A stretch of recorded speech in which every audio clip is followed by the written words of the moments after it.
Hello, everybody, and welcome to the final round of the British Chess Championships 2021. The final round of the Open, we should say, because we're gonna come on to the women's next week. But the final round of the Open and also the final round of the seniors tournaments. So we're going to be keeping an eye on all of those. I'm going to just share Peter's screen. This is Grandmaster Peter Wells. Hi, nice to be here. Through the action. Okay, so we're only about 5 minutes in, so let's kick straight off with the two who are, most obviously fighting for first place, Nick Pert and Andrew Ledger. I think it's really nice actually when you have a final round of a tournament. You can get those situations where it's fairly obvious some of the games are going to be short, and unless your main intention is to go home early, it could be a little bit disappointing. But today, I think we have two players who really need to struggle and play for the win, because I don't think either of them, Nick Pert or Andrew Ledger, can assume that the other one isn't going to.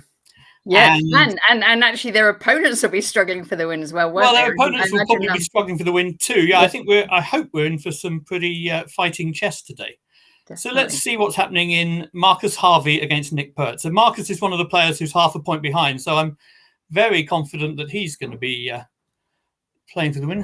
Why is that board not going bigger? Yeah, if you click on just the middle, the evaluation bar between the two of them. Yeah, that is what I did. Well, that should, when I hear that, should normally make it big. Why don't you scroll up? Traditionally, that's made it big. Wait a minute. Yeah. Maybe I need to go up the top there. There you go. Sorry, I'm losing the plot. Yes, and if you want to, completely up to you. We could also turn off the computer evaluation. Well, I don't know. It's like a safety net, isn't it? You don't want to be using it too much, but you might need it. Is there? No, we can turn it off if it. No, up to you. It's completely up to you. I mean, I can't see it at the moment anyway. So, yeah. So what we have here, we've got Nick. I think was trying to play the very sharp Vienna variation of the Queen's Gambit decline. So let's go back to the start and just see how this came about. So d4, yeah, I was trying to work out before the game what Nick was likely to play. I mean, in the old days when Nick really needed a win, he used to play the Dutch. But I think I remember a time when he kind of reasonably openly lost faith with that, at least for something as important as this. I didn't really think that was going to happen. And for years, Nick's main weapon was probably the Slav, which is super solid, and it has plenty of exciting variations if white wants to play ball, but there are also quite variations where it's quite difficult to play for a win if you're playing the most accurate moves. This is an interesting mix between the two. So black's 2e6 suggests he was probably teeing up for a Nimzo Indian if he got the chance. Marcus didn't want any of that, so he played knight f3. And now d5 looks as if it's going to turn back into a sort of solid Queen's Gambit type setup. But in fact, black has something much sharper in mind. After knight c3, black is taking on c4. This is actually an opening and a move order, which I've played for quite a lot of years. Maybe I still do. I'm not quite sure what I play at the moment. But this certainly was part of my repertoire for many years. And if white plays very sharply with e4 here, you get very unbalanced positions in which a lot of theory is needed as well. I mean, I don't know what you think, Natasha. My impression is that Marcus isn't someone who's all in for the big, heavy theoretical battles. Well, I'll tell you something interesting about Marcus. I was talking with John Blackburn yesterday, and I've just put the players on big just for a second. I'm going to put the chess back on big in a second. That Marcus is very much someone who would like to get the queens off early and play for an end game. So a kind of new generation Keith Arkle type player. Okay, I mean, the most obvious thing about Marcus is the speed he plays at. I assume that's still the case. But I used to be his teammate at Whitney Chess Club, and we were playing in the Oxfordshire League, and there's some pretty decent players in the Oxfordshire League, and we were playing on boards 1 and 2, and I would tend to be sort of emerging from the opening and starting to have one of my long middle game thinks. And Marcus's games would quite often wrap up very shortly after that, and it's sort of And they weren't even particularly miniatures. I think he played very fast, and he quite often somehow encourages opponents psychologically to play very fast as well. I'd say his speed is the most defining characteristic, and to play that fast, you need very good intuition, which I think he has. Yeah, so not necessarily theoretical, but yeah, but he knows what to play. Morning, Dwayne. Not to be too. I mean, the danger with the fast players, even the ones with very good intuition, is then you get some positions where intuition doesn't quite hack it. Yeah. And sometimes they're very good at modifying. I remember playing Keith once, and I got him in a position where he had real trouble, but then he thought for like 20 minutes and found a very, very interesting solution. So if you know when to slow down, it's fine. But sometimes all of these players who play very fast will make the occasional tactical blunder or sort of something where the intuition doesn't quite get you there. Those are the danger moments, I think. Gawain's commented that that Marcus has had some very impressive prep when he was playing the 4 pawns attack against Kozol's King's Indian defense.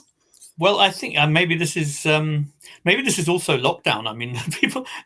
I noticed that some players who didn't used to be very theoretical have used the last 20 months or whatever it is rather wisely and have started doing some serious work, because if you are not accustomed to playing so much, then it gives you extra time for working. And I mean, I know Marcus has a full-time job as well, but which makes it all the harder to be up to date theoretically. But no, it may well be that lockdown gave him some extra possibilities, and he's certainly on really good form at the moment, isn't he? Because he did very well in those invitational tournaments. Yeah, he did do very well.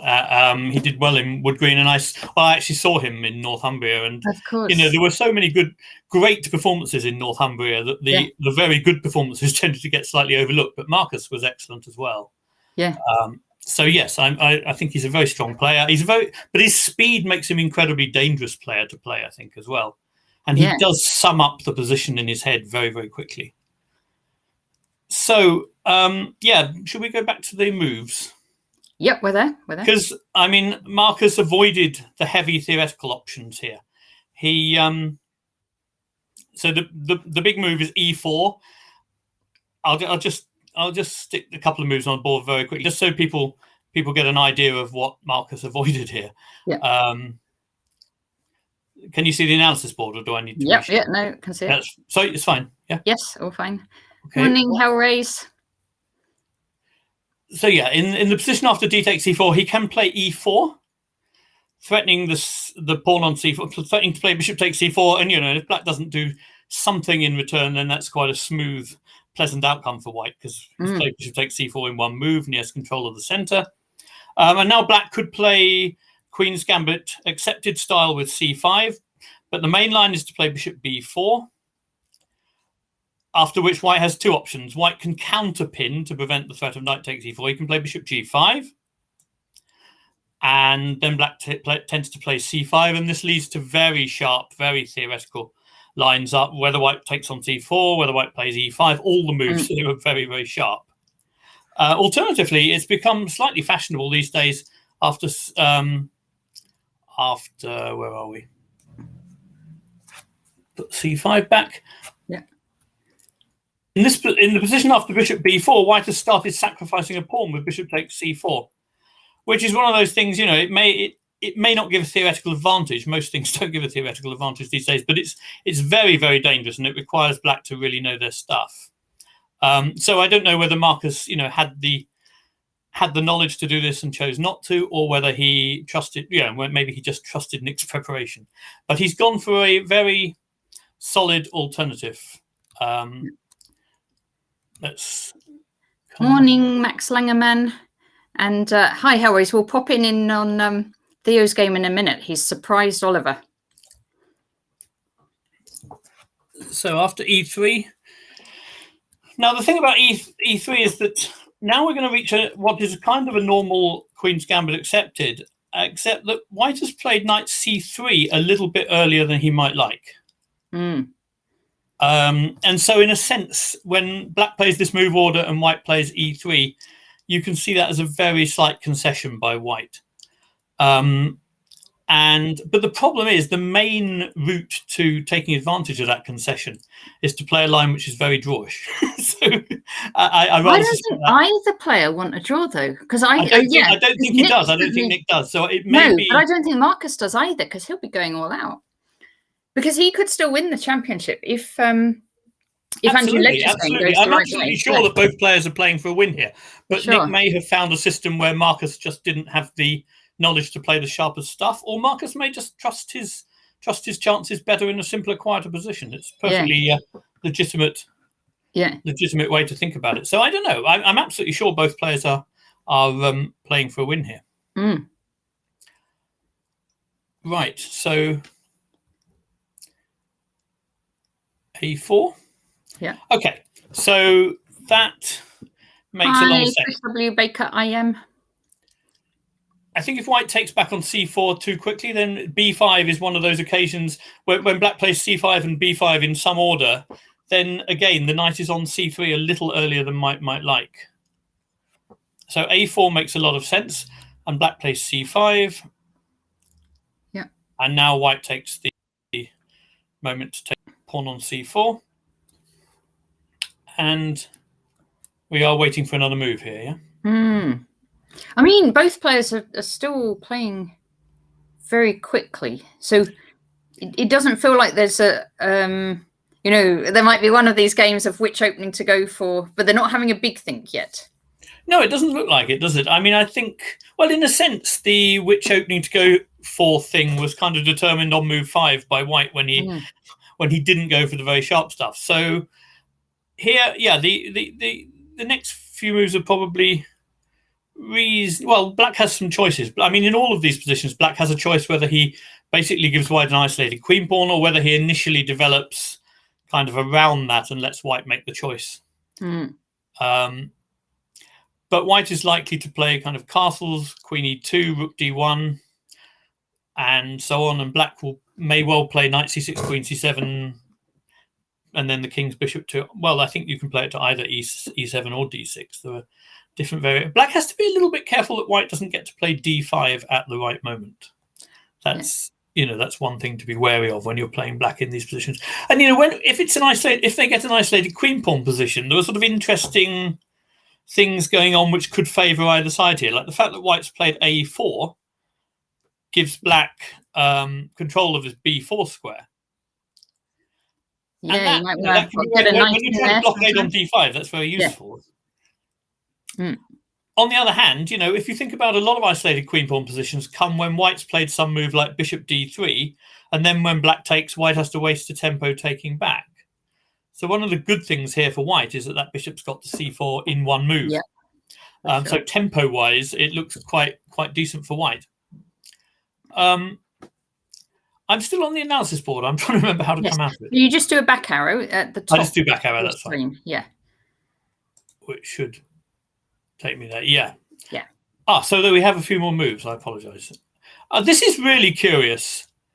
Natasha, in my mind, this was the drawing line. This was the line to try to reach really safe equality with Black. Interesting. Well, maybe it's a sort of game of double dare, and they each know each other, have to avoid the draw, and so they'll play what they want to play, but just play on for longer. Let's go back to where we were. Apologise for that little technological confusion there. So what Black's gone for? Well, what Black's done is the line which kind of in the highest theoretical sense takes advantage of White having played knight c3 too early. So what happens is that White castles, Black plays bishop e7. Now the setup White wants is to play queen e2 and then rook d1. Yeah. The problem White has, normally when White doesn't have the move knight c3, that can all be accomplished quite smoothly by playing queen e2, c takes d4, and then rook d1 pinning. Yeah. And then you can take back e takes d4 in your own time. The problem here is that when White's played queen e2, Black has the option to capture, and after rook d1, to support that pawn with the e-pawn, which is what he's done. Okay. And so that leads to a very different position where all the central pawns are likely to get cleared out. I mean, White wins back the pawn easily, as we shall almost certainly see, by a little sort of mini tactic. Yeah. But I then hence see your comment about it being drawish if the whole centre's been licked. well, that's the thing. I mean, I remember certainly one of the problems I had with this repertoire at the point where this was quite an important part of it was that you didn't want to end up with this position against somebody significantly weaker. Mm. And actually, obviously, you didn't want to end up with this position if you were playing in the last round where you desperately needed to win. So, you know, it was theoretically very watertight and practically slightly less desirable. I mean, so I assume we're about to see the little tactic using the pin by which white wins the pawn back. Here we go. So knight takes d4. Black clearly can capture a piece, but the pin is basically, there's nothing black can do about the pin because the bishop on e7 is pinned and therefore can't come to the support of the knight. So wherever the queen goes, it's going to win back. Well, any sensible square is going to win back the knight. So e3 or e5, I think. e5 is the standard move. Oh, he's played to e3. Okay, that's interesting. Yeah. Okay. I have a feeling somebody played that against me once, but I have a feeling there was also a theoretical reason why queen e5 was even more, inverted commas, accurate. Yeah, I think the thing about queen e5 is that after castles, maybe rook takes d4 would be a bit awkward. Okay, and if rook takes d4 here... Well, now I'm assuming the difference with queen e5 is that the c7 square, which looks like the most natural one for the queen, would be covered. But that may not even be a big thing. So black's just castled. So where would the queen go after rook takes d4? Or maybe c7, as you say. Yeah, and where? So I think after queen e5 instead of queen e3, black would probably supposed to play queen d6 to challenge the queen immediately. Whereas this has clearly afforded him the possibilities of not doing that. Or so indeed, maybe the queens don't come off in this one. Well, it might mean the queens don't come off in this line. Although, you know, for example, well, if rook takes d4 now, it's also possible to play queen b6, I suppose, because the rook is hanging if white takes the bishop on e7. But moves like a5 with tempo feel like something black probably might want to avoid. Yeah. I have to say, this isn't the sort of really exciting double-edged battle I was expecting, although there's still plenty of content here because I'm not quite sure how white should play the next couple of moves. I'm interested to what extent this was something Marcus anticipated at all. Yeah. Well, you know, again, just from the speed they're playing, I think neither of them's completely surprised by the turn of events. Although, as you say, Marcus is quite a fast player. I was going to say, yeah, it's not always easy to tell when Marcus has been surprised, but he's really he's at the opposite end of the spectrum from me when it comes to speed of play. He really is. Yes. Or he certainly was. I mean, I assume that he hasn't significantly slowed down. You've been watching him throughout the tournament. Has he been? Yeah. So he had a very interesting game with Hebs, I think it was yesterday, and that got into an end game really quick, but very it kind of looked like he was slightly better. Yes, as the game progressed, but he you know, it was always that Hebs had enough, and it was. Well, I think Mark, the bits of it I saw, Mark seemed to defend very well because it is the sort of thing that could have been a bit unpleasant for White, I think. But and did Marcus play? Has Marcus been playing pretty fast through the tournament? Yeah. Okay, so this is the interesting thing. This queen e3 move has allowed black to put the queen on c7, which feels like, you know, it enables him to play a similar position, but with the queens on the board, which I suppose keeps a bit more lively. Told me there was a chance for Marcus just to play a winning tactic in the game against Hebs yesterday. Oh, was there? I didn't see that bit, but yeah. Was that early? Was that early on? That wasn't in the end game, presumably. Not sure. The other thing to say is that Marcus might be pretty. I mean, Marcus looks like he's young, fit, and, you know, quite able to take the pace. But they played 117 moves, I think, yesterday. Yeah. Okay. After bishop e8, there was unless you're Luke McShane, who just loves that kind of thing, it sort of takes it out of you a little bit, I think. So I mean, Mark as well. Mark is somebody who was always happy to play and play and play, but you reach a point and you know, and an age, to be honest, where that kind of starts to take a toll a bit, I think. Well, I'm very impressed with both Hebs and Keith that they're playing in the championship, and because there's a seniors event alongside, no, they're both right up there in the championship, fighting as tough as ever. Yeah, no, absolutely. I mean, they are the two people who. Well, I mean, I wonder how many Mark's done some coaching with England juniors, and he's a great coach. But they are the two great sort of players who play above all else, aren't they? Really? Yeah, they must have played a lot of championships between them, British championships. Well, the other thing is, and we should probably move on to them in a moment, they've played an awful lot of games with each other. Against each other, yes. Nazir's just saying the current position after 7 rook b8, they've played against each other 11 times. We'll come on to that in a minute, but we should check in. We should check Andrew Ledger. I think we should go and have a look at. We should have a quick look at that and Andrew Ledger's game before we do anything else. I think. Yes. So this one is sort of delicately poised. It's not the sharpest battle in the world. As I say, it's odd because you might think with kings if kings are in the middle, clearing all the centre pawns makes it sharper, of course. But without them, it creates. It's quite unusual actually. There are openings obviously which later on you get all the pawns cleared, but not usually at this stage. Yeah. So let's see. Let's move on to where should we go first? Do you want to see Andrew Ledger and Hamish Olsen against Andrew Ledger? Yes. Yeah, it's interesting. Hamish Olsen is probably the player in the championship who I, of the players who are up there, who I knew least about before. But I'm pretty impressed with what I've seen in this tournament actually. Yeah. And this is interesting too because as far as I can see, isn't E4 still normally his main weapon? Yeah. And however this began, it certainly wasn't E4. Let's take a look. Yeah. So back to the start they had. And because actually, I was also trying to think last night what Andrew Ledger was likely to play against E4. Because he's another player a little bit like, he plays a huge number of different, or has played a huge number of different systems against E4, but none of them are sort of amazingly sharp. They're all relatively solid. And actually, it looks like he's gone fairly solid here as well. I think maybe he didn't want to face all that choice and switch. That's quite possible, yes. Yeah, that's true. It's difficult with somebody like Andrew. It's difficult to know how much kind of theoretical preparation he would have had a chance to put into something like this. Yeah.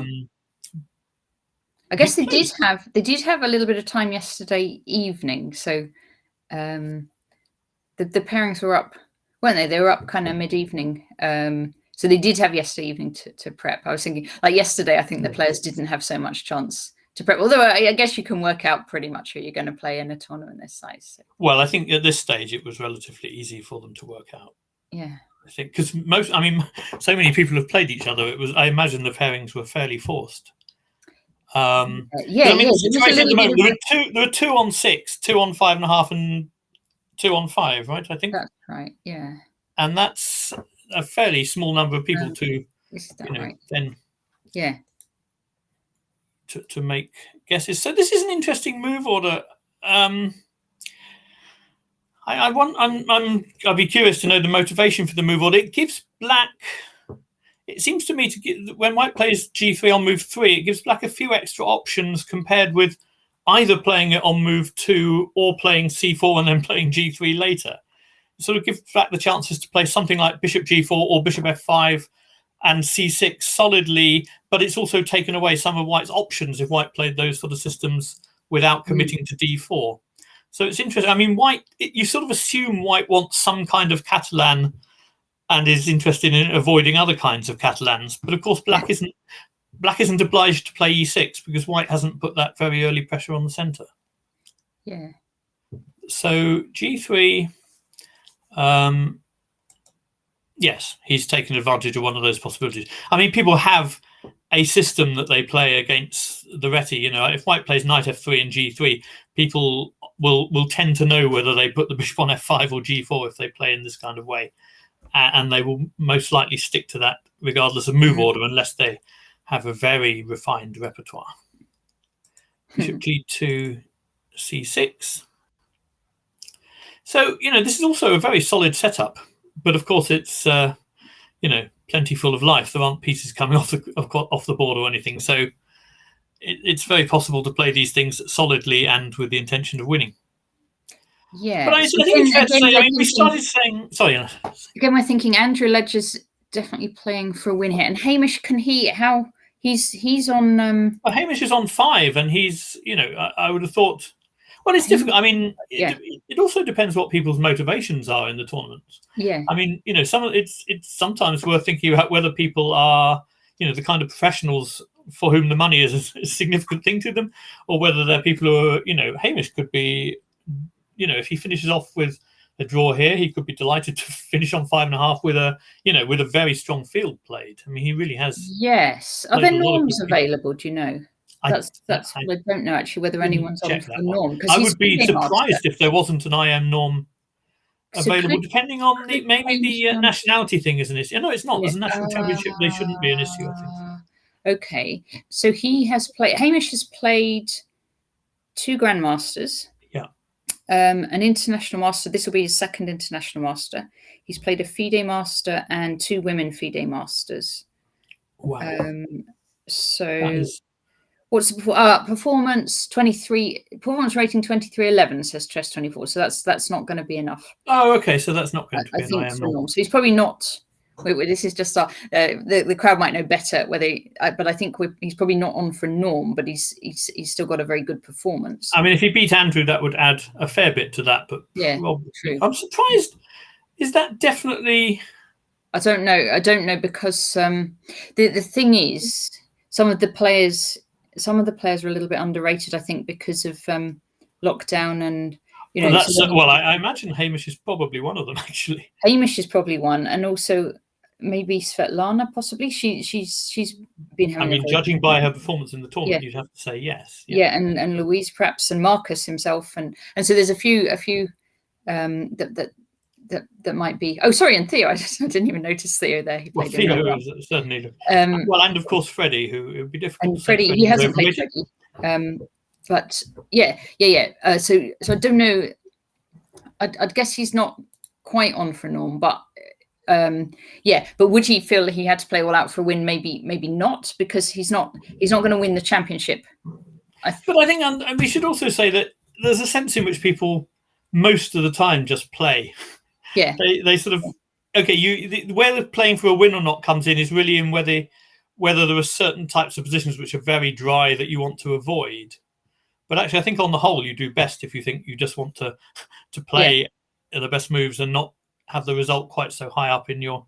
It's the vitally important thing, but you don't want to be thinking about it every move. Yeah. And this, I mean, what he's playing here is a perfectly respectable system for getting, and yeah. I mean, this is the sort of thing where at the higher levels of the game, as theoretical stuff gets closed off because it's so heavily analysed, these kinds of openings actually become more and more things that people go for. H6. So a little H6 is just creating a square for that bishop on F5. Otherwise, you have to sort of look out for knight H4 or possibilities to exchange it off so much of the time. I mean, obviously, it's possible to play with that bishop exchanged as well, sometimes dropping it back to a G6 and playing with it. But H6 is a very... I mean, black has a little bit of time here because white's setup is relatively slow. And therefore, H6 is a sensible way of just preserving that bishop. Queen B3. Okay, as I was saying that black had time, I was just thinking the only exception to that might be if white has some good option for attacking B7 quickly. And that would be straight away. Yes. So this is where there can be a bit of punch to these systems which mix D4 and bishop G2 against something where black's brought the bishop out. So black has to do something about B7. There are increasing numbers of interesting pawn sacks on B7 these days, but this certainly isn't one of them. So I think black absolutely can't ignore that. So the question is whether black plays the queen to B6 or to C8, I think.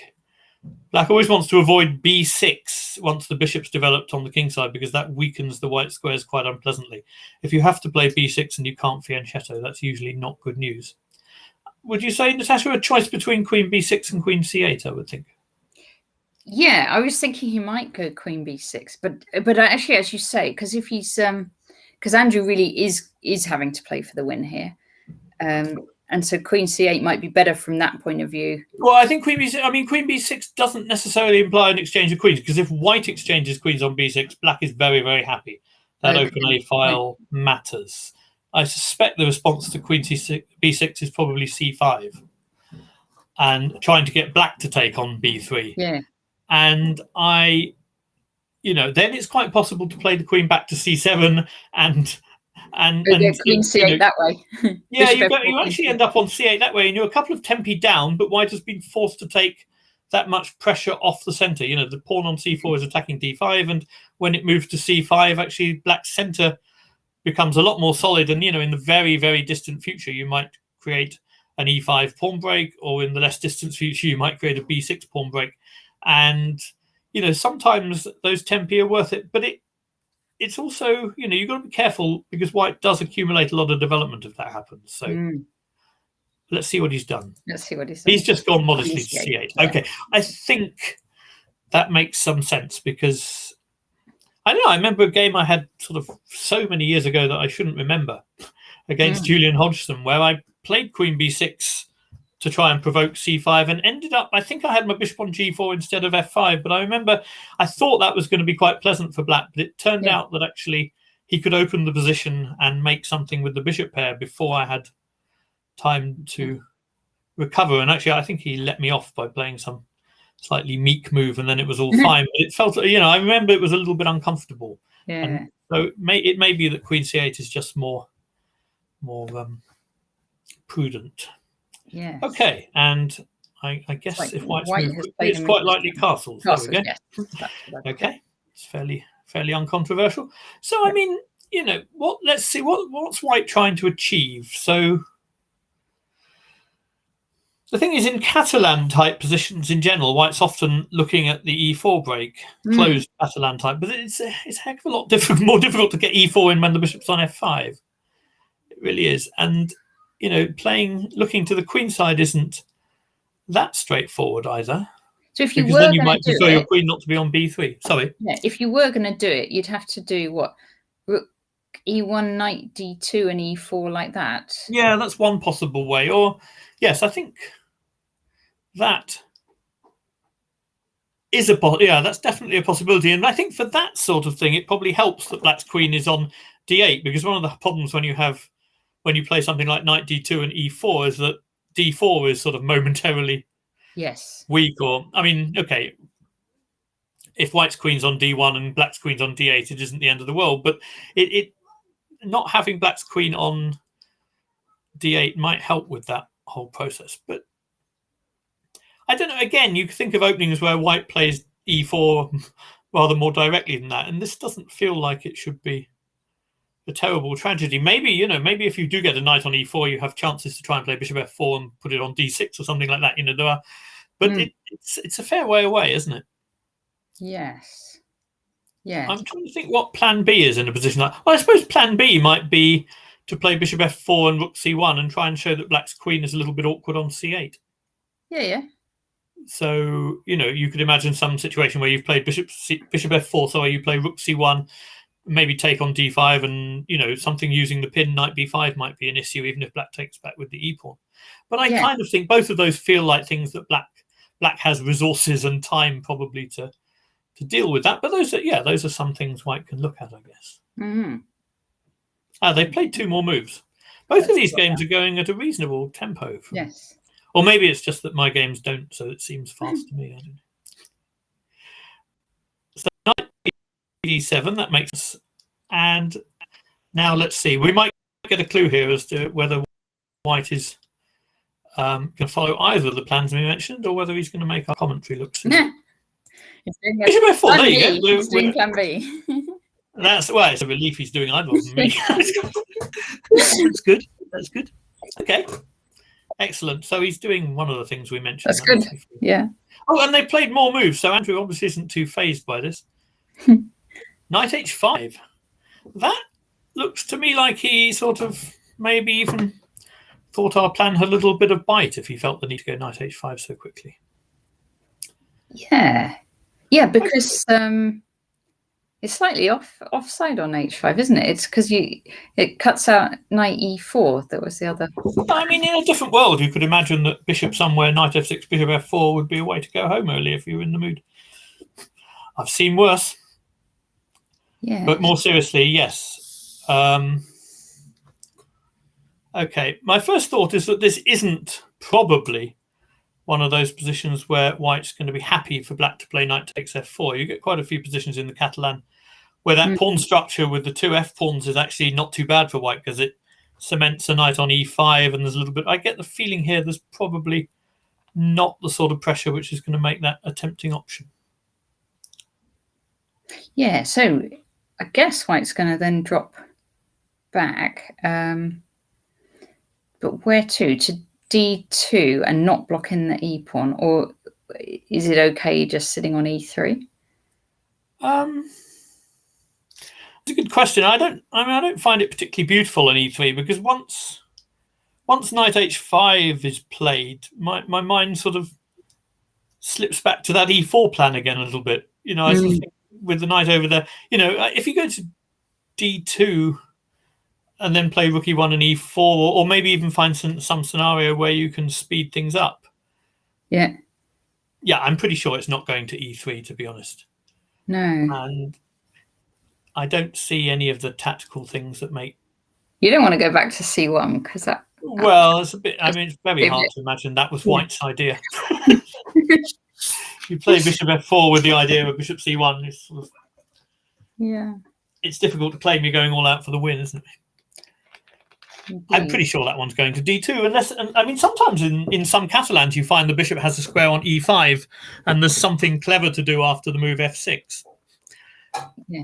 And it's not completely impossible. You might go back to f4 after it, because f6 isn't a move black particularly wants to play. But I think d2 is probably where it's headed. Okay, let's take a look at Mark and Keith. Hebs and Keith, yes. Whilst it's a pairing that's been seen before in the history of the world, it always throws up something interesting. Yes. Did I tell you about the Hebs when Hebs was staying at mine during the Arkle Hebs match in London? No. So Keith and Mark had a big match just against each other in London. It must have been. I was trying to remember the year earlier. I think it must have been about 1998. Something like that. So a long time ago. And they would just played I think it was a 6-game match against each other. Now, both of these characters are, I don't mean this in a bad way, but they're both very stubborn and they like to, you know, and they sort of had their openings. And Hebs was staying at my house because I was living in London. I was living in this tiny flat in London Bridge at the time. It was like a 1-bedroom flat with a sofa. So I had my bedroom and he had the sofa, and he was playing this line, and it was a King's Indian, and he kept playing down this line, 1998 AD or BC. Thank you, crowd. Yeah. I know. I was about to draw attention to that. A bit cheeky.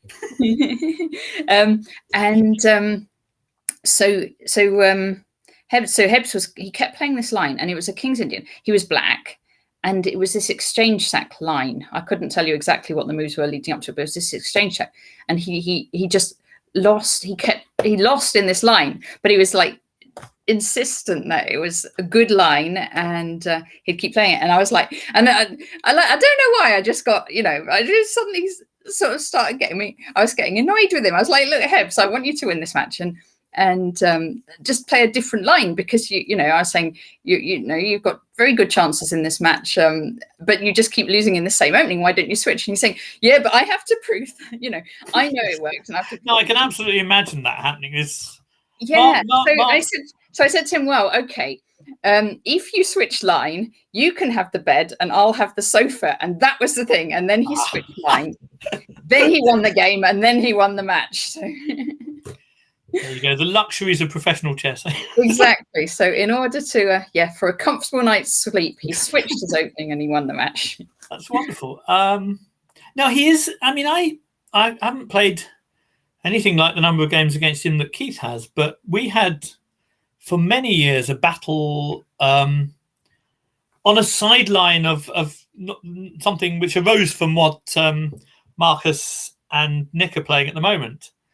And Mark, I know that Mark really believed in this line, and I sort of believed in black, and we ended up having this opening over and over again. Yeah. And for a while, I was doing quite well in it, and then I started doing less well out of the opening, but sort of swindled him once or twice. And then I think he won one. And I think this battle, I can't remember how the battle ended. I think I ducked out of it eventually because you can't get the impression that he's not going to ever. Against Keith, did you say? Yeah, he's not. No, Mark. Mark is Mark. super. Yeah, super no, he won't solid. either. Yeah. That's what I'm saying. Yeah, both of them, they'll stick. They will prove that they know their stuff. But I think overall, Mark puts quite a lot. I mean, Mark puts a huge amount of work into his opening systems. I don't think he sort of studies the opening in general so much as some people do, but his own systems he refines very cleverly and has a lot of his own lines that he knows. So okay. Let's see what they've done, because I know G3 Kings Indians and that kind of thing have certainly featured a huge amount in their games. This may or may not be slightly different. So we'll take it from the start, yeah? So D4, that much was fairly likely. Yes, that's what I thought when I saw the position. We have a modern rather than Mark's usual King's Indian. Of course, you know. If you're playing a D4 player and it's somebody, I mean, I'm a D4 player who quite often switches to sort of E4 style against the modern. But if you're playing somebody who you expect to be fairly straight down the line D4, you're not risking a huge amount by doing this, because you can tend to switch back into King's Indian type play later if white plays some system with C4 or something. But I suspect that Mark, from the position we saw, Mark may be finding another way to develop his King's Knight. So, okay, I was completely wrong. He went to F6. I saw that knight on F7, and I thought maybe it had gone there more directly. Okay. Let's tell you, even just switching the move order is gonna, because these guys have played each other so many times. This is interesting. I mean, if there feels like there might be some, if you're playing against a G3 player like Keith, because I mean they've had loads of G3 Kings Indians, these two. I don't know how many, but I suspect the story you told just now. Yeah. It was probably a G3 Kings Indian, this exchange sack, yeah? I'm afraid I don't remember the line, but it could well have been. It could well have been. It may very well have been. Yeah, they've had lots of these. And, you know, if Mark was one of those people who handled the G3 thing in a Grunfeld kind of way, then he might already have achieved something kind of slightly interesting here by White's knight being on C3 so early. But I'm trying to see how, in what I know these two have played each other, how this is going to affect things. So, back on G. So I think the position they more traditionally would have had, White's knight would still be on B1 and White's bishop would be on G2. But I think the way I suspect Mark handles this, it probably doesn't have a huge impact. Yeah. This could I don't know what G6 was meant to achieve more than, a minute or two on the clock, maybe. Just, because you can. Bishop G2, knight C6. So, this is a position they have had. I dread to think. I mean, you look at Megabase or something, and it looks like they've only played about 50 times. And you kind of know the English weekend and rapid circuit, and you know that you could easily multiply that by 4 or 5. Yeah. Possibly more. I mean, Mark, a few years ago, Mark did tell me how many times he'd played Keith. And I say a few years ago, it was probably around 2000 or something.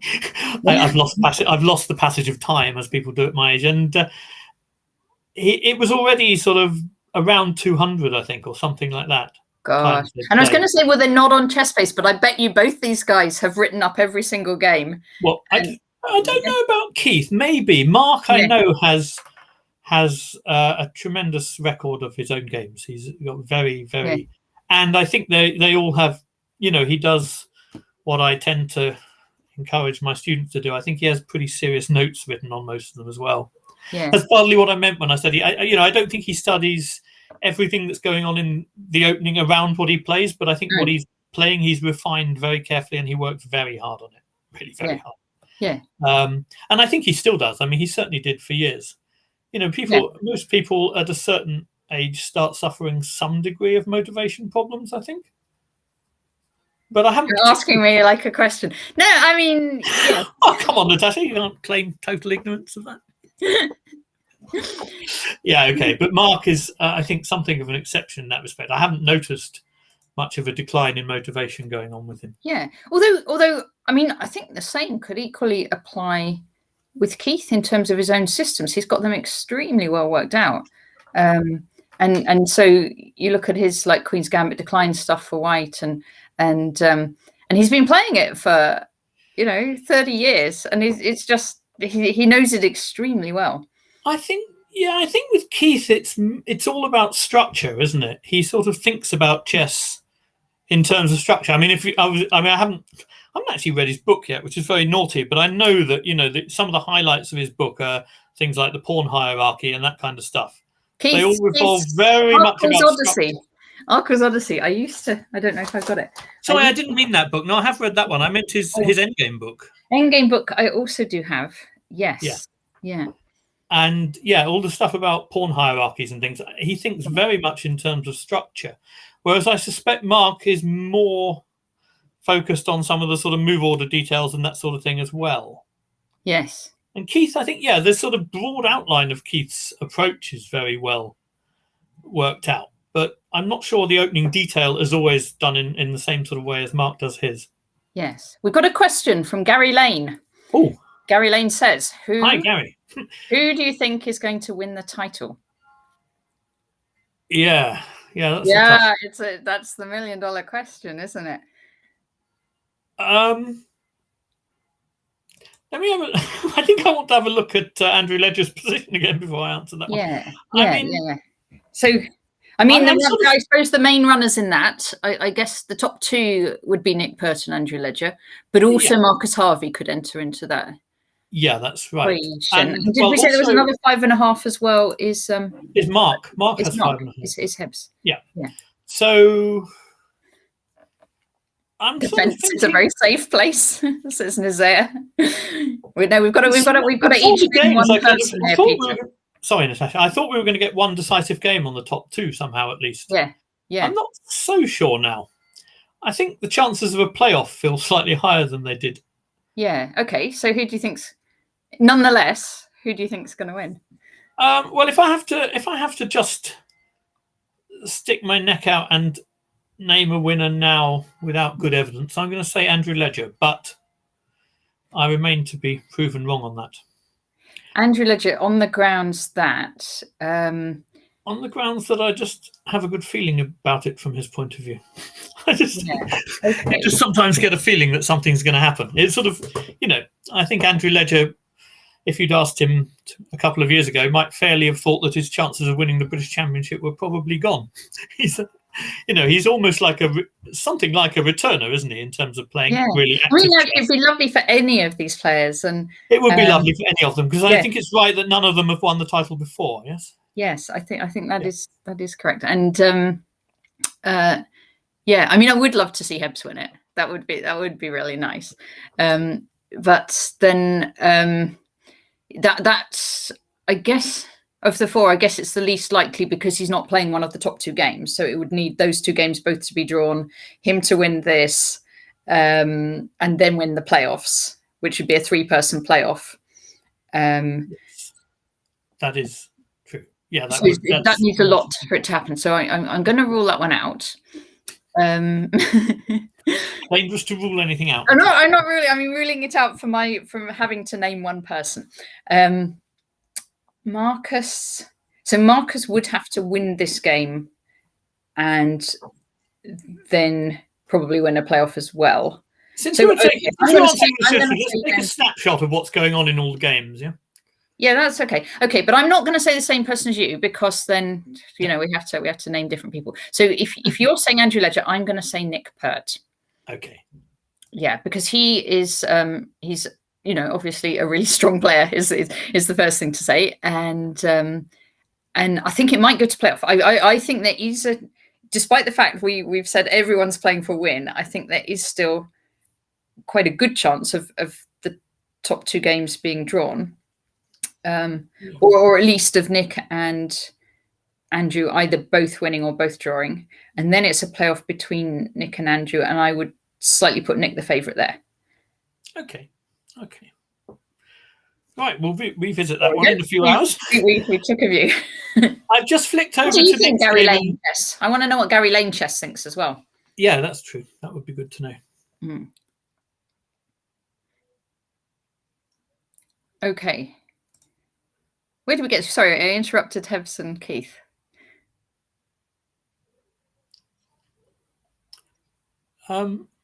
The fence is a very safe place. I don't think either of us sat on the fence. No, he wrote that before we got there.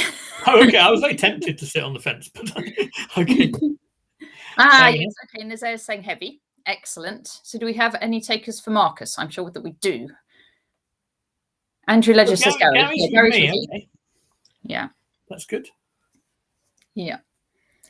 Let's get I was tempted to flick to their games just because we were answering the question, but let's go back to let's stick with this one for a moment because this is a thriller as well. Yeah. There must be some more moves. Yes, Bishop F4. And I would say in this one also they wouldn't be going for a quick. I would think they wouldn't be going for a quick draw. Well, I don't think they tend to do that. No. I think when you've had the sort of rivalries that could have cost Mark a night's sleep if he'd been even more stubborn. When you've had those kind of things going on for years, I think you tend to play. I mean, but also Mark, as you say, is playing for a chance to. He's still playing. He's playing for the title, and that. Yeah, he's still playing for the title. Yes. Keith couldn't even mathematically. No, he could not. I think. Even mathematically get the title because he could only get to. No, he's not playing for the title, but he's playing for a prize, I imagine. But he's not playing. Oh yes. So this is sort of Pano King's Indian territory. Something I've sort of looked at a few times and never really fully understood. I mean, it's very complicated because Black plays for Black's position's quite flexible and he plays for different pawn breaks. He plays for a6 and b5, or sometimes he plays for e5. And after he plays a6 and b5, sometimes white takes, sometimes white tries to get black to take on c4 instead. There are so many different structures you end up with. And then there's these funny on move 7, what we've just had. Mark's played rook b8. The main line was always a6, but the plan is kind of a6 and rook b8, and there were lots of little finesses about which one move or the other slightly changes the pecking order of what are regarded as white's best systems. But I can stop talking about the opening after Bishop F4 because I know just about nothing about this move. That is quite unusual as far as I know, but for all I know, it may be sort of trendy and a modern way to do it. Traditionally the main moves were, in the old days, the main move after a6 was d5, then it was h3 and e4, and I know Mark and Keith have tested all of those out. There's b3, there's almost any legal move by white has been tried. I've got a feeling Bishop F4 may be something of a thing now, but again, I don't know how rook b8 or a6 affects it. Let's see if it. Interesting already. So it looks like Black looks as if he's eyeing up some kind of e5 advance. I don't know whether the code is saying it's the first time that Keith has played Bishop F4 in this position. Yeah. Well, that's probably one of the reasons he's played it, I imagine. Yeah. They may be stubborn, but occasionally they have to do something new. Yeah. I suppose we only know that it's the first time on Chess Space that he's. Well, that's true. Unless you have, I'd be very impressed by anyone who could say that for totally sure. I'm wondering if Black's threatening knight takes d4 in this position. Okay. Knight takes d4, knight takes, and then just e5. Yeah. Trying to win back the piece in comfortable way. I suspect he might be. I suspect whatever Keith does. Well, h3 looks like the natural move. There we go. Yeah. e5. Okay, that makes sense. Yeah. So if white takes, I suppose Black would take with the knight on g4, although, I mean, is it time for an analysis board, do you think? Yes. By the way, the engines, the Chess 24 engine likes white here, but I'm not sure I'm giving that too much credence. So knight g4. H2, E5. Okay, so I'm assuming that if white takes, then black... Yeah, I assume that if black plays knight takes E5, then actually... Does white have a very slight issue defending the c-pawn comfortably? Maybe, yeah. I imagine the answer is he has enough of an issue that you probably don't do that with white. Okay, he could play queen a4 or something, but I'm not sure that's... Sorry, yeah, maybe knight take... Yeah, no, I don't think there's a move I'd particularly fancy playing with white there. So I think white probably therefore needs to look at bishop g5, which I believe is what he played. Yeah. Okay. And then black f6 is virtually forced. At least it's the only way to make sense of knight g4. And I assume that white doesn't want to look at giving that bishop for the knight, so he needs to retreat it somewhere. Okay. Okay, I'm not sure we do need an analysis board. I was just trying to check there weren't any funny things going on there. Okay, so we'll go back to... Yeah, so white... Oh, okay. How did this one? Sorry, I was just trying to go back to the position. So white went bishop c1, and black went knight to h6, which is now forced. Well, almost forced. It's the only move that, again, that makes sense of what he's been doing. Yeah. And Keith played e4. I mean, I have some experience with these kind of structures because I get vaguely similar things out of my Gligorich thing where I have bishop on e2 instead of g2. Okay. But yeah, they're quite complicated, these things. The great thing about the King's Indian bishop is you can do all these hideous things like playing f6 as well as e5, and it still ends up usually being rather a good piece. If black were to take on d4 at some point, it would look like that e5 square could be quite nice for black to like land a knight in. Possibly, although yeah, I mean, it could be, but black needs to be wary that white can still play f4 and might be quite keen to do so. If you take on d4, I play knight takes. If you go knight e5 too quickly, I might defend my c pawn, but then go f4 and teeing up my f pawn down fairly the middle. quickly. Yeah. I think the most likely thing, black will play knight to f7 and try, I think, to play f5 at the right moment. Ah, yes. That's the other way to bring that bishop back to life. It's King's Indian bishops have to suffer a lot of indignities, but they get some fun in the end. I'm a bit of a fan. I've never played the King's Indian, but I'm kind of a bit of a fan. I sort of, I kind of aware that years ago, you showed me this bishop g4 King's Indian. I was telling John Blackburn on the commentary yesterday.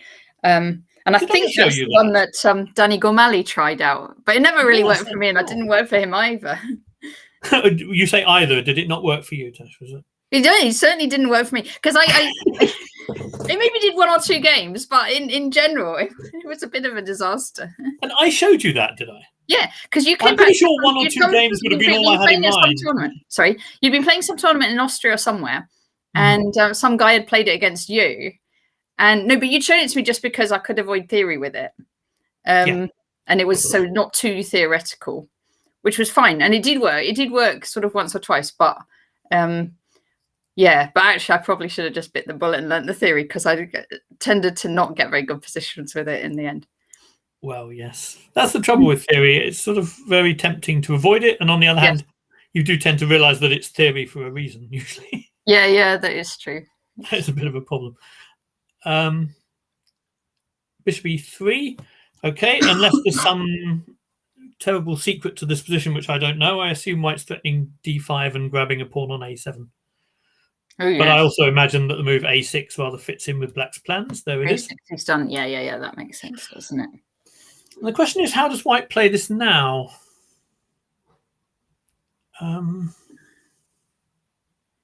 Yes, because if he goes d5, you just drop back to e7 and you're a step closer to getting f5 in. Then you're teeing up for f5 nicely. That's right. Yeah, that's...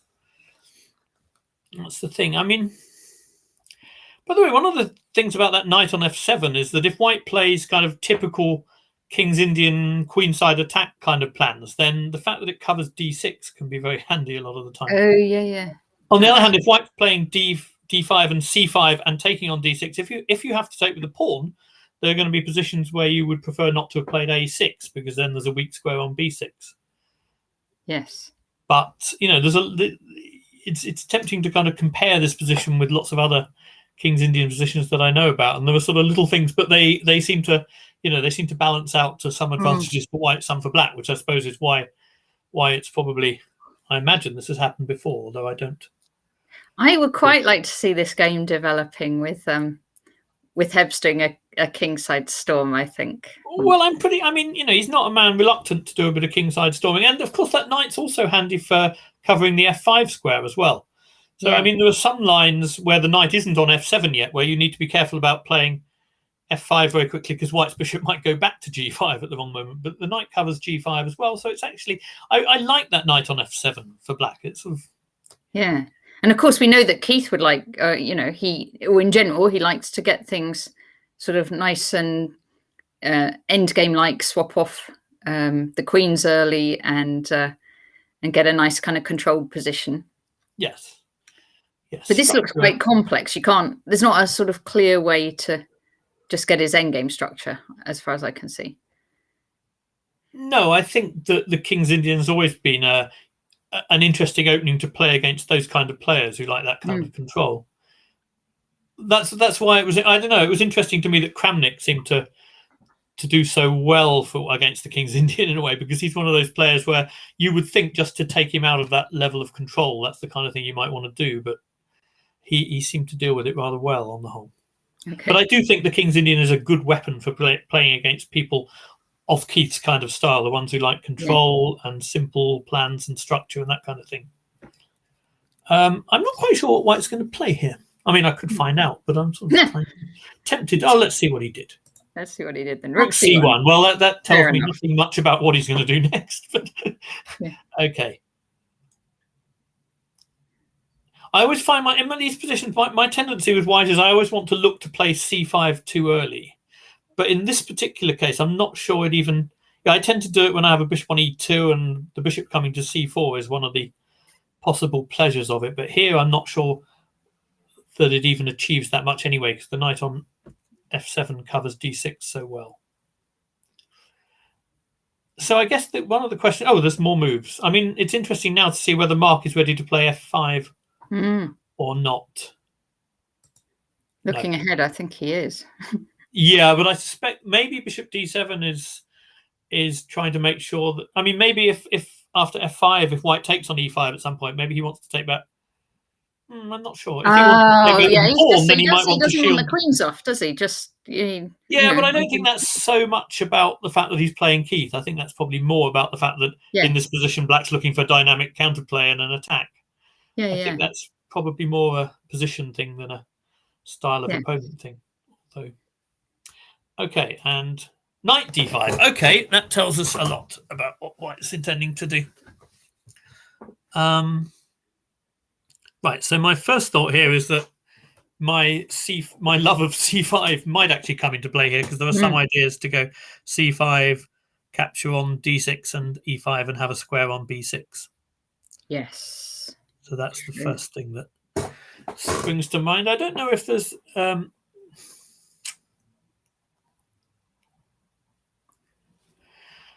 what else? I mean, what's white? It's not a bad idea sometimes to ask what white sort of has in mind if black did nothing. I think Mark's very unlikely to do nothing. But I do just wonder what is that sort of white's intention if black didn't do very much. What, c5? Yeah, probably. Yeah. But I'm always wary. I know I have this c5 thing going on, so I'm trying to look beyond that to the objective merits of it. But yeah, I mean, for example, I think black no longer is looking at any b5 stuff. I think c5 would be a very pleasant answer to b5. Then I think black might have some... I think that's true. Feels like black might have some issues. I don't see what black would be gaining with that anymore. I would have thought f5 is quite a possibility here. Yeah. But I'm still sort of, I mean, maybe white's just going queen d2, rook b1, rook fd1 and building if black does not much. It's hardly like white's short of moves, so black doesn't exactly have an incentive to do nothing. F5, there we go. Oh, the engine doesn't like that. That's interesting. The engine doesn't like it, but I do. I like that. Yeah. But it feels like, I mean, it sort of feels like in principle what black has to do, but... So I guess the first question, are there any issues? No, I'm pretty sure now that queen putting stuff on the d file is what white would have done if black had been slower. So what can... So Keith is now thinking, yeah? Yep, Keith is having a think. He's been thinking for 3 minutes. More than 3 minutes, so yeah, okay. When I think for more than 3 minutes, you can't deduce anything at all from that. But when Keith does, maybe.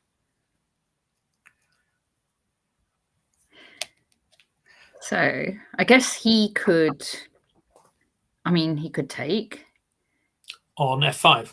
On f5, because at the moment black's threatening to take on e4. Yes.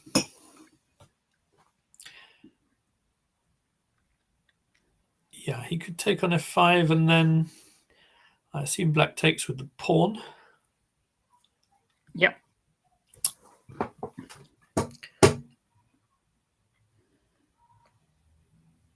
Well, I don't think black wants to play e4 probably in general, because that knight on d5 is poised to come to a beautiful square on f4 in that case. Yeah.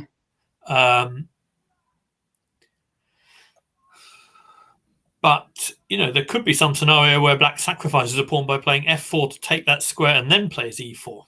Those kind of things are always fun if they work. My hunch is that white's more likely to take on e5, but I'm not really sure. Yeah. All right. Okay, let's moving, because there's lots of action in. There is a lot of action elsewhere. Should we? Where should we go next? Should we go back to one of the games we've looked at, or should we? It's saying the thing is saying that the engine likes Hamish's position rather a lot. Let's check in on that then. Yeah. We're actually just back to. The bishop did retreat to d2 from where we were at before, and black's played knight back to f6. Andrew's consumed quite a lot of time, I notice. Yes. What's wrong with this position then? This looks... It doesn't... Oh, wait a minute. Sorry, more has happened than that. So, sorry. The knight went to... The bishop went back to d2 and black played bishop d6. Excuse me. So black has ruled out the repetition.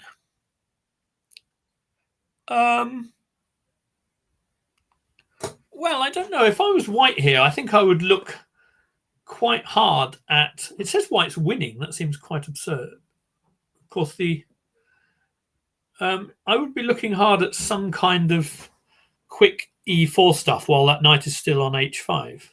I'm trying to think how exactly to do that. I mean, one possibility, for example, I'll get an analysis board here, I think, and put a few moves on. So bishop d6, yeah. I mean, this is what black would like to do, because A, he'd like to prevent that bishop coming back to f4, and then next move, put the knight back to f6. The question is whether Thank you very much for subscribing, Arabian Monk. Okay. The question is whether white can do something before that knight lands. A suggestion from Chris Baker of cd and knight takes d5. Oh, wow. That is... We'll have a look. Yeah, we'll get there in a second. Yeah. Okay, that I hadn't spotted that, but that is a very, very serious suggestion. If white is if the white is winning thing has any validity, then that's likely to be the reason. So I would my first thought was to play c takes, and after I assume e takes, to play some very quick e4. Yeah. But on reflection, I mean, black has all these loose pieces. Black's got an awful lot of loose minor pieces. There so are f5 loose pieces here, aren't they? Yes, I agree. f5, d6. Are these lighting up appropriately? They are lighting up. h5, they've all got red halos around them now. Yeah, that's kind of what they deserve. Yeah. they are all looking a bit vulnerable. They are. Hence Chris's very sensible suggestion of takes. Knight takes d5. Yes. What, and if black takes, I think. Yeah, if black takes, I guess you take. If black takes, I think everything's looking Forking. very satisfactory. Everything. Yeah. Because the bishop on f5 is hit, the bishop on d6 is hit. I can't see anything that defends all of those things. What if instead of recapturing though, so say, like after knight takes d5 for white, what if you just like drop the bishop back to e6? I think that is a very good question. And I'm assuming that at that point, white... Actually, I'm not sure what I'm assuming it. Yeah, that's clearly the question. I wonder whether... Yeah, because I was wondering, I mean, something like e4, then I'm not sure that black even has to engage in the tough stuff, because I don't see how the knight is escaping next move either. So black could do something like castling, right?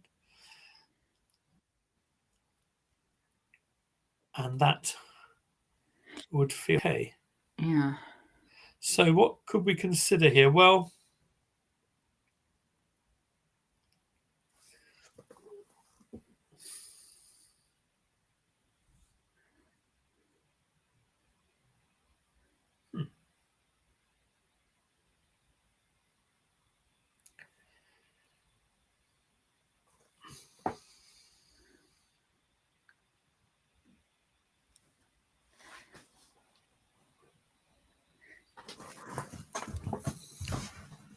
don't know. So, well, I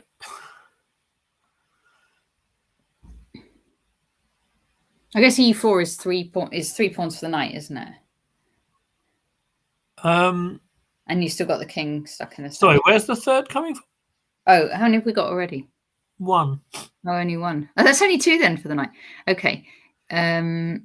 So I mean, I think if black takes it and we get a check on the e5, there's some mileage there possibly, but I think black could meet e4 with castling and then take it on the following move. Okay. We could ask Chris Baker what he had in mind. Ask Chris what he. Oh, maybe you just move your knight out of the way, like the knight on f3, and.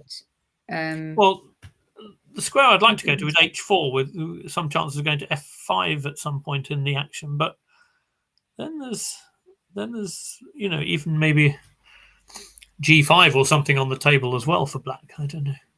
Yeah. I've got a feeling there's something here we're missing.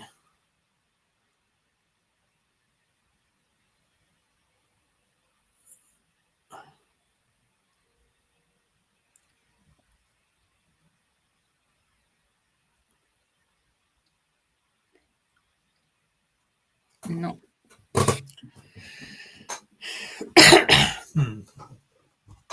Any idea? No, I've got no idea. But Chris will say if he's seen it. Is Chris still? I don't know. He's yeah. Okay. Not sure about that one. Yeah. We could put the engine on it and cheat, but it looks like the engine's on already. Oh yeah, I haven't got it on my e4 castles. Okay, so e4 castles. That bit I was right about, but the next bit, if there's a good move here, and then knight h4. Okay, so it's a sort of mix of ideas that I was considering. That is quite interesting, and it also gives a better answer to that g5 move that I was worried about as well. Yeah. So now if g5, there's queen f3. I think this can be knight h4 first. Arabian Monk's saying 11 knight h4. Okay. So have I switched from my analysis engine back to the main thing, or am I? No, you're still on analysis. I'm still there. Okay, so 11 knight h4. Yeah, so I guess that's instead of. Sorry, 12 maybe, or even. Oh, sorry, instead of taking right at the beginning. Yeah, I think. Okay, I mean these were. Oh, that's very interesting. Yes. Aha. So now, what the difference is that white's getting rid of that pin that we had in the last line, and he's teeing up for a bishop takes d5 rather than a knight takes. Yeah. which, yeah, I did. I was a little bit suspicious. Oh, and you've still got a fork, but this time you've still got the fork. It's just much more bishop and the effective now knight. because there's no pin. I don't really understand why knight takes isn't also good. I guess bishop takes maybe. You can do knight takes here now. Knight takes here. By the way, the engine is saying my original idea was to do something like this and fork. Oh, okay. And the engine is actually saying that e4 may be even better, but I didn't realize. I thought it was a decent plan. I didn't realize it might be in the realm of actually sort of winning stuff. Wow. But if you can play knight takes, it's pretty tempting. It basically suggests Andrew made quite a serious mistake. I think knight takes 5. Because he didn't do this, did he? He did something. Well, White didn't do this, but Andrew did allow this. Yes. And I think playing knight h5 was dangerous enough that he had to go straight back again. Yeah. I think playing knight h5 and avoiding the repetition, just his pieces are momentarily too disorganized. Yeah. So if he really wanted to do that, I suspect here he might have had to kick off with some. Oh, bishop e. The engine says bishop e7 would have done it. I can see that he wanted to go to d6 because he doesn't want White returning the bishop to f4 as soon as he goes next. But I think the pieces are just too loose, actually. And he's been a little bit lucky to get away with that. Yes. Yeah. That's interesting. So in conclusion, after bishop d6, I was sure that something to do with a quick e4 would be worth looking at. And I was thinking about taking and, knight h4 and e4, but I didn't think about knight h4 and just the moves in a slightly different order. And taking on d5. Yeah.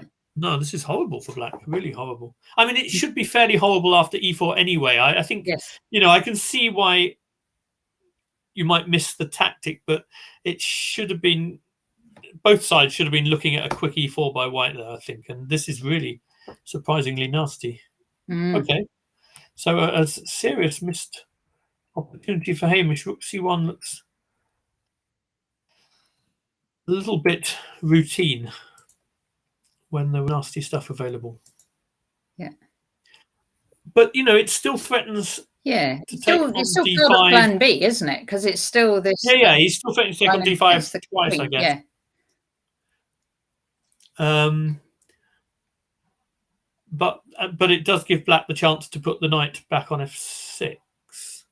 However, it may be that black's still running into some knight h4 stuff. Okay, let's go back and see what's actually happened, if anything. So White's been thinking for 15 minutes. Okay. And the engine still thinks White's doing very, very well. Yeah. Okay. There's a nice. This is worth mentioning because it's. I didn't want to resort to the engine at this point, but it's quite an important point. After knight h4. Hi, Northumbria Masters. That's Tim Wall. Hi, Tim Wall. Indeed. How are you?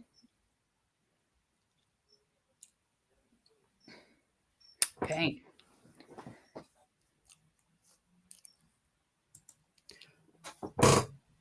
Yeah, after knight h4, I think the problem is because of the pin on the c file. If black just retreats the bishop as he would like to, he's still running into the loss of a pawn on d5. So bishop h7, White can take on d5, and after e takes, he can take again with the knight. Yes. Knight takes, bishop takes, and black can't take back. So that's a very serious problem. And the other serious problem black has, I think, is that if black flicks in a d takes c4 now, which is not what he necessarily wants to do, but what I thought he might need to do here, White can actually play knight takes f5.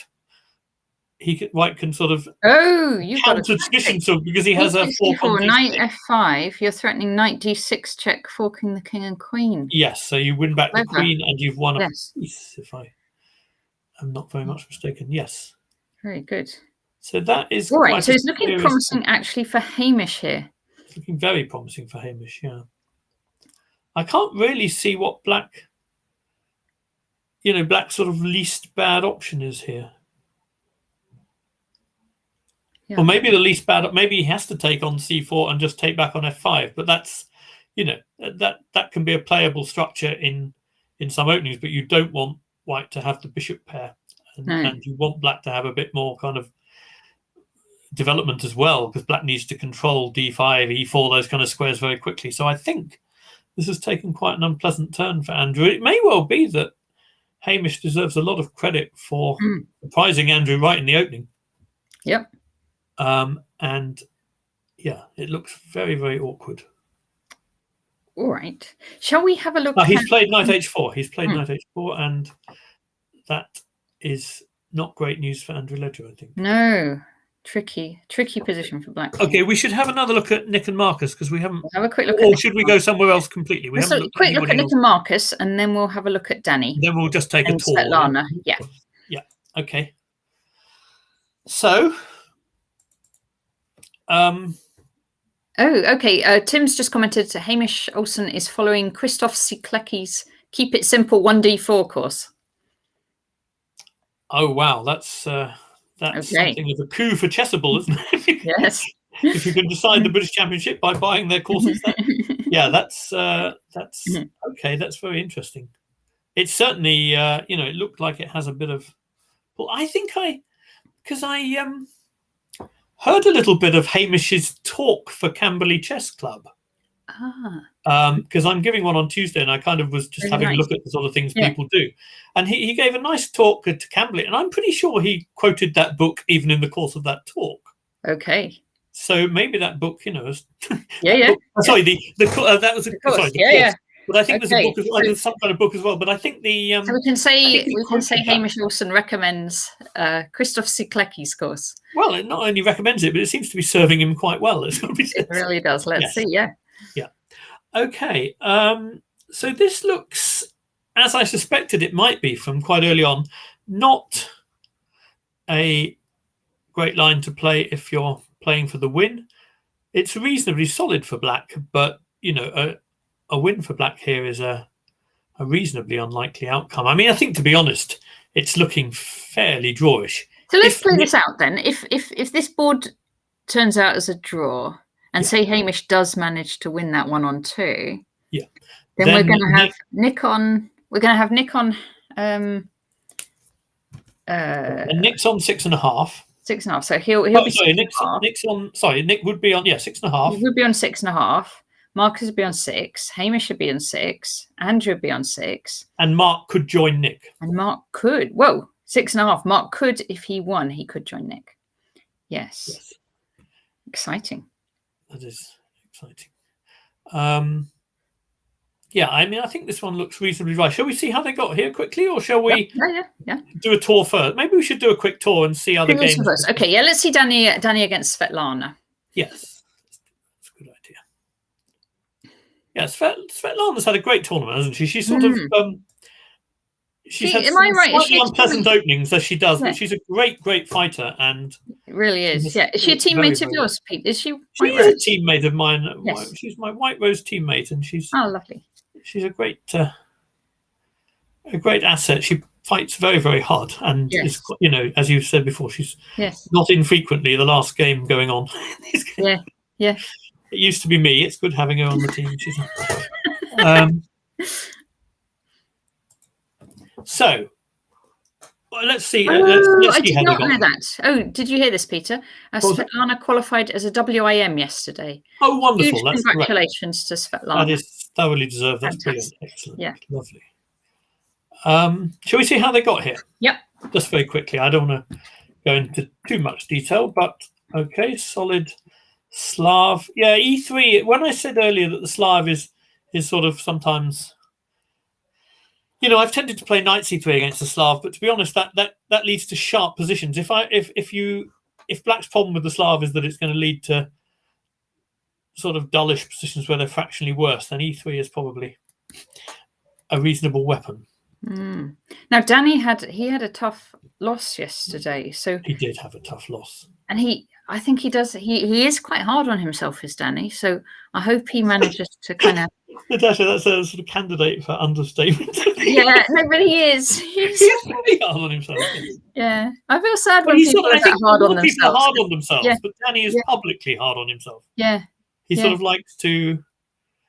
Yeah, he likes to bring his sort of struggles into the public domain somehow, in a way that many people avoid, I think. I think it sort of doesn't help being that hard on yourself because it's so hard. It certainly doesn't. I mean, you need to be sort of honest, but you need a a sort of narrative which gives yourself a fighting chance of bouncing back, don't you? Yes. Yeah. Yeah. Having said that, I don't think in practice he always does so badly when after a loss. Okay. I think he there's I'm sure there's a sort of some kind of deep inner belief there as well. Tim says Danny sends himself to a Siberian camp for re-education. He does, but he sometimes emerges with some re-education. Yeah. Okay, 97. So this is super solid by black. And white had, I think in this position, white has the option of playing kind of b3, bishop d2 and enter into the spirit of slow and super solid, or breaking immediately. And Danny's gone for breaking immediately, which I think there's a case for, because black's setup is slightly passive, I think. There's always this fine line between solid and passive. This one strikes me as a little bit passive. I mean, white has, some positions have a plan, suggest themselves, some don't so much. Here, the mind sort of goes to bishop g5 and queen d3, and you forgive yourself for how primitive that is, and you think, I mean, does Svetlana? I've just noticed in this tournament she's had quite a few times where it has been a little bit passive in the opening, and then she does this amazing fight back. I just wonder actually if she learnt some more active openings, if she'd be even more scary player than she already is. Yeah, that may be true. I mean, I think, yes, that's quite possible. I don't know how much time she spends on chess these days. But on the other hand, if you have a limited amount of time to spend on chess, there is also an argument for not devoting too much of it to the openings. No. It may be that the fight back skills that she shows also. Well, I mean, her fight back skills are going to be good whatever opening she plays, right? I mean, no, they would, but if she's studying the endgame, for example, that could have a serious impact on her fight back skills. And if she has limited time available for study, I mean, she's a student, so sure, she, you're going to you're only going to have a certain amount of time to put into chess. If you put it into the opening, into the endgame, and show great fight back skills. That seems to me like a pretty valid option. Yeah. Having said that, I think you're right. That she could improve her openings a bit with a little bit more work. But okay, this is a sort of fairly typical structure. Black may have spent an extra tempo somewhere getting the c5 in, but this is I like white's bishop on c2 because it gives this extra sort of kick to the kingside attack, I suppose. But yeah, Danny going for the none too subtle. Okay, I wasn't expecting queen c7.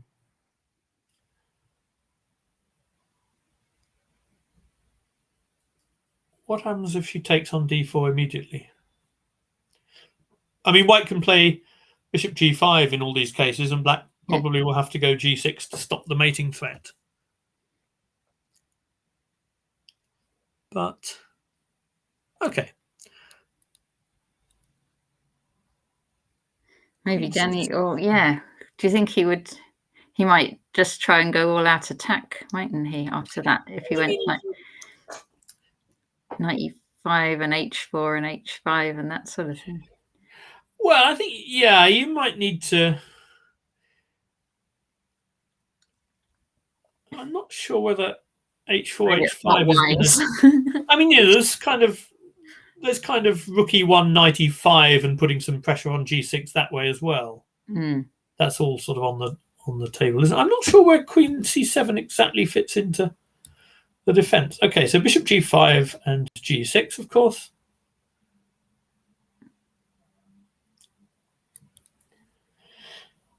So I think queen c7 may be partly about trying to take back on c5 with the queen after d takes c5, but I'm not sure why that's better for black than playing c takes d4 earlier, but there may be a reason. D takes c5, queen takes, okay. Yeah. Queen c3, oh, okay. So Danny's now going for the dark squares now that he's forced g6. Yeah, it sounds very positional. He's going for the dark squares, particularly g7 with mate. Yeah.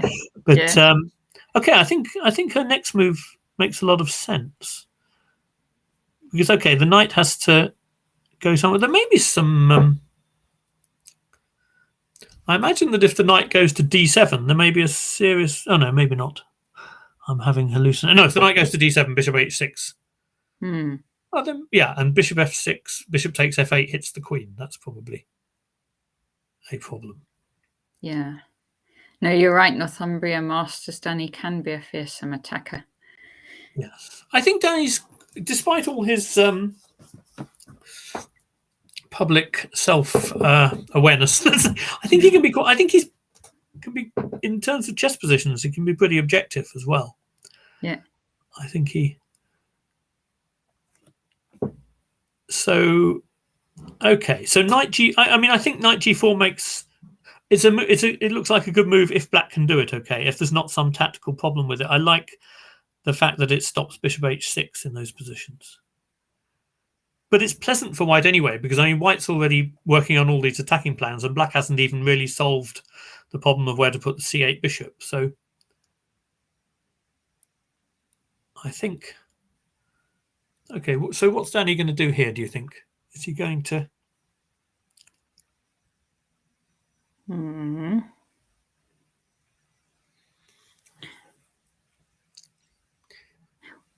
Positionally, I think I don't mind taking on e7. Yeah. But I mean, I don't know though. It may not be. I sort of think that black would like to. If I don't take on e7, black would like to play bishop f6. But then it occurs to me the knight on g4 is actually quite stranded. It doesn't have a very obvious square to go home to. So it may be that white had some interesting possibilities here. Danny's. Oh, he did take. Okay. That's taken. Take, and that's where we are. Okay. Yeah. So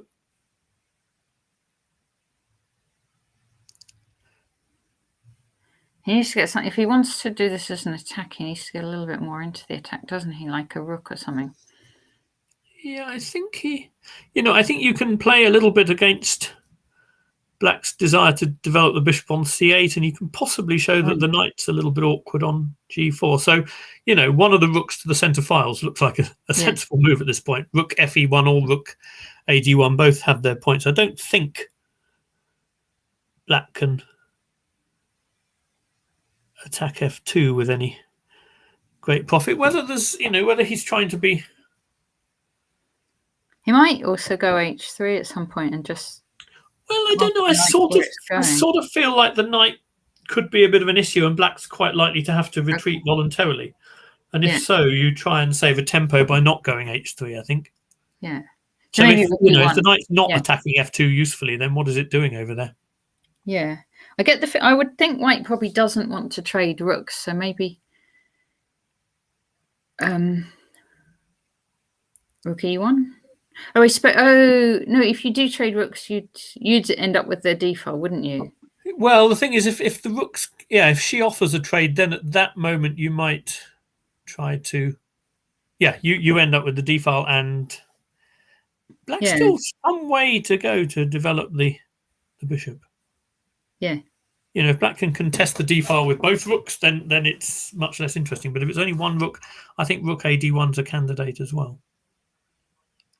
Okay, so Danny certainly has a pleasant position, but as we know, Svetlana has a habit of making things pretty tough in unpleasant positions. Defender. Yeah. Okay, let's. Should we see Theo? If we do our tour at that speed, we're going to. Yes. Okay, it looks like Theo may have a few problems. Oh. Oh dear, Theo has a lot of problems. Theo has had a very, very good finish. Oh yes. Until today. He's been playing very well. Yeah, I mean, it's a bit of a coup for him beating Freddie, I think. Yes, I guess it was a big match for the juniors. It's presumed Freddie left in order to play the Terra final. I did not know. Yes. Yeah, okay. In which he's done very well so far. Okay. They had 6 rounds yesterday, and he got 5.5. So. Okay, and is that why Olga left as well? That is why Olga left as well, and she was on I think she was on something like 3 out of 6, maybe 3.5, maybe. She was doing fine, I think. Excellent. But yeah, Theo was doing. Freddie was doing well. Yeah. So. Okay, fantastic. So black. Black seems to have an extra rook. Oh no, an extra exchange. Okay, sorry.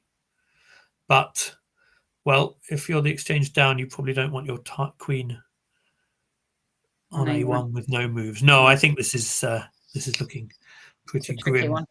And I think. Well done to Joe. Joe is going to see this one through. Yes, indeed. Joe had a tough day yesterday. Yeah? Yesterday. Now, what's happened yesterday? He's been doing well this tournament, but I've forgotten now. Yesterday was who was yesterday? Well, he's been doing fine. I think at the beginning he may well have been one of the people who hoped for more, but yeah. Okay, so that one looks a bit tough for Theo, and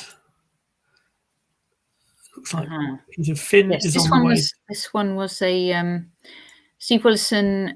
It was like a double or triple up float to checkmate a lot. Peter Finn. So Peter Finn is one of the people, when you were discussing people who are clearly underrated earlier. Yeah. Peter Finn is clearly a very strong candidate for that description. So it looks like Black has an extra pawn, and that looks like a good. Well, okay, the engine didn't like it. That looked like a logical move to me, because that knight on a3 looks fairly sad as well. This is feeling pretty grim for White, and the other game against is. Well, it looks like quite an interesting battle because you have kind of some. I don't know if White is attacking on the king side or just kind of gaining space there. But Black certainly has some things to boast about on the queen side, but there's some. What was this? Some kind of French defense, maybe? I guess so. Did you want to go through it, or shall we just see? No, you can just briefly. Why not? Exactly. If you just scroll down very, very slightly, because sorry, am I? Yeah, that's it. Okay. Yeah. Oh, sorry, we scrolled up again.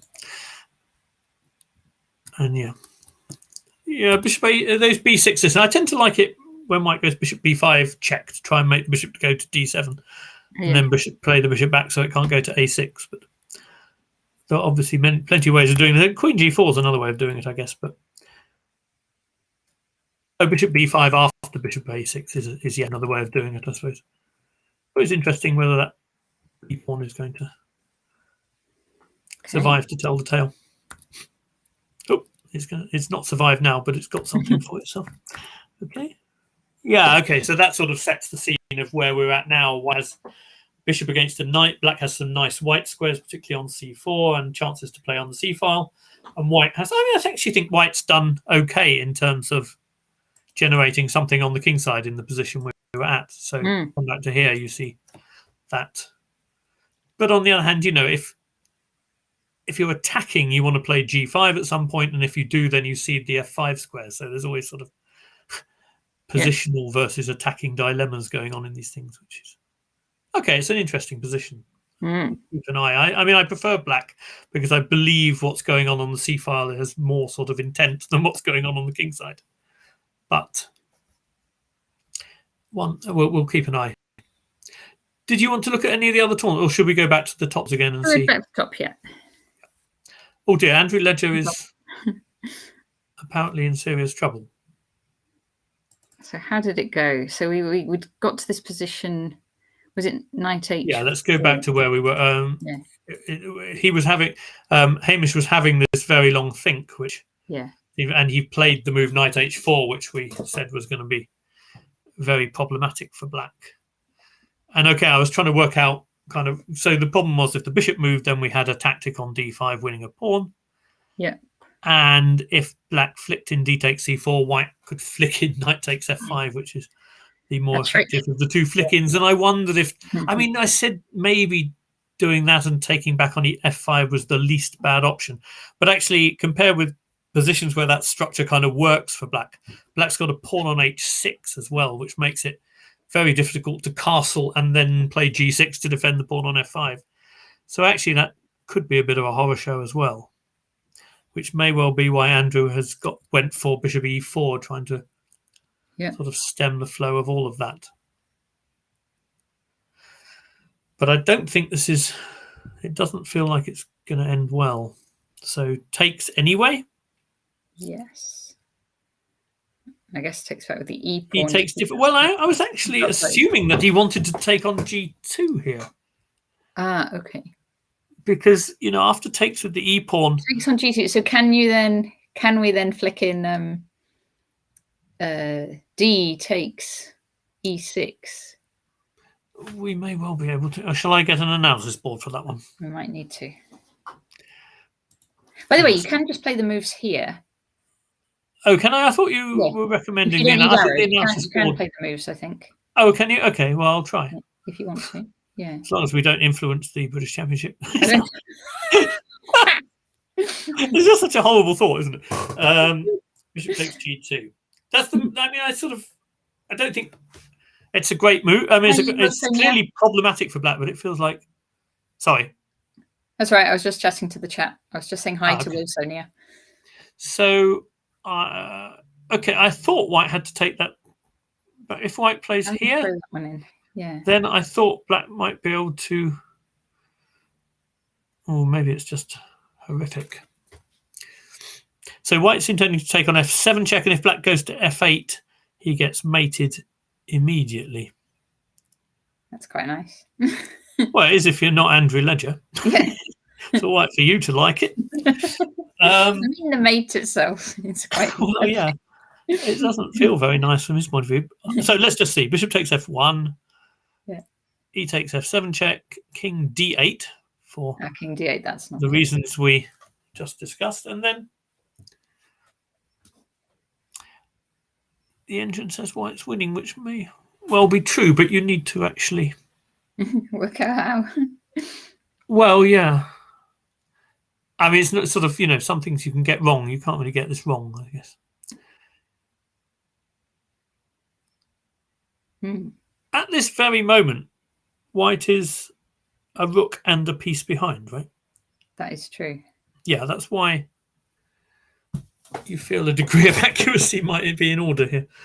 Yeah. What about like knight G6? Well, maybe, but the trouble is, if you win back the rook, you might remain a piece down. I was also wondering about some knight B5 or something, but yeah, a lot's been given up. So you'd have to be careful, I suppose, that Black can't give up more. Are we missing something obvious? Well, I reckon you just take knight B5. It says I should have gone with my instinct. I know we had to go for it. Oh, now it's changed its mind. Right. Yeah, I think.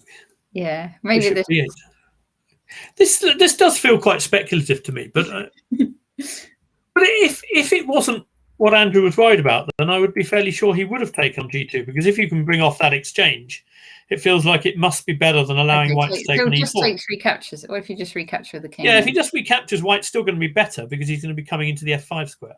Maybe it's even. Oh gosh, after E takes, it's even worse. Okay. He says we need to try. It says we need to try knight takes. So okay, so if E takes, then I mean, I sort of feel like this is horrible for Black, but on the other hand, White is completely and utterly winning. Feels like a fairly extreme assessment. Okay. Maybe there's knight F5 and knight B5. That could be a reason to be completely and utterly winning, I suppose. Oh yeah, that does look. Threatening knight D6, and if knight E4, then I guess bishop F4. That may have a bit of the completely and utterly winning about it. Yeah. Dear, that really is very unpleasant, doesn't it? It does look unpleasant, I agree. So I suppose Andrew's reasoning in not taking on G2 is that although it's unpleasant to give the bishop pair in addition to everything else, at least there's no knight B5 at the end of the story. Yeah. Yeah? Yeah. So he just took. So what did actually... Yeah. But if he takes with the bishop, there's still maybe a knight takes E5. Or now Black plays knight, has to play knight takes to be consistent with the idea of not leaving White with that knight. Okay, and I guess White takes and goes knight F5, and it's still all very horrible. Yeah? I mean, takes and knight F5. Yep. Yeah, this is a bit tough. Is this where they are now? Well, I don't. Yeah, I think White played knight F5 and bishop F8, and this is. Oh, he's gone bishop B4 as well. Okay. Oh. Wow. Dear, this is a very tough. Gosh, and if the bishops come off, then knight D6 is a huge threat. Yeah. Yes, as Wilsonia says, this looks troublesome. That's the greatest understatement since you said Danny could be a bit hard on himself. Yes, it's very troublesome. I'm trying to find any move which sort of staves off immediate disaster. So, I mean, if we...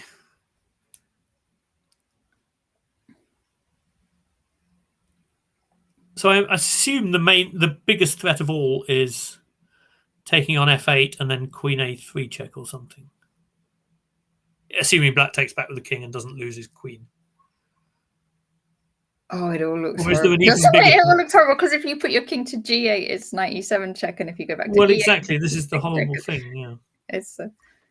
You know what I would want to do with black here is try and give a pawn or two by moving the knight on d7 to try and take on f5 when white takes on f8.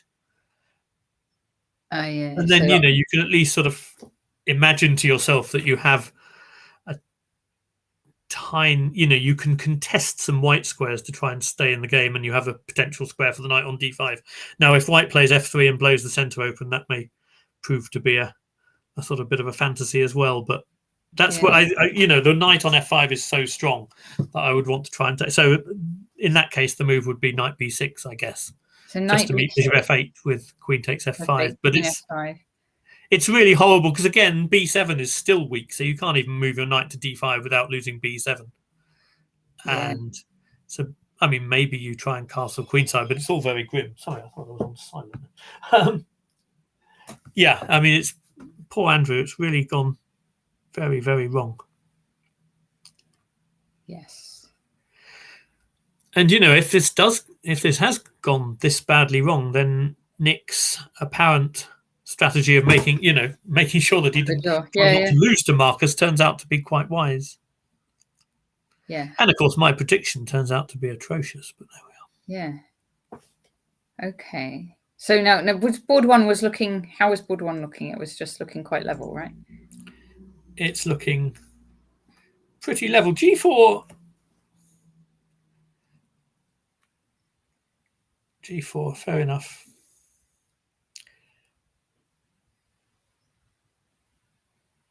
So, what's Marcus's?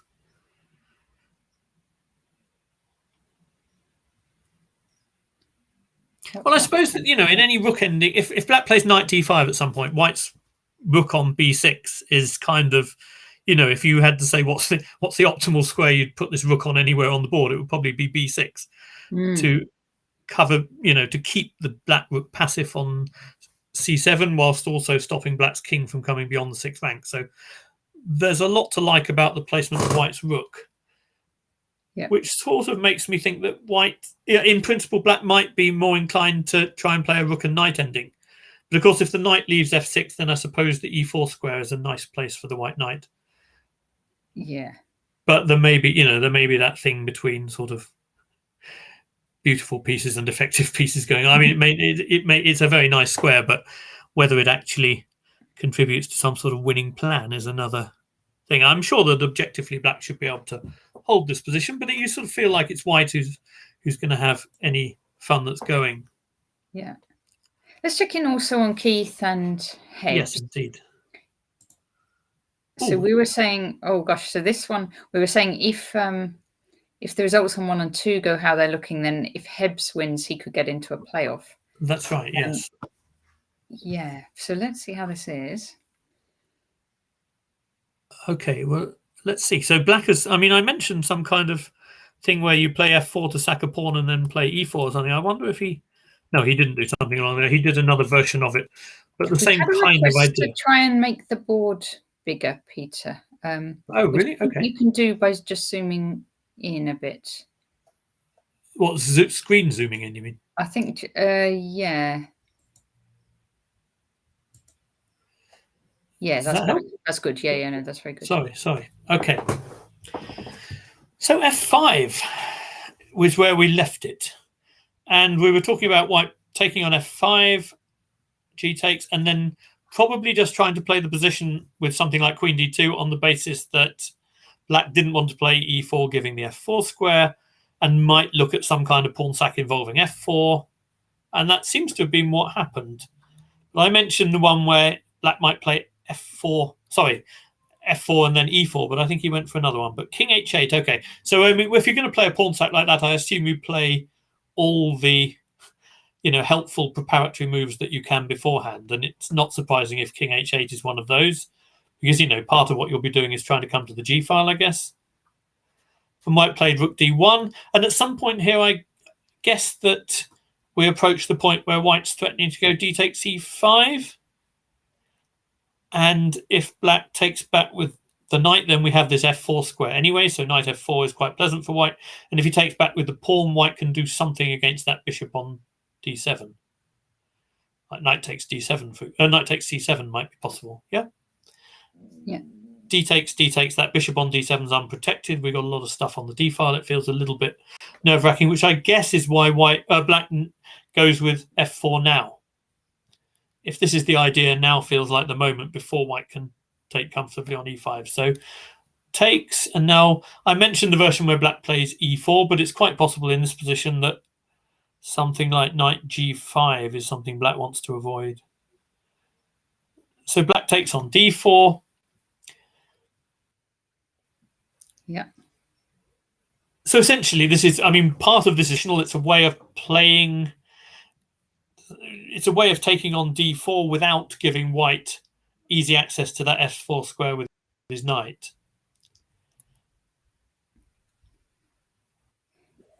But there's still that knight on d5 still feels like quite a strong piece. It's difficult for Black to, you might like to play queen moves to the king side, but you always have to reckon with c7 beyond on prise. And what about like queen h4?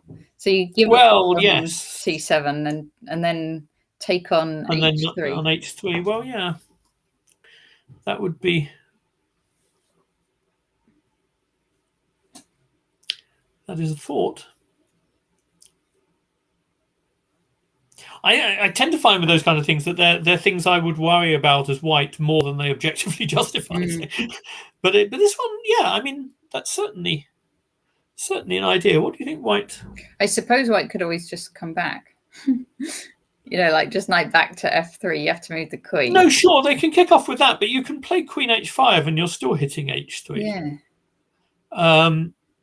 No, I think if knight f3 sort of forced you to retreat, that would clearly be the way, but you can go to h5. It's not obvious to me why that gives you much less. Why the queen's any worse on h5, really. And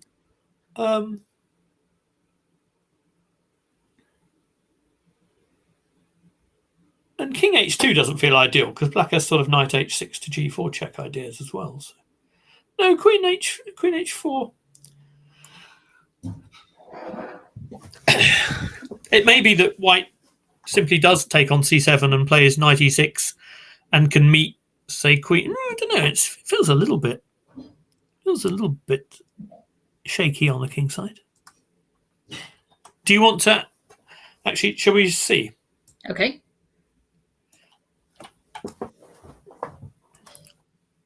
One thing White could do is play f5 to simply block that threat off for the moment. Because we're defending d4 enough times, and if we get masses of exchanges, c7 is still weak at the end of the day. Yeah. But, that may be one way to handle it. My feeling is White ought to have some way of doing it here, but that does look like quite a good sort of. Yeah, because I'm sure Hebs will have considered the Black bishop on d7. I was just looking at it, and like all those squares on that diagonal, like the knights are covering like e6 and f5. That knight on d4. Did you have a chat with it, Jonathan Rowson style? I was trying to chat with it, and it was just like wanting to take that pawn on h3, and that was. I imagine it probably does. Yes. Yep, that seems like a very reasonable. What did he actually play? Knight e7. Okay, so he's taking that knight on d5 very seriously. Yeah. to my food. 1 second, sorry.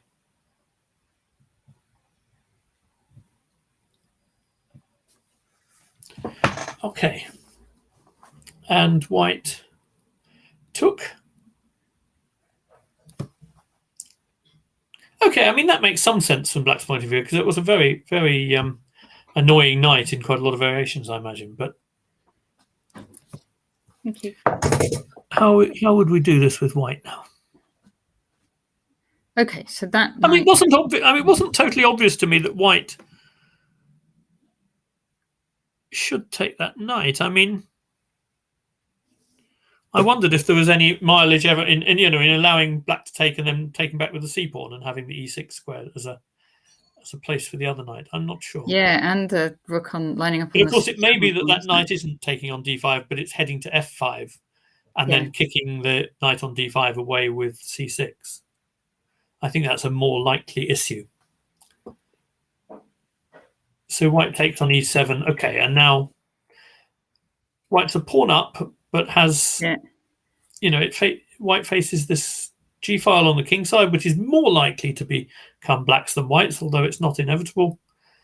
And the doubled f pawns, well, I don't know how a man for whom structure is the main thing will feel about those. Mm-hmm. He likes f pawns, though, doesn't he, Keith? Well, he's got plenty of them here. Yeah. It's good to have. Yeah, I mean, white sort of floating the idea of bringing a rook to the g file himself doesn't seem out of the question. But something like king h2, you do have to reckon with your queen h4 move followed by knight h6. Yeah. So it's not obvious to me what's the right way to go here. GM Godgiev is saying it looks like black has not time to bring knight on e6. Sorry, not time to c6. Not time to bring knight on e6 or c6. So I guess he's thinking maybe knight to d8 and then out to e6 or c6, maybe. Okay. It looks like black doesn't have time to do that. That's interesting. I sort of had thought that knight was more likely to be headed to h6 and f5. But Theo's resigned on board 5. Yeah, we'll check in that in a minute. Yeah, that's I'm afraid that was kind of likely from what we saw before. But Theo has had a really good tournament. He has, yeah. He's a player I've been quite impressed by when I've seen him, actually. And I also worked with him in one of the academy sessions. Lovely. It was only a brief. I'm not one of the regular academy coaches, but I did do this session, and Theo he sort of wins you over with his enthusiasm very quickly. Excellent. Yeah.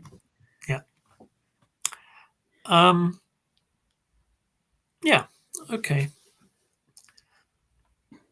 So, wait a minute. Keith has made a move. I apologise. He's played knight back to f3. That wasn't okay. That's sort of very direct in that you can see how that might, that probably threatens perhaps some c5 move, or also probably got trading bishops on d4 in mind. I think that's what Keith wants to do, to swap those dark square bishops off. Probably, although if black can play rook g8 to sort of take back on g7 with a rook and bring the other rook quickly to the g file, there's some, there might be a slight downside to that as well. It also means that black has more option to bring the knight to h6 and f5 perhaps as well. Okay, knight f3 might be fine, but it's not obvious to me. Does that also kind of give black the option of playing bishop c6 as well in some positions? Oh, yeah. I don't know. It's quite hard to judge this position because the pawn sack is really interesting. Okay, he's done exactly. He did want bishop c6, yeah. So that makes sense. Although I'm quite interested, he made. I think, although we fell a move behind, he must have made that decision fairly quickly, and it seems to me like there were I think, okay, bishop d4. So that's... Yeah. And now, so rook g8 feels like the desirable way to deal with that trade. But I guess we have some... Oh, yeah, we could see Heb's doubling up, couldn't we? Is White trying to show that the queen is... I suppose the queen may drop back to f8 in that kind of scenario. If White plays rook e1 next move, rook g8 might be helpful to give the queen a square on f8 as well. Yes. So I'm sort of expecting rook g8 to happen here. Okay, I mean it's a rich position. I suspect White is sort of theoretically a bit better, but there's I've got the camera saying that there's a close up on Keith's t-shirt on the camera at the moment, so we'll just have to see that just for a second. Here we go. Oh, this is Keith? Is that Keith? I'm not sure that's Keith. Just make this full screen a minute. Let's have a look. There we go. Yeah. I have noticed there's been a lot more walking around by the players today. So I guess because everyone is looking at the different positions and adding up their own scores and seeing how the other games are going. And it might be that. It might just be nerves, actually. I'm sure that you walk around more when you're nervous. Yeah. And last rounds tend to make people a bit nervous. I'm not so sure. I mean, yes, people keep an eye on the other. But again, I think if you over keep an eye on the other boards, you start thinking result rather than moves, and it can be dangerous. So can throw you off your own game. Yeah. That doesn't necessarily mean, just because it can be dangerous doesn't necessarily mean people don't do it. But I think a lot of it is nerves. Certainly for me, when I walk around loads, a lot of it is nerves. Okay, so this is very interesting. He's playing this in a very... Danny's having a good look at Keith and Heb's game. Oh, yes. Yeah. So sometimes you walk around when you think you've got a winning position, don't you? I'm just wondering, Danny's body language is quite confident there. Anyway, I'll get you back to the chess. Here we go. Yeah, he's taken on f3. I wasn't expecting that. Well, it feels like very much a declaration that he's playing this quite positionally rather than trying to give mate in a way. If one move can tell you much about a player's intentions, I think you can imagine scenarios where Black exchanges the right minor pieces. So exchanges dark square bishops, exchanges that knight, and that in a way makes that front f pawn harder to defend. And if you get some position where maybe the f pawn drops, then the knight operating on dark squares could end up being simply a good piece against that bishop on g2, and it could have very strong square on e5, something like that. That's a very positional way of doing something where we were thinking partly in terms of trying to attack on the g file and that sort of thing. It may be that when you examine the attack on the g file and you factor in things like if you move the knight from f7, then knight g5 blocks things quite effectively. It may be that it wasn't that Mark judged it not to be very realistic. I suppose also if the dark squares bishops are coming off, then you don't mind swapping off the other bishop for knight. And it gives this queen a square on h4. We were talking about rook going to e1. Well, there may be an attacking element to it as well, of course. But, given that White could flick in bishop takes g7 with check, you feel that White has probably the positional... Black has the positional stuff on his mind more than the giving mate when he plays bishop takes f3. It's very interesting. So actually, so White could... do bishop g7 and queen d4, couldn't he? In between. Do you mean queen c3, or you could do queen c3 and take back on f3 the queen. But I'm not sure I can see any particular reason to do that. And also, if Black's playing in the sort of trading pieces and trying to show f4 is weak sort of way, he might meet queen c3 with queen f6, and then maybe I don't know whether. Yeah, well, that's the thing, right? So then the queens had come off. I mean, I think this felt like a very big... And the only thing that surprises me here, really, is that it feels like Mark's making very big decisions rather quickly. But that is, I've had that experience playing Mark as well, that sometimes, I'll be thinking for a long time about some fine points, and then he'll make a big decision very fast because he just is quite practical in that way. Yeah. And, I will have probably, at the end, I'll have seen more about the position, but... Thanks, if you run into time trouble or something, it doesn't necessarily matter that you've seen more about the position. Thanks. See you. Thanks. And well played. Say well played to Theo for us. No, indeed. Yeah, absolutely. Well, Should we see Danny? How Danny and Svetlana? Yes, let's see how Danny and Svetlana are doing.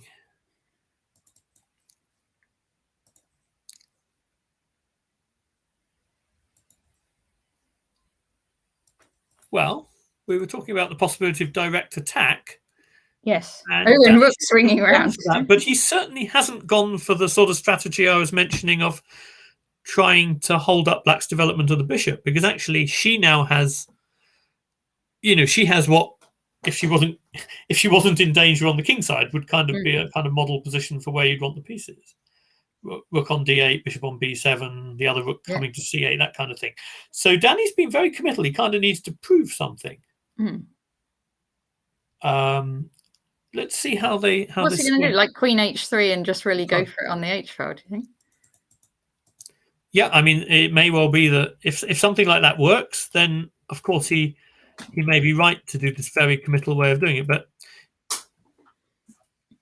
so this is the position we had, isn't it? And we said White might be deciding between rook e1 and rook ad1, something like that. And he went for rook e1, rook fe1. Yeah. And Black played b6, as you would expect, because that bishop needs. Yep. And then rook e4.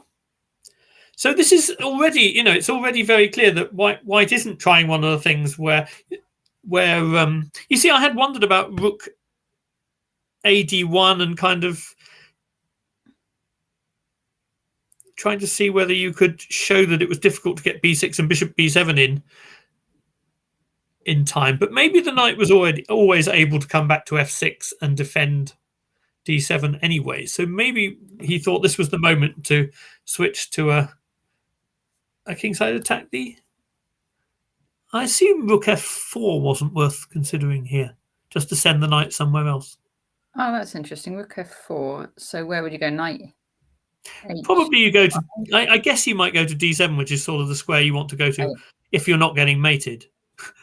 And then, it probably just means that after rook h4, there's going to be some additional queen f6 resources or something. So probably going there immediately makes more sense.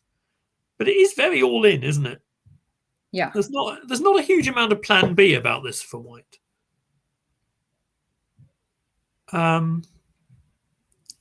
So okay, she's. I assume he knows about Svetlana's reputation as being a very tough defender.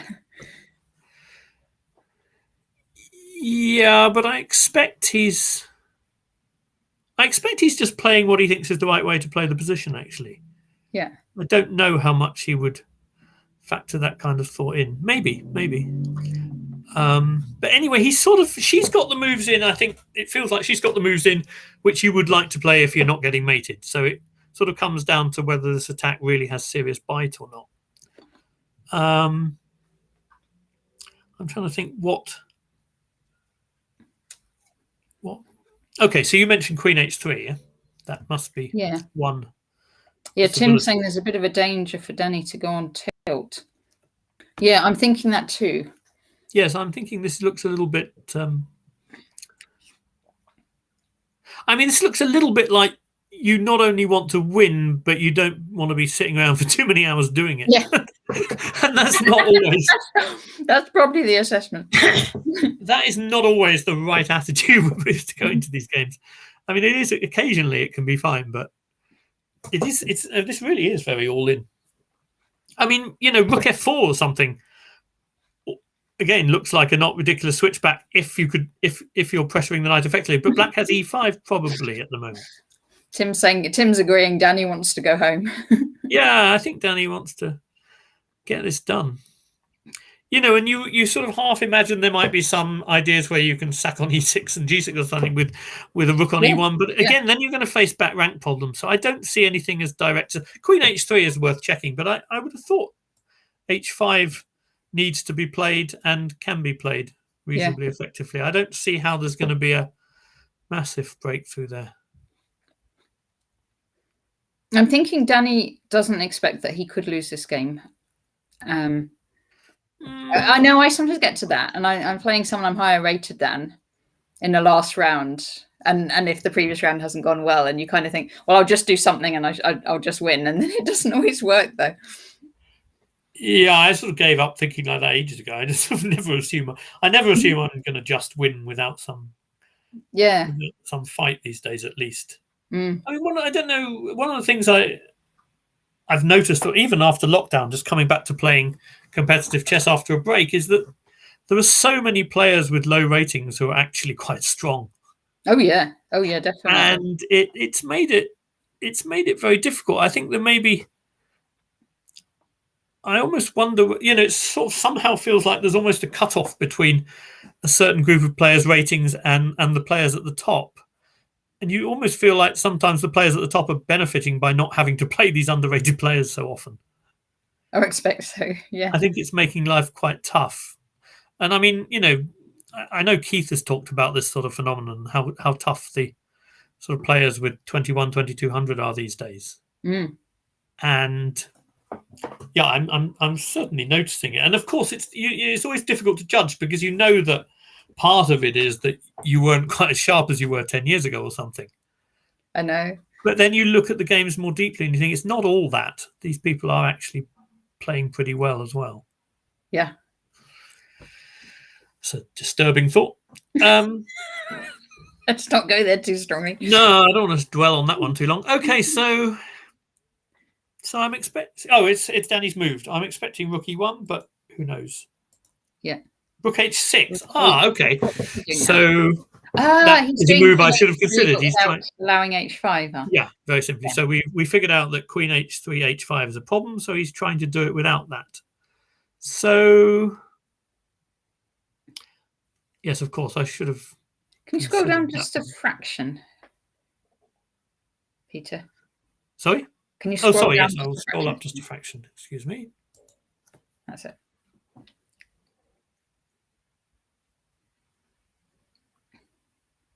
Yes.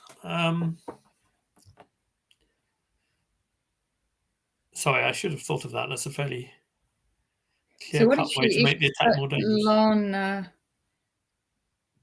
goes, shout if I'm allowing mate or something, goes knight g4. Sorry. You said to shout if you were allowing mate. I sort of assumed. Well, rook h7. Oh, I actually am. Well, I actually shouted. I was taking it at your word. No, I actually am. Yes. Okay. That's something you can't do then. Well, I think there are a few things she can't do. Another thing she probably doesn't want to do is queen f8, hitting the rook in return for leaving the knight on. So it gives the knight on priest. Yeah. Well, white's hitting. Sort of feel like that won't work. The idea was to meet queen h3 with just queen g7. And actually, although the queen's very passive, the rooks are very active. You can go rook d2 and all that kind of thing. The problem will be that white has some kind of sack, right? Some kind of sack, yes. Yeah. So what's the best way to deal with this? Yeah.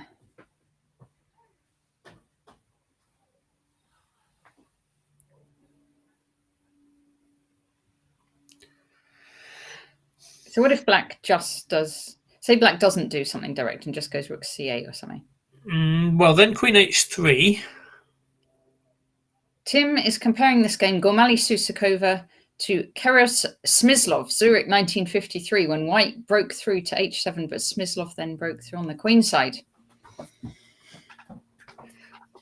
Yeah, okay. That might be a white rose perspective on the situation. I detect some partisanship. No, maybe not. Maybe not. Is Tim one of your? I don't know, because I sort of think. Yes. I sort of think that this is more dangerous than I thought. That's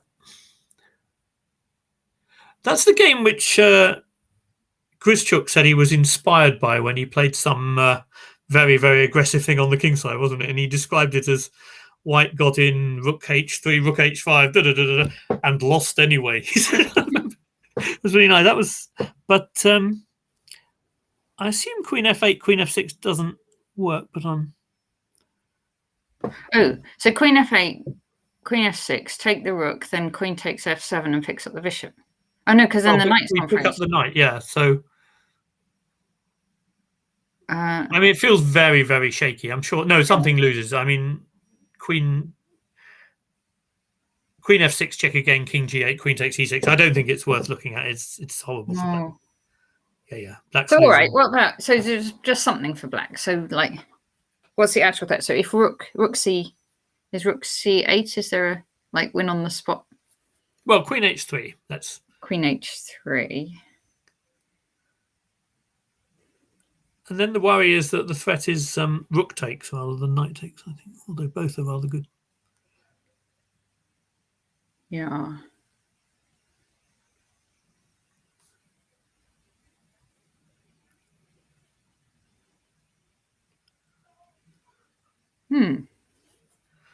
So okay, so if let's just try so rook c8, queen h3, rook c5. Let's try that. Oh no, it's mate on h6 and h8 and h6. We can't give h7 and take the knight because rook h8 check, king g7, queen h6 is mate. So this feels suddenly quite scary.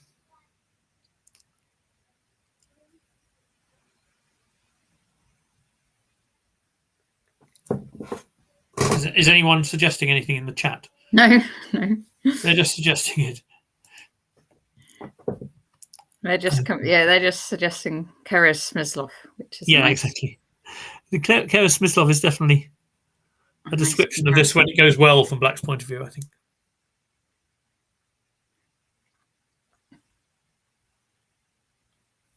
Yes, Danny wrote a book, of course, Mating the Castled King.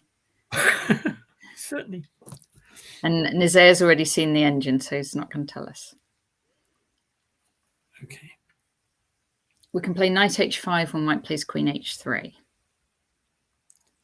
We can play knight h5 when white plays queen h3. Yeah. So if we go rook c8, queen h3, knight h5. Any particular preparatory move for that?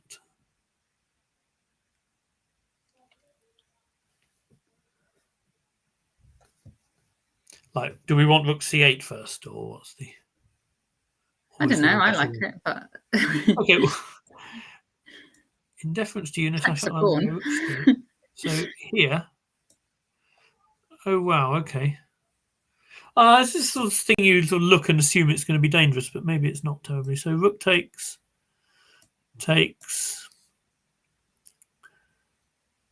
Oh gosh.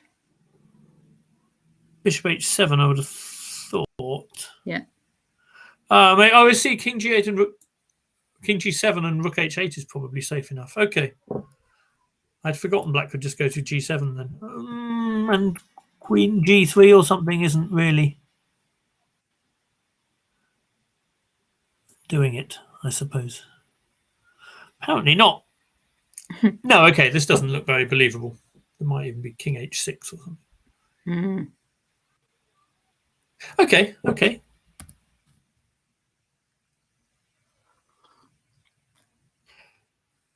I guess the question is she going to find that idea? It wasn't so easy to find, I didn't think, but of course it's manageable.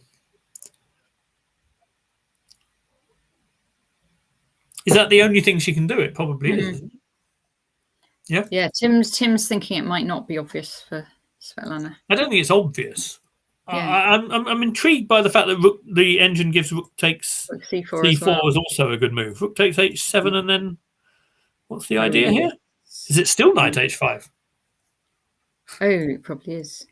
Yeah, it's still knight h5. The knight h5 idea seems to be absolutely key. Yeah, but I do think once you get to a position like this and it's really dangerous, then you do have, then she's got a good chance of finding it because it's the only thing that'll work. If you see what I mean? The old process of elimination, maybe. Exactly. Yeah. Yes. No, that may be true. Yes. Okay, and she has she's a reasonable amount of time, and she's spent 9 minutes at this point, which feels to me like if you're going to use a decent chunk of your remaining time, this feels like a very sensible moment to do it. So yeah. Okay, shall we see how? Yes, let's see how Andrew Ledger's getting on. Well, Andrew Ledger isn't.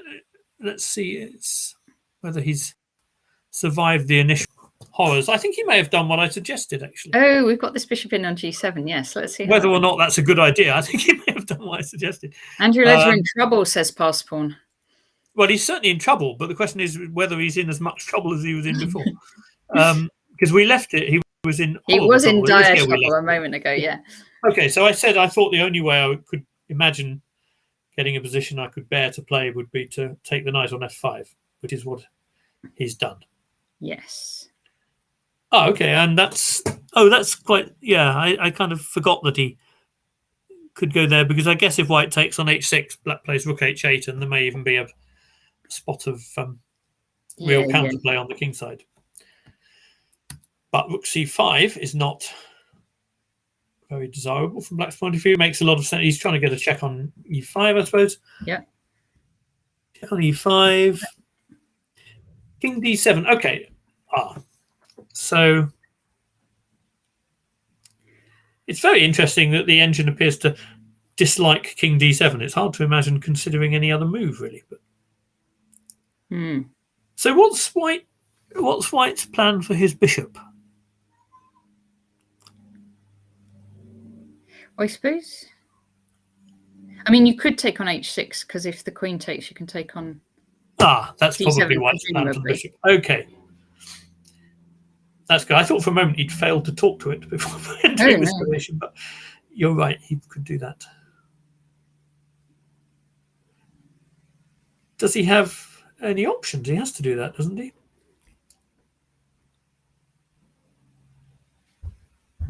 Yeah, maybe. Yeah. So if he does it, then the worry is that the h file becomes weak. So like bishop h6, rook h8. But then I suppose this king in the centres does look a bit worrying. Yeah, I was trying to work out if white could sort of immediately punish. Well, we may find out. He's just taken on h6. He played it. Anyway. We may immediately find out whether there's some sort of really. Okay, I mean, to be honest, with the queen on g6, the play on the h file looks much less significant because white has h4 in various positions. So he may well just be able to retreat the bishop to f4, and if queen has to go to h7 to threaten something, which isn't the ideal square, then just h4. Yeah. It does look pretty grim for black. I mean, I think from the position he had, it may well be no worse than anything else he had. Yeah. But white could. I mean, white has to be a strong favourite here still. Shall we have a quick look and see what Marcus and Nick are getting? Let's do that. Yes. Okay. There's a few things happened. So.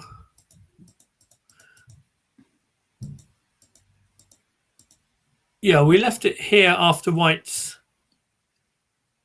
Yeah, can you scroll? That's it. Yeah, cool. Yeah, I'm just bringing it down. Sorry.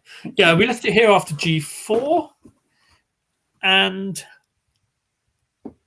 okay, I was talking in general terms really about how I thought a rook ending would be slightly unpleasant for black because the rook is so passive on c7. But and the fact that if the knight gets driven away and it doesn't go to d5, then white's knight can sit happily on e4. But I wasn't sure any of that amounted to anything more than great optics. But Nick obviously decided that g5 was worth preventing drastically. So, sorry, it's not allowing me to do it by mouse. I'm going to have to lose that for a moment. If you click the down arrow by where the chat is on chess24, you can get all those moves just down. Not there. Sorry, the down arrow where the chat is. Can you see the chat on chess24 just on your page? page? Yeah, I think so. And you see the arrow where the moves are? Just under the UK flag. Yeah, that's what I was doing. But it was off screen, and I've made it so big that it's off screen. Do you know what I mean? The arrow just by the flag and the camera. And you can just get the moves, all the moves.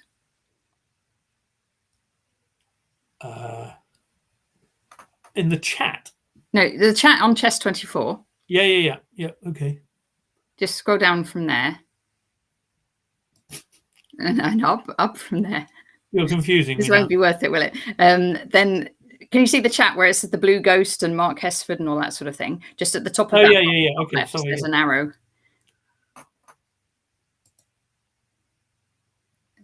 Top left of that box. Left. Top left. Go left. Oh, there. Yeah. Oh, those moves. Okay. Fair enough. Okay. And then you can, because then you can just click your cursor left and right and get more moves. Okay.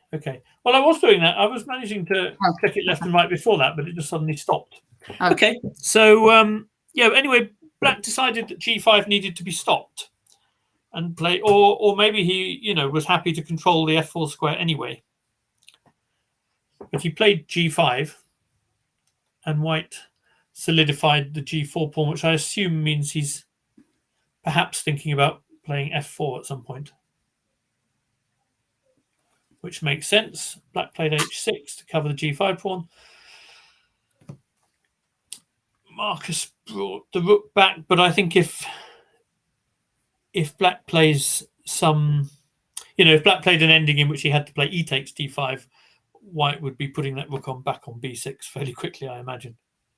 King D6, so he's taking his moment to bring his king to the 6th rank. Now it's not covered anymore. White could swap. I was inclined to think White would just play something like King D3 here, but I'm not sure. Yeah. Not sure why the rook needed to be retreated straight away. Maybe he didn't want Black going. Oh no, I was going to say knight d5, but then you just take it and take on h6. Don't you? Yeah, exactly. Well, you but may have then to watch Black out. can counterattack by going rook c2 and. Yeah, but I think in general, if Black plays knight d5, I'm taking and just going King d3 to cover the counterplay, and then everything's still hanging for Black. Like h6 is not to be defended, I think. Yeah. That's why I sort of. I see what you mean. Yeah. I thought he would. Sorry. If we're thinking about King d3 now, then yeah. Oh, wait a minute. King d3. Maybe there's some knight d7 to e5. Hi, Bunny. I should say hi, Caroline. How are you doing, Natasha? I think it's more likely that he was worried by knight d7 to e5. He didn't want that coming with tempo, which is why he wanted to play rook b4 first. That makes sense. I hope I characterized Dave and Steve okay. Yeah, I was trying to describe all the styles of the 3 ledgers because they all play completely different styles, don't they? I'm not going to repeat it all. Oh, did you do Caroline in the chat? She had a laugh when I was saying it.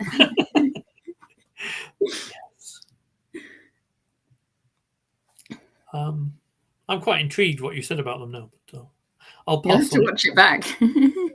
King D. Yes, I will. King D6. Rook D4 check. And knight D5. I mean, the engine isn't very impressed with that there's a huge amount to play for here. I don't think it's sort of staying determinedly 0.00 after every move. But F4 makes sense. And I think F4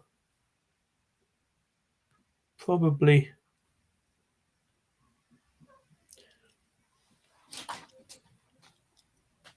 Well, it may well threaten to take on G5. It may also threaten to play F5. It's very clear that Black should take that.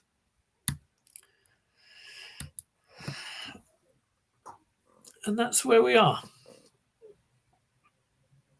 Okay. So it looks more likely to me than it did before that we're going to end up with a rook ending rather than a. How does this go exactly now? Because do we? Well, I was going to say I assume White moves his king somewhere, but so it seems he wants to play King F3. So I guess he's looking to take on D5 and then take on F4 with the king. So what if Black just takes on C? Oh no, you can't. It's pinned. Yeah. And I think the other thing is that Black can't play. Well, if Black plays King E5, White has Rook E4 check, and I don't think that particularly helps Black.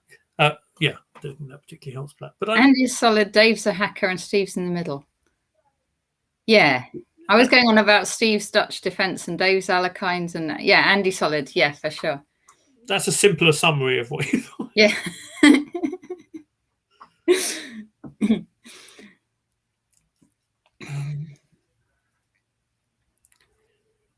Yes. Okay. Let's see. Did you want to look at any of the seniors or anything at any point? Oh, let's do it. Yes, let's have a quick check-in on the seniors. Right? So, do you want to share screen on that share one? mine? Yeah. Why not? Okay, so let me do that. Tab seniors. There we go. Can you see that? Yes. Okay. Oh yeah, it's me driving now. That's remember what I'm doing here. Okay, so we've got Phil Crocker against Paul Dargan. So these two are actually both regulars in this channel's chat. So Phil Crocker you might know as Schadenfreude, and Paul Dargan is B22C3 Sicilian, which gives away something about his opening repertoire. Tells you quite a lot, doesn't it? Really. But here we've got it the colours, so that Phil's white and Paul's black. I won't go through a lot of moves because we've got a lot of games. So where is this in terms of the tournament situation? Because Mike Waddington is leading, isn't he? But yeah, I've just picked it. I think they're in random order on. Well, I wondered if this might be. So, yeah, I'm not sure. This one I think is mid-table. It's okay. This is the over 50s, and is board. Let me just see, round 7. So this is the final round, of course, of the over 50s. Yes, in the lead. 2 players in the lead jointly, but not playing each other, are Ian Robson and Mike Waddingham, both on 5 points. Oh, right, okay. Yeah, and so it's a bit like in the British, where you got to keep watching boards 1 and 2 at the same time. So Mike Waddington is black against Jeremy Fraser Mitchell, and Ian Robson's white against Tim Kett. Then we've got Hassan Erdogan and Don Mason both on 4 playing, and Phil Crocker and Paul Dargan, the one we're looking at now, are on 3.5. Okay. Okay. So it's white's move here, and it looks pretty dangerous to me. Yes. Not so much because the bishop on h7, so much as the fact that f8 is unguarded leads me to slightly fear for the safety of black's king. But I'm just trying to see any sacrifices or whatever to just. Well, yes, you'd think. Yeah, knight h6 or something. Well, knight h6 is the one you'd look at first, I guess. So knight h6, and if black takes, then rook f8 and rook g8 check. Isn't that pretty much? Because you've got the other rook can come to f1 as well. That looks like it must be fairly disastrous. That looks nice. So I think black can't take on h6, so it must be that knight h6 is a pretty unpleasant development from black's point of view. So looking good for Phil. I'll just. Do you want to go to those 3 games that are? Yeah. So Mike Waddington. This is the next one. So this is board 1, the game here.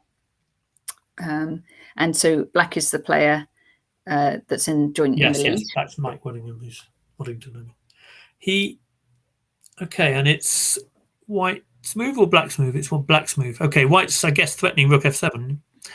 At least that's something you wouldn't want to allow to happen if you had the choice. Okay, Wilson is saying Tim Kett won the Fareham tournament with 5.5 out of 6 recently. So that's when we come to board 2, he's one of the players. Yes. Well, Tim Kett I know very well, obviously, because he was heavily involved in our book, and I've known him for many years. Okay.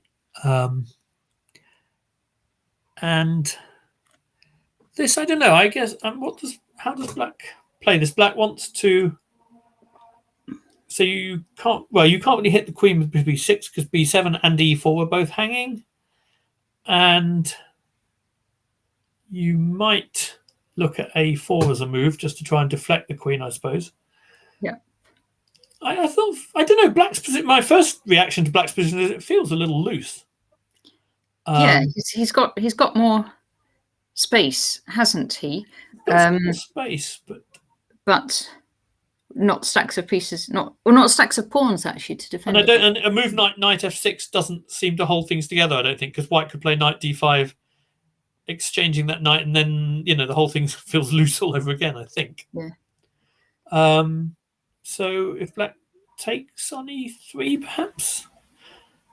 But after bishop takes, he's still faced with the same set of issues. It may be that it's not so serious because, if white gets to take on e4 when it's not check, of course the knight on h3 is then hanging. So, the bishop on g2 has that role to fulfill, and the knight on h3 is, well, I don't know. It remains to be seen. It could be not a great piece, although if the e pawn's weak enough and it can support the attack on it from f2, then that's one thing. But okay, I mean, it feels to me like black needs to be a little bit careful the next few moves at least. Okay, so that's Mike Waddingham, and then the other one at the top of the tournament was Ian. Let me see if I can find it. Do I find it? It's possible. Let me just check on chess results whether it's over. No result in there yet. So it's Ian Robson against Tim Catt. We should be able to see. Yeah, you'd hope. You would hope. Shout if you see it. Yeah, I will.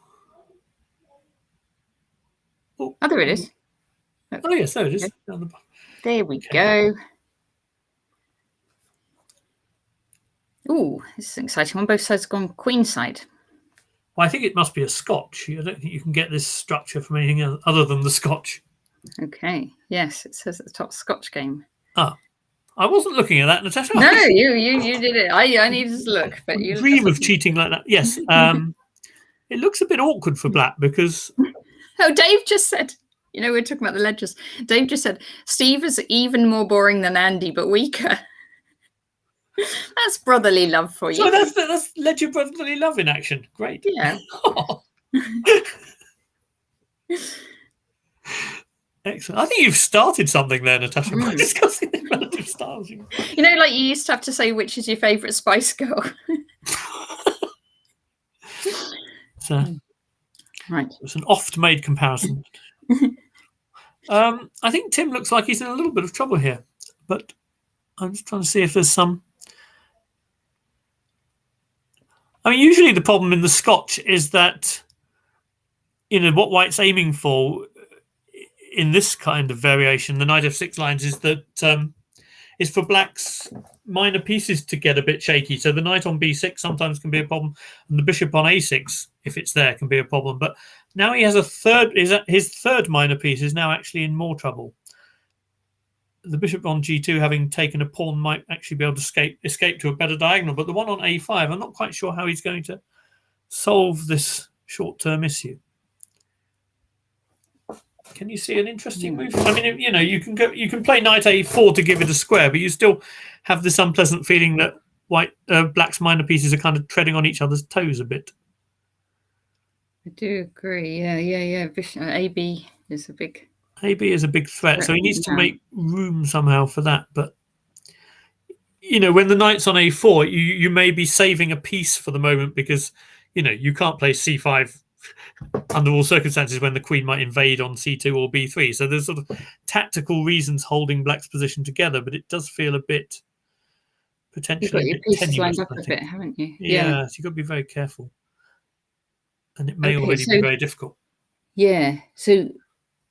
I mean, can black defend if he tries to defend with queen e7 or something? I guess that the queen. Oh, I don't know. Does the queen get deflected? Maybe.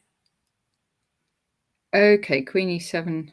Just trying to defend on b4 in another way, but it feels a bit shaky. Yeah. But the good news is we can't just deflect the queen by taking on f6 because then there's a diagonal down to a1, which could spell all kinds of trouble for white. So. Yeah. But the problem still persists as well as in a situation like that. You still want to ask what black's next move is because these guys still need. Because black can't take on a3 because the bishop on a5 will still be loose. Yeah, you need some really good follow up for that to work. Yeah, I'm not quite sure how the bishop ended up on a5. That was.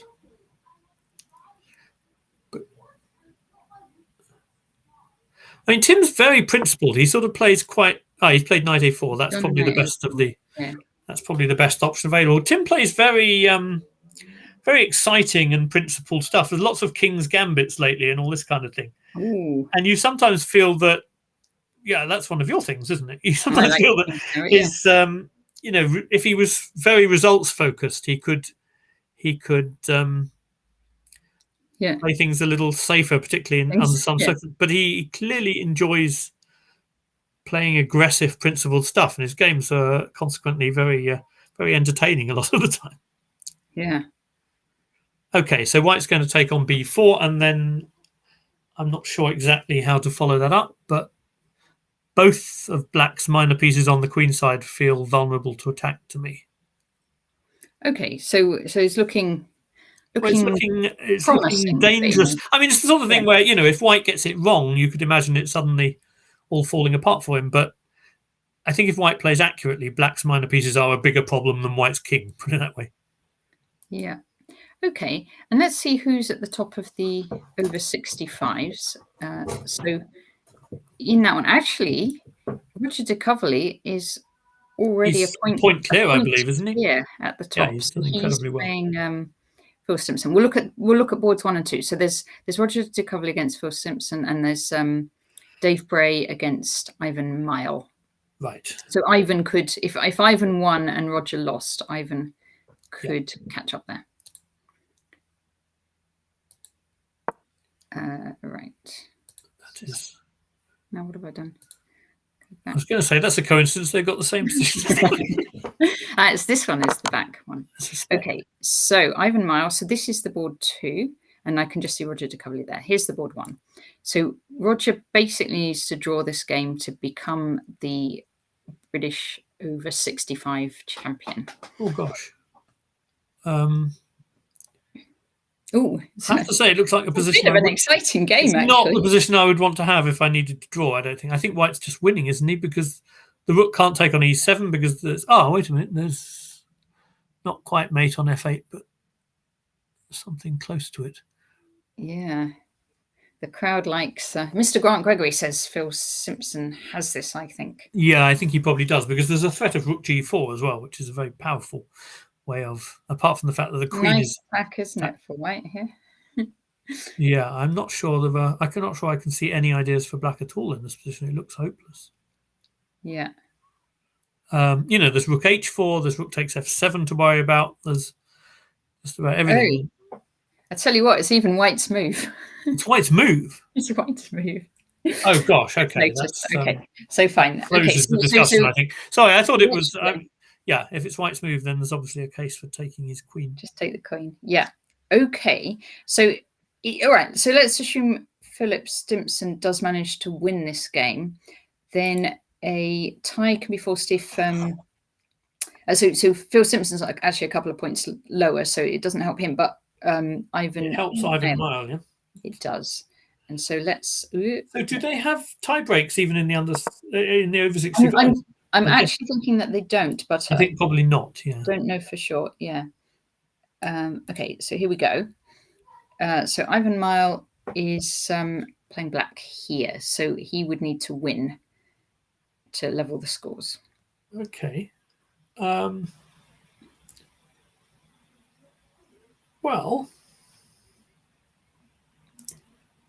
it's a bit strange because I mean, you sort of at first glance you prefer black's bishop to white's, but I guess the saving grace for white might be that he can use this d6 square as a sort of hook for his major pieces. So he's a pawn up as well.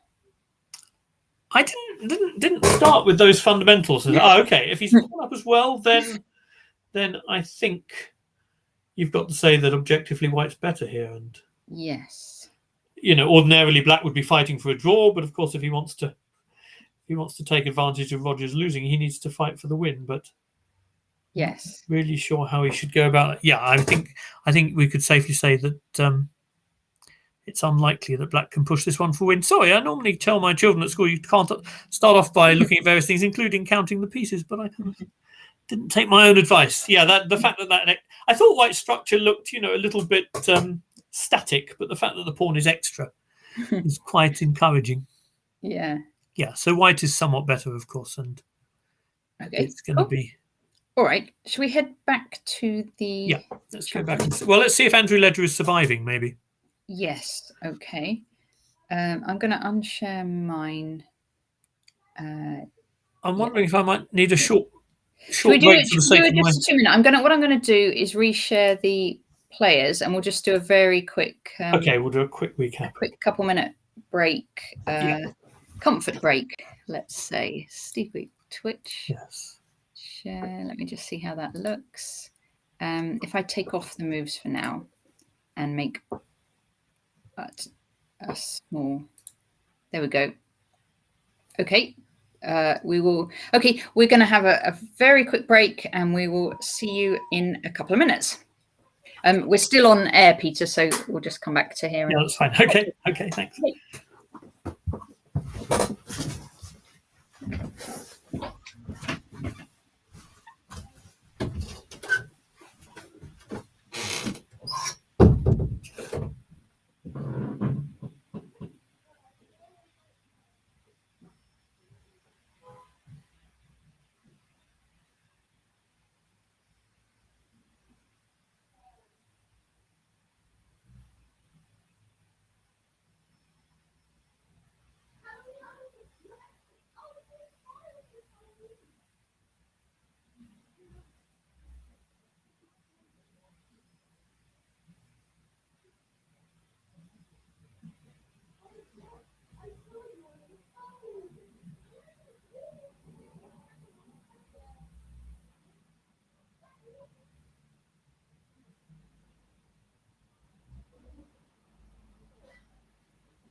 I've returned armed with coffee. That's good. Excellent, excellent. Okay, we are back.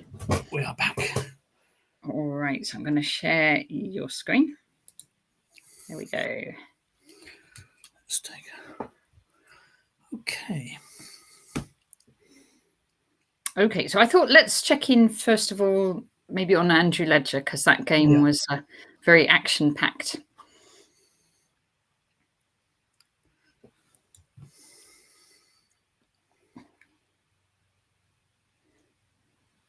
You're controlling the screen now, aren't you? No, you are. Oh, I am. Sorry. Hence the pause. I thought you were. Okay. Yes. So. Okay. I have received the playoff rules, by the way.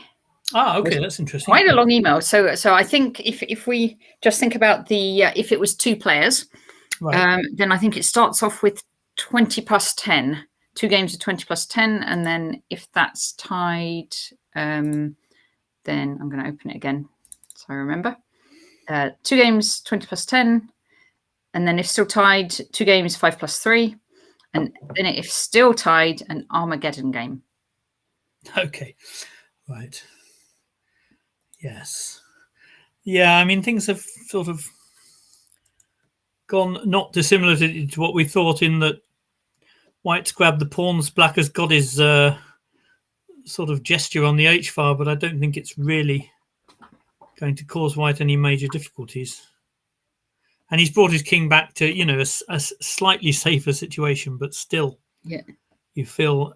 And also this f3 move has happened, so White's trying to attack the e4 pawn, maybe opening up for that. I think also White will be looking at ideas with sort of possibly a5. I don't know. You could imagine some exchange sack. If the rook on f2 could join the play as well, and some exchange sack on d5 after a5, knight d5 could sort of finally see the black king off. I think it looks extremely unpleasant for Andrew unless he has some. Yeah, the bishop on f4 defends g3 beautifully, so then the attack on the h-file, so long as there's a rook on f2, it's difficult to see how it's going to be. I was going to say, just take on e4 and get that f2 rook into play. Well, don't forget, I mean, if he absolutely needed it, White always has a queen e6 check option, changing queens now, so it's not as if Black's queen is going to join the attack and create the decisive difference on the f-file. So I'm afraid this looks really very difficult for Andrew indeed. Yep. And it's Hamish has had this really excellent tournament, and now he's kind of essentially playing a huge role in deciding the championship as well if he sees this position through. So I think from his point of view, it's been very impressive. Yeah, very nice. Nice whole tournament. Yep. It's interesting that I think that's pretty difficult. Okay, shall we see what the we'll see both the other 2 games, See if Nick's is still in a situation of relative equilibrium. So we left it at king f3, I think. And I said king e5 was met by rook to e4 check, and I was wrong apparently. So king e5, knight takes d5. Okay, so White can afford to take the pawn on f his rook because there is no. His b pawn prevents rook c3 check, which is the only reason that the king defending the rook like that could feel very awkward. But after rook, it feels like Black's got slightly more active than I thought he was going to be able to do, actually. Although it's all basically in the context of it being very close to equal. So now I think, if Black's threatening rook f1 check, so White probably. Well, okay, White could look at other moves, I suppose. White played rook b4, but he could have looked at. Well, I think the worry would be if he ran after the h-pawn, then actually the d-pawn could become moderately dangerous. If he starts going rook f5, rook h5 or something, I think maybe even it's easily covered. Or rook f5 check and rook f6. Either way, I think there's a danger that Black's king comes in and the d-pawn becomes a player. So rook b4 looks more prudent, doesn't it? Before, yeah, he's done it. Yeah. Because they say the central pawns are can be very strong, don't they? Rook and pawn endings. They do. Although sometimes you see positions where, if you have united outside pass pawn, obviously the outside pass pawns come into their own in other types of endings. But in the rook endings, the central pawns are quite dangerous. But this one is, it's a strong pawn, but it's still isolated, and it's difficult to see how Black would make to make progress with it. You'd kind of have to get d4 and rook e1, and then be running it with the king not coming back easily. Yeah. Which feels it all looks pretty balanced, to be honest. And it's pretty balanced. I just wonder whether Black is going to play whether there's any way Black can sack b7, or whether he's just going to have to go back again. Yeah. Check. Okay, I think he's intending to go active, but I think this would have been a real moment for where that might have been essential if Andrew was sort of about to win or something. But as it is, we know that a draw will give Nick a fairly pleasant situation. Yeah, anyway. Nick's not going to take crazy risks at this point. No, exactly. There's no longer taking crazy risks. No longer makes sense. Whether White is pressing in any serious way if Black does go passive is another question. But I guess he is. I guess if Black went rook c7, then White's played rook b6. White would play rook b6, hitting the h pawn, and he's actually achieving something. So this is, I guess, the moment for Black to go active. I guess the other thing you need to consider are... He might just drop back now with rook f7, though. Yeah, perhaps. Although White can still play rook b6. Yeah. And then rook h7 would be way too passive, right? Well, I suppose. Yes. It's certainly, if you were trying to grind out without counterplay as White, that would be what you'd want to see. I mean, there's also a question of how are the pawn endings. So, rook f4. Asked to expand on central pawns being good in rook and pawn endings. And obviously past wing pawns can be quite dangerous in pawn endings. But yeah, it's to do with, I think it's to do with being able to deliver checkmate sometimes. Well, that too, yes. But you've heard it before, that the central pawns in rook and pawn endings. Yes, indeed. Yeah. Are you able to better explain it than me? I'm not sure if I am. No, I thought you did very well.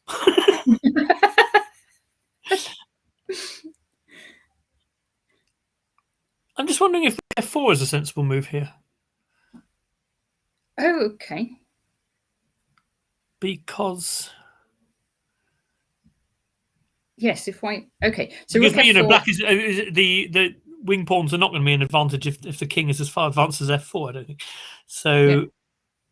I suspect White shouldn't take on f4 and should take on b7, and White takes on a4, and then actually that probably only helps White, who can play rook b6 then. But it's obviously, when you're in any ending, it's not a bad idea to always assess what the consequences of exchanging the pieces would be. Yeah. So rook h1. Okay. Yeah, I mean, I still think that this very balanced for a long time now and remains so, to be honest. Let's see how Mark's getting on, because we haven't been there for a while. Yes. Aha. Well, I'm quite pleased that my description of his strategy from the point where he exchanged those pieces is not a million miles away from what's happened. It's just that I think it's managed to be done in a way where there isn't, it doesn't lead to some huge advantage for Black or something. So he took that and he just played b6. It did take on g7 after the bishop takes f3, as we said he might. And then no queen c3 check or something, took back with the bishop. And Black just played b6 again. Very much emphasizing the positional side of it. I think, he just wanted to stop c5 because, if you're trying to play on the dark squares, you don't want the complication of the center being opened and a white piece landing on c5 like that. So stopping c5 makes sense if Black has time to do that. But White took queens here, which feels to me a little bit like that's fitting in with what Black was trying to do, which was trying to switch to sort of positional play on the dark squares. it's fine for white to do that, but in this position, I almost, with the king on g7, I almost began to wonder whether whether it was so clear that black's king was any safer than white's, and whether there might have been a case for playing with the pieces. I just noticed that Keith's actually a little bit short on time, which is very unusual for him. Wow, these time trouble players, they take risks, don't they? Yes, that is a fairly unusual situation. Although Mark is one of the players who often puts people under a degree of time pressure, but not usually Keith, no. Yeah. Yeah, okay, yes. Knight a6. Yeah, I'm not entirely sure about white's decision to exchange queens. Not because I think he's in any trouble, but I think there were other ways of doing it. Rook e4. Okay. So one thing I would say for certain, just these guys have been friends for years, but even if winning would give Hebs a chance to win the championships, Keith's not going to go easy on him in any way, shape, or form. This will be. Oh, I'd say particularly not. Particularly not. No, yeah, exactly. There's friendship and rivalry in this one. There's no doubt about that. Yeah. No, absolutely. Okay, so white wants to double on the e-file and kind of force black to make a decision about taking, but I'm not sure about rook e4. Is there any other way white can play this position? By the way, when black played b6, he was obviously stopping c5. He was also just taking the pawn off being attacked in a position like this, which liberated his rook. So you see black's done all those things reasonably efficiently. I just have a feeling that by changing queens so early, white slightly helped to clarify what black needed to do. Maybe Keith's just really annoying Hebs by making it drawish.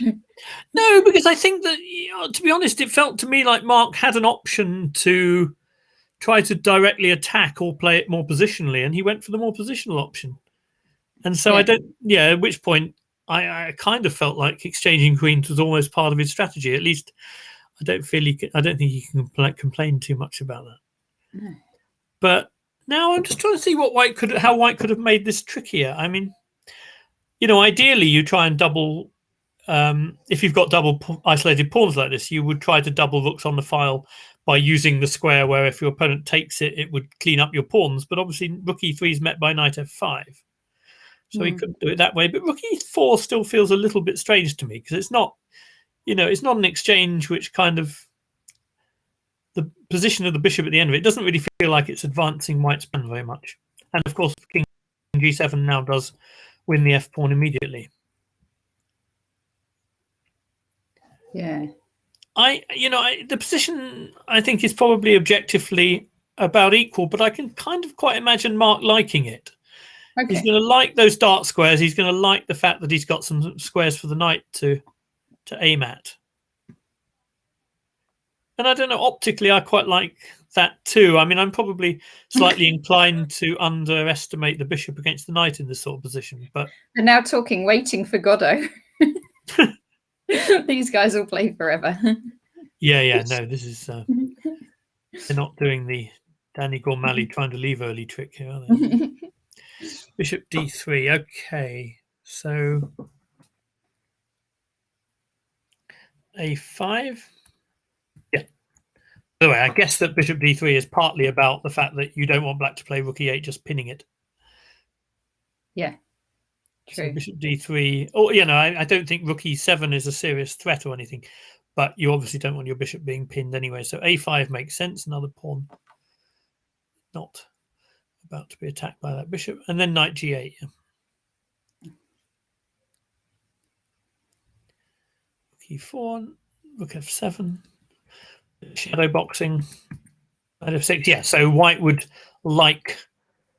prefer to play this position without rooks if possible, and black is keen to have them on, I think, in general. Yeah. Feels logical. King g7, rook f3. Okay, so black has supported the knight, and now he can move the rook away. So, I mean, it's an odd use of language to say the knight was pinned against an exchange of rooks, but there's a sense in which that's true. Yeah. So he's just said Andrew has resigned. Oh dear. Yeah. It's no great surprise. We should take a quick look and see. We should look. Yep. It's a big game for the championship. It is a very big game for the championship. Okay, there's the final position. There's no great mystery why he resigned. The engine's giving mate in 7, which requires a little bit of calculation. But so there's, I mean, obviously there's a threat of mate with queen takes d7, but there's also a threat of mate with queen to d6 to c7 and so on. So yeah, there's no joy for black in this position. Okay, so back to where we'll just go back to where it was, because he took here. I hadn't realised it was going to all finish quite so quickly. Okay, so I see why it finished. I mean, in this position, it may well even be threatening to take on d7 or something. But I mean, it's obviously hopeless for black. But Andrew went for sort of the final attempt, which is to try and do something on that h file and queen e6. The queen, in terms of making the game last a bit longer, the queen was needed on g6 to keep white's queen out, but there's no real point in keeping it there in that sense. So he tried his last effort, and of course queen e6. Black can't achieve anything. If queen d1 check had to be met by king g2, it would be mate in 2, but rook f1 does the job perfectly well. By the way, Peter, we've been asked by Nigel Towers to at the end of this round to pick our best game of the round. Oh gosh. Yes, so we'll keep thinking while we're Okay, well, I would have thought in terms of his impact on the championship and the quality of his opening preparation, Hamish may have some case. This has got to be a contender. He's got to be a contender, yes. Okay, so very sad for Andrew Ledger, who had a very fine tournament and an excellent win yesterday. I'm sure he's made a result he would have been delighted with if he thought he could make that at the start. He would have gone for that, I think. But he will be very disappointed today. It was always tough to lose in the last round, isn't it? Yeah, and losing the last round is I hope that he will reflect on quite how well he did before today rather than too much on the last round. But I know that's easier said than done. Should we see Danny against Svetlana as well? Yeah, let's see Danny against Svetlana, because we may need to see it now if the engine is reflected. Okay. Oh, that's our analysis board, isn't it? That is not. Yes, that's not real. That is not for real. So how do we get back to? You can just click on rook h6. So. Oh, that's right. We'll click on rook h6. Yeah. So the engine really didn't like rook h6. It was. She went knight g4. Wasn't that what you suggested? I did, and then or is this your variation? It wasn't possible. Yeah. Can you just scroll so we can see the whole? Just scroll down a second. Yes. Unfortunately, she did play knight g4. Scroll so we can see the top of the board. Oh, sorry, the top of the board. I was scrolling the moves. Sorry. Yeah. Yes. No, unfortunately, it looks as if she did play knight g4, which is quite a serious mistake because as we ascertained that you can't do it. Yeah. Yep. So yeah, she had options, and they all involved this key knight h5 idea, which is not an easy idea to spot, but would have been quite effective by the look of it. Maybe something for Danny's second edition. And so knight g4, rook h7, e5, which is probably the only move to stop all the mates now. And I'm sure she calculated that much, but she probably... Well, I don't know. She may well have considered it. I mean, I think h4 is... Somehow psychologically, it feels like h4 might be quite hard to miss when you've been entirely looking at ideas while white goes queen h3 and tries to mate you on the h file.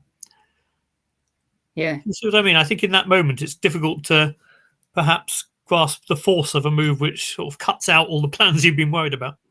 Yeah. But it's very strong because the threat to f7 is really, really... Well, it's actually impossible to attend to because rook f8 is met by bishop takes g6. Oh, yeah. So I think there's actually no way to defend f7, and that clearly is pretty disastrous. And of course, in terms of counterplay, rook takes f7 also covers a threat to f2. So yeah, that is pretty grim.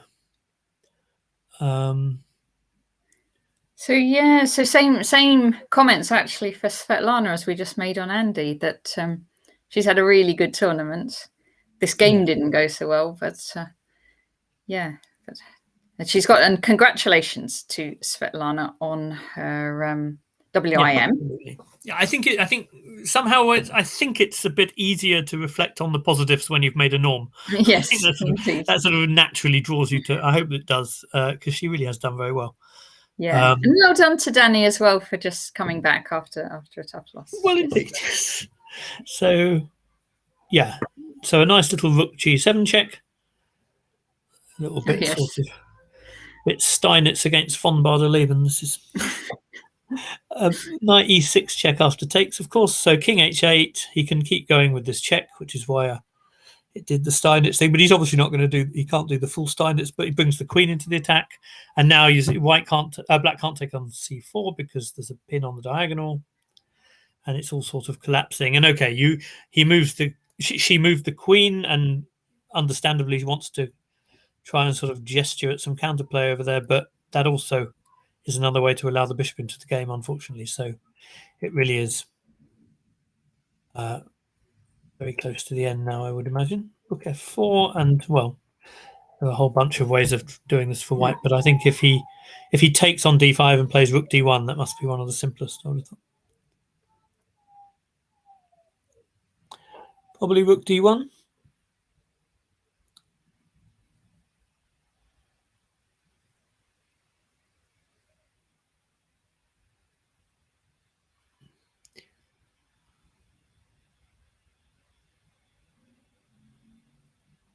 Okay.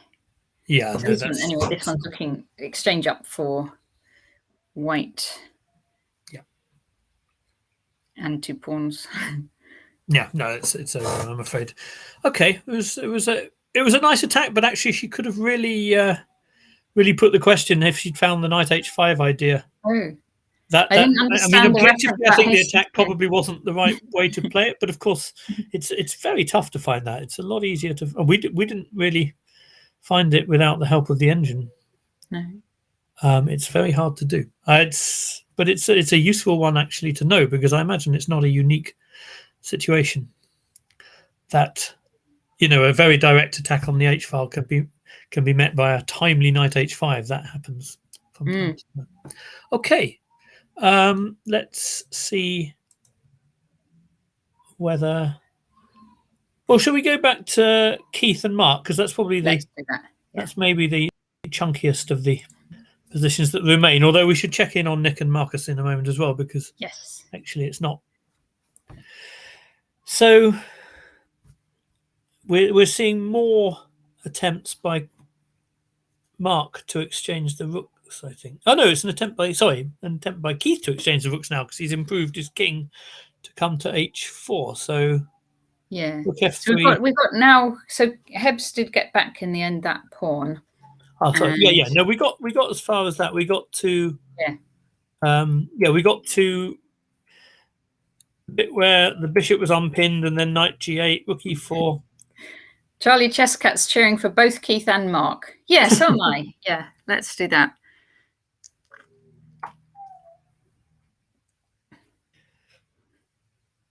G3 check, king F7, rook F3. You could easily imagine that in a different tournament situation, Black might consider king G7 with a draw in that position. Although I still think that if anything that's going is probably for Black, but I don't think it's going to be very easy to make progress. No, actually, Mark is incredibly determined. Even when he's been playing a long time and he's tired, he will go to some lengths to avoid draws in many positions. Well, he has to here, because... No, he really does have to. No, I'm trying to think if the tournament situation wasn't like this. But with this tournament situation, he's clearly going to keep going and try and play. I think the pure minor piece ending would be pretty safe for white, with the king as well placed as that. With the white king, as active as that. Now, king G5 fails, I assume, to rook G1 check. Otherwise, that would be a bit of a disaster.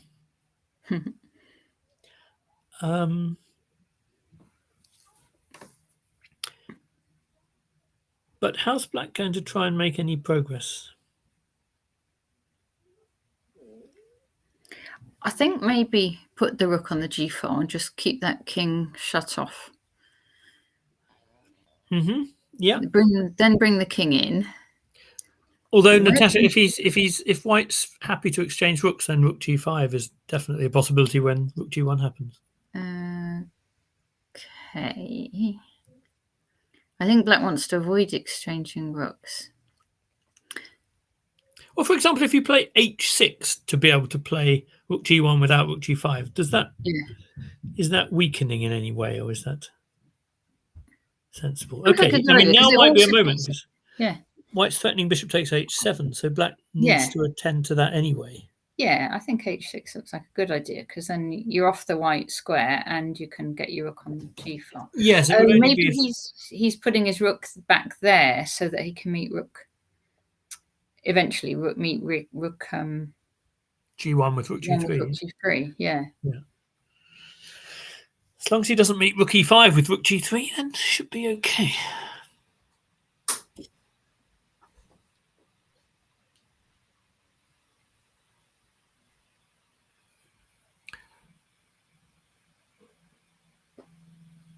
Northumbria Masters saying king g5, rook g1, king h6 would be an inspired way to end the tournament. It's like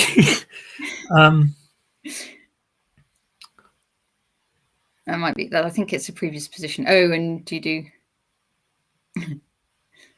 I note that the engine really doesn't like rook f3, although I don't know if it is onto anything here, but yes.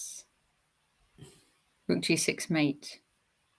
Oh yeah, because the rook's still on f5 in that position, and so the bishop can't take. I couldn't work out why. Yeah. Yes, no, that was the same. My rook e5. I said you must avoid rook g3 for the same sort of reason. h6. Okay, so h6 felt like a move Black probably wanted. Yes. I mean, it would stir everything up if Hebbs did find a snap mate, wouldn't it? Then we'd be in playoffs territory, probably, assuming board one draws.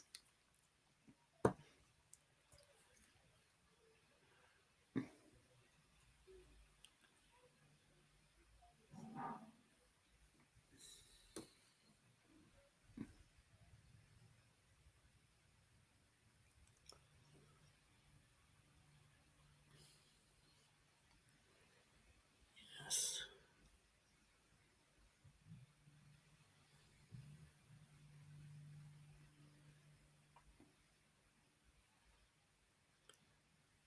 Now, of course, these guys could go on for a long, long time, couldn't they? They certainly could. I'm just wondering if Black could ever try to sort of simply try and attack the queenside pawns, try and play rook d1 to d2 or something. I'm just wondering if after h6 it's harder for White to generate any counterplay against that. But I'm sure there is a way to do something. Okay, so rook d1 and then rook well, it's d2. White's move, possibly fortunately for White, it's White's move. Yeah. I'm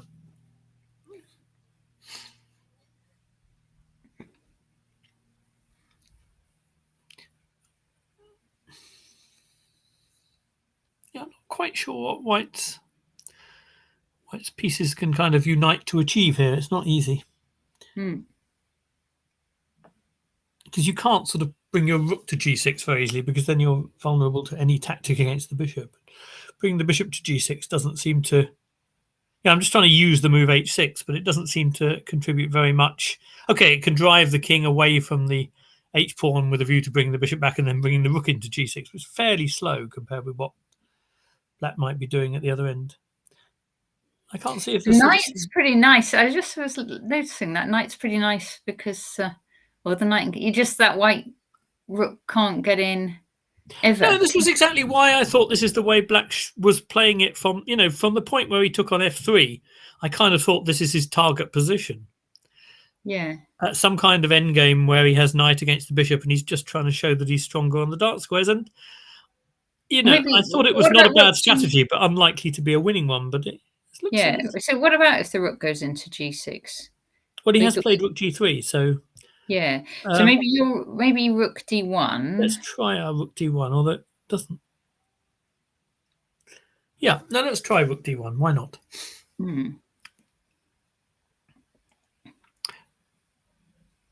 then I'm trying to see whether bishop g6 check actually achieves anything, and I'm not sure that it does. Yeah, it okay. achieves So a great deal if the G6. king goes to the wrong squares, but I think if it goes to f8. Yeah, so bishop g6, king f8. Wait, sorry, this is with rook d1 we're saying, yes? Yeah, So yeah, rook d1. Yeah, bishop bishop g6, g6, king king f8. f8. Yeah, like that. Yeah. And then what if the rook could come back? But it's not Rook. much, because then you just go. So say if rook f3, but you just go king g7, don't you? Well, that's the thing. Rook f3, king g7. Then I don't think. I mean, after rook g3, hopefully with all our pieces on dark squares, we can go rook d2. Oh, maybe it's not the best move, but it's in principle that feels like this is the sort of thing black would like to do anyway. Yeah, so we don't need to worry about this discovered check. Yeah, there's just if you've got everything on a dark square, there's nothing to discovered check might be meaningless. Nice. Which is kind of a nice thought, isn't it? It's quite... That's very nice. I don't know how much reality there is in any of that. Maybe white has a much better idea that I'm missing. I kind of think I would feel slightly uncomfortable as white here. I think I particularly would if I'd had the position Keith had earlier, because I would feel like, I had an initiative that I didn't make the most of, but this is all just bad psychology talking. Sorry? Yeah, following our psychological conversation. Well, yeah, no, I mean, I think that's... You might be only wanting the draw here. As you probably know, I think that's quite a big part of it. Yeah, I mean, it seems to me like black. It's not out of the question for Mark to be seriously pressing here. Let's see if anything's happening in... Yeah, let's do that. Yeah. Nick and Marcus. Oh, some things have come off the board. Okay. The computer maintains a fairly rigid 0.00. Well, if the point you made about centre pawns were correct, then black might be able to aspire to mate in this position. But I think that's not the most likely outcome. Shall we see how we got here? Because quite a few things have happened. So we left it at rook f1 to rook h1. And then white took on b7, black took on h3.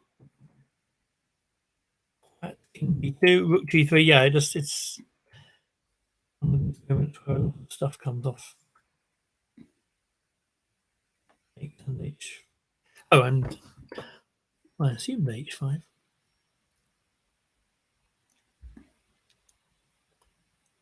Yeah. Well, maybe not. Well, I suppose you could put in rook g2 first if you want. Well, rook g2, yeah, you need to look at that because then you really are trying to mate. Well, no, if after king c1, king d3, for example, it's just the point you were talking about where those centre pawn... Well, the thing about the centre pawn then is it's shielding the king from checks, which enables it to support the mating threats. That's the... Shielding is pretty much the key thing in component. According...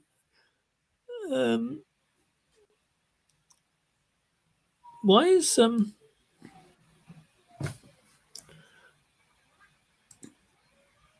The clock doesn't seem to be moving. Is that normal? You could refresh your tab. It's possible that it's... okay, yeah.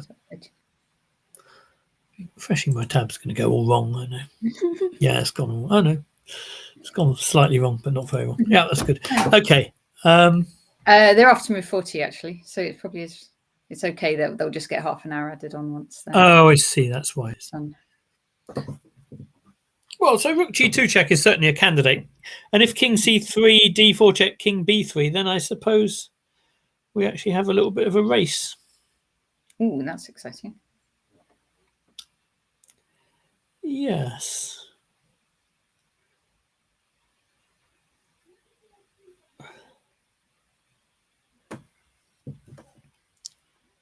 Well, here we go.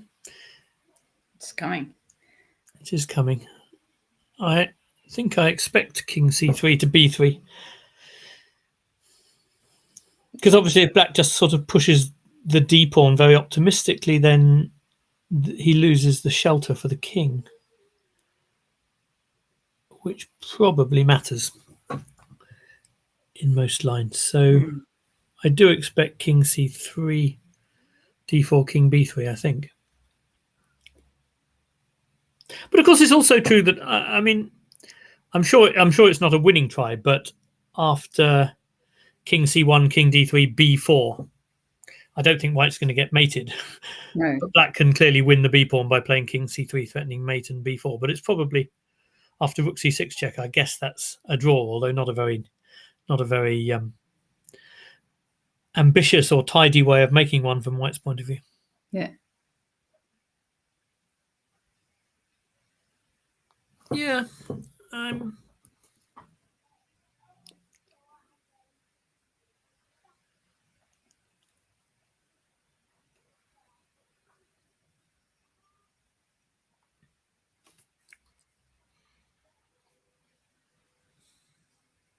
Yeah, not sure. I think I'm expecting King C3, but might await developments there before. Yeah. Say too Okay, much so more. Svetlana has resigned, we hear. Yes, I'm afraid that was coming. He didn't play what I thought he was going to play, I think. So where were we? We were knight bishop d5. Yeah, I think this is where I was predicting rook d1, but he went f3. Okay, knight f6 and just grabbed another pawn. Well, there's really no particular in BD in this position, and b3, and yeah. Well, there's nothing more to fight for. The bishop has no square to stay on the diagonal, and so he's going to be able to follow rook f1 if he wants to. Anyway, she's a ton of material down by this stage. As we said, she had a great tournament, and she has plenty to take away with her from this.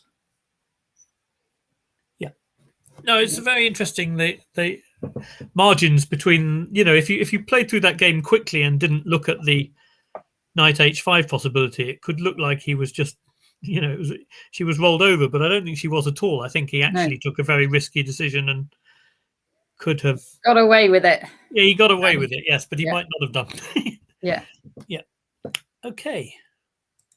All right. So is it just 2 games going on then? So it's just 2 games and going on. 2 absolutely crucial games going on. 2 absolutely crucial games, and this is the position we were anticipating, actually. Rook d1, bishop g6, check, king f8. Yes, we got to this one, yes. Yeah, that's kind of good news. That means we maybe spoke some sense.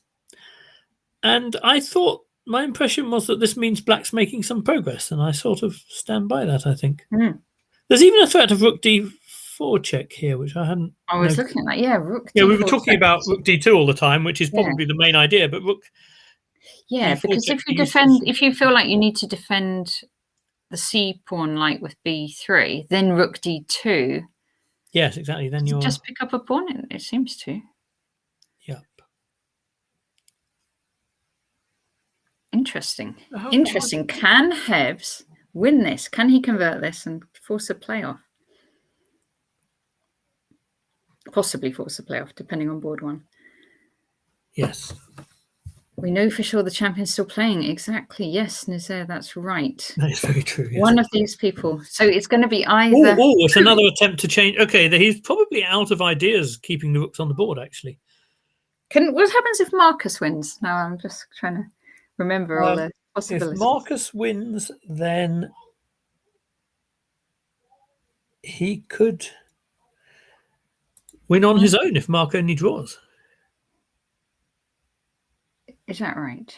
Let me just... That is right, because both Ledger and Pert, the 2 players ahead of him, would have lost this round. So if Marcus wins, gosh, 6.5. He could. So Marcus could win outright just by winning this. My goodness. Yes. But it is nonetheless true that the winner of the tournament is still playing. Yes, it's true. So could Marcus be in a playoff at all? No, Marcus cannot be in a playoff, whatever happens. No, he can. Sorry. He can. Apologies. If Marcus wins, there's 2 playoffs possible, which is Hebs against Nick or Hebs against Marcus. But either case, Hebs would need to win this, obviously. Yes, that's right. Okay, so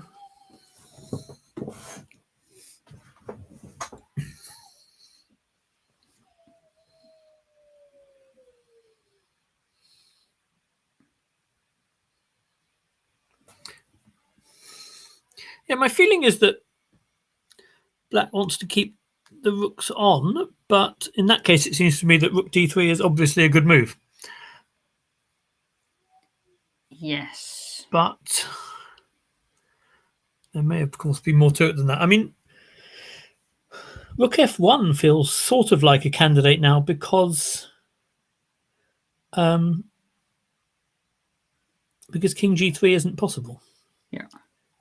So it would pretty much... Oh, there's rook... I don't know about rook d2. That might help white to sort of solidify his...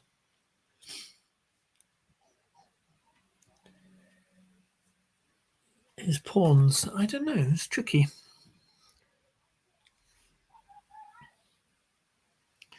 It's quite difficult commentating and thinking at the same time, isn't it? I know. I was just looking at this. Expect to be required to do any of that sort of thing. Honestly. Yeah. Rook c1, b3. Yes. You know, we're talking about no bad discovered attacks, but this is an exception because it would be the uncovering the attack from the bishop. So you can't do, I think, rook c1 and then rook c2 to try and fork the pawns because you you just gets met by rook f3 and you're in. I said no good discovered attacks when the rook's on a dart. Yeah, when everything's on a dart. It's the other way around. The bishop on a white square, you're asking for trouble. Yeah. Yep. So all right, rook. That doesn't necessarily mean that rook c1 isn't a candidate move. It just means that it doesn't have the sort of have a rook c2 follow up. Doesn't have a rook c2 follow up. Yeah.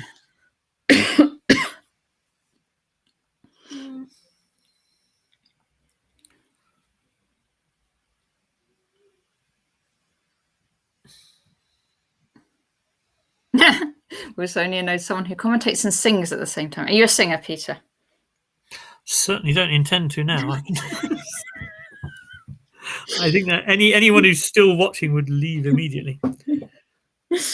Well, I know a little bit of music. I used to sing reasonably okay, but it's sort of completely gone. Well, now it would make me cough anyway, which would really see things off, I think.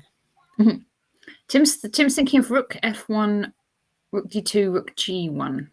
Yes, I was thinking of that too, and then I started thinking of rook g1, rook g3, rook f1. At which point you wonder if you're thinking too much. But I did wonder whether that might be a more interesting way of doing it. You know, trying to play rook g1. Sorry, trying to play rook f1 at a point where rook d2 isn't even possible. But it is, well, I don't know, just white feels slightly more comfortable when the rook gets to d2. On the other hand, it is quite passive. Rook f1 does also, if it stops the f pawn advancing, I suppose in a sense it creates a square for the knight on e5 as well. So, you know, rook f1, rook d2, I also wonder about something like knight d7, threatening fork the bishop and a fork, sort of. Yeah. Although not very seriously threatening because the bishop can cover the fork. But you know what I mean? It's sort of, these are also ideal. But the knight's quite good on f6. Well, at least I'm sort of comforted in the thought that if it was obvious where to put the rook, Mark might well have done it already. So. Is black, you know, like black's pieces, what about that black king? Does it want to stay roughly where it is, or is it? Well, I mean, it discovered on g7 that it got checked back to f8, and I'm pretty sure it would discover the same thing if it went to e7. So I'm thinking, like, can it come out on the queen side anywhere?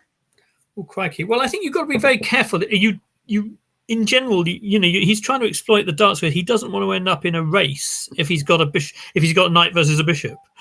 Yeah. You know, if the h pawn goes, then suddenly the bishop might become something of an advantage in the position, if you see what I mean. Whereas when the only passed pawn is easily blockaded, then you see the kind of knight come into its own. So I think the king is probably well placed, keeping white out on the king side, and the rook and knight want to achieve whatever they can in cooperation. And I think they can achieve something. I just, I suspect with best play it's not enough, and obviously Keith is good at all these endgames, but he will be feeling under a little bit of pressure now, I imagine. Although Mark too, I mean, you feel under even more pressure if you're playing for the titles. Rook c1, that was on my candidate list, wasn't it? This is the one where you have the rook c2 blunder, but I'm pretty sure he's not going to do that.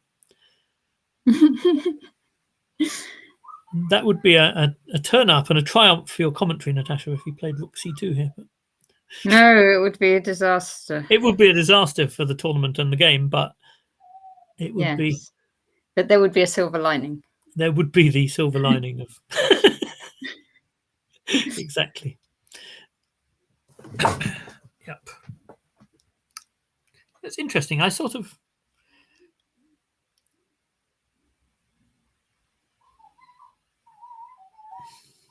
Positionally, there's obviously some nice things about forcing b3. On the other hand, there was the possibility at times of kind of having both those pawns being attacked on the line. But I think you just couldn't get in there. So it's a permanent plus to have that pawn on b3, isn't it? So. Yeah. But what next? Exit. Oh no, they're doing all sorts of puns in the chat. Oh dear. We did a whole load of eggy puns. Oh yeah, I saw. Yeah. And now Tim's calling it exit. Exit. Oh, no, not eggy again. Exit.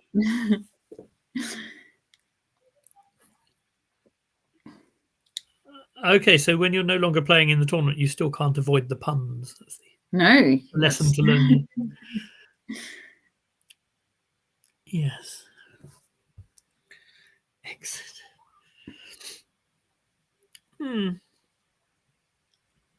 Okay, let's just check on the other one. Yeah.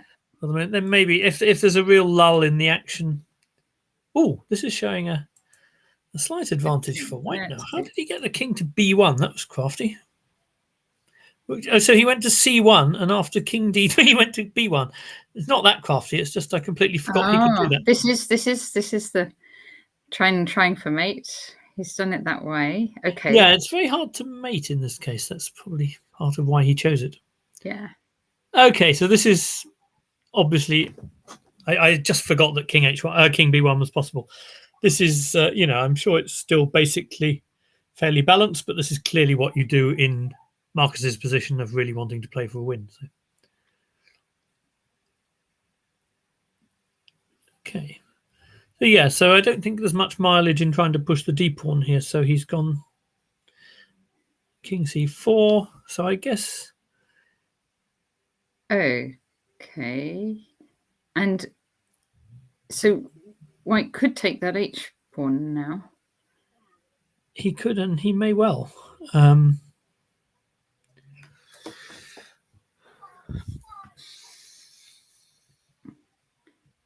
was going to say the other move you might try is cutting the king off, but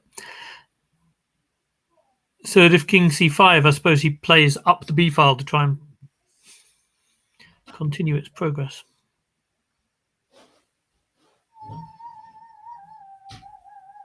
Well, I mean, he's, it's. What's the most accurate way to draw this? I wonder, because it. Yeah, because Nick will. I'm assuming Nick doesn't mind a draw too much now. I wouldn't have thought so. Then at least he's guaranteed a playoff. Yeah.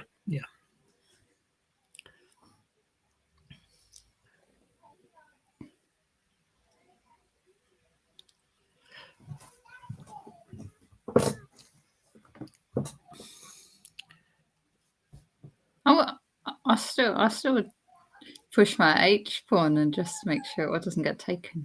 But it doesn't look like white's trying to take the h. Okay, so no, if he was going to take it, he would have taken it last move. But then I guess we go a6. Okay, yeah. Yeah.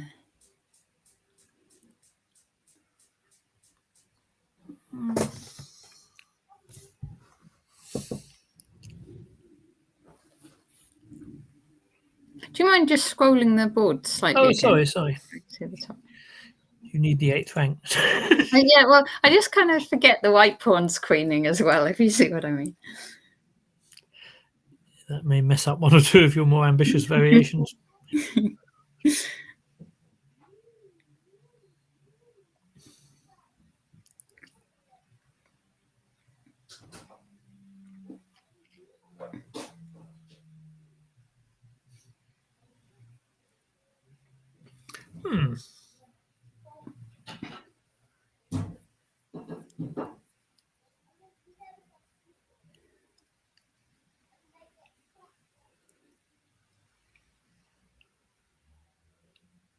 So okay, so if we did, so white starts a6, we'd then go rook g8. So you're playing h5, yeah, and then a6. I'm just sort of playing, yeah, h5 for example, sort of thing. Just seeing what's going on. A6, rook g8, yeah.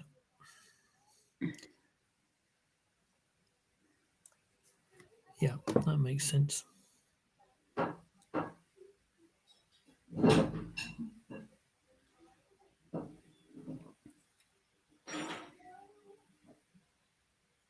So if a7, rook a8, rook a6.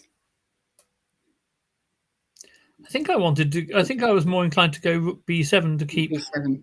Okay. To keep some possibility of coming back to defend against the h pawn. But actually, it just feels like black's doing fine here.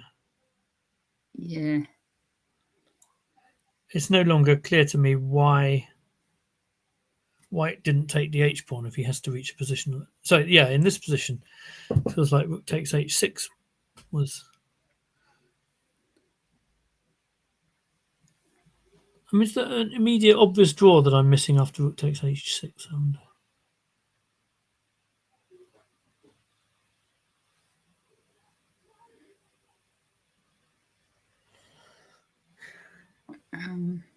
So rook takes a6, h6.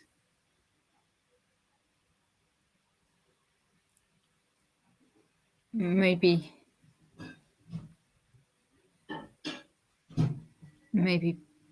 push the d pawn. Well, maybe, but I don't.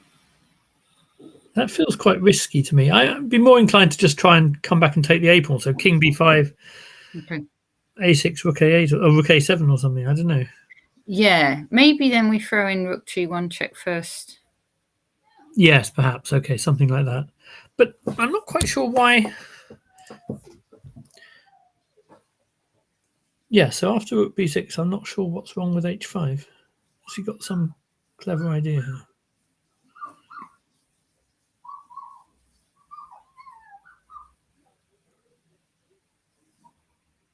Sorry, what did we say after h5? We said just a6. We said rook a6, g8, yeah? rook g8. Yeah. Yes, that's right. Oh, sorry, I'm remaking my moves. Yeah.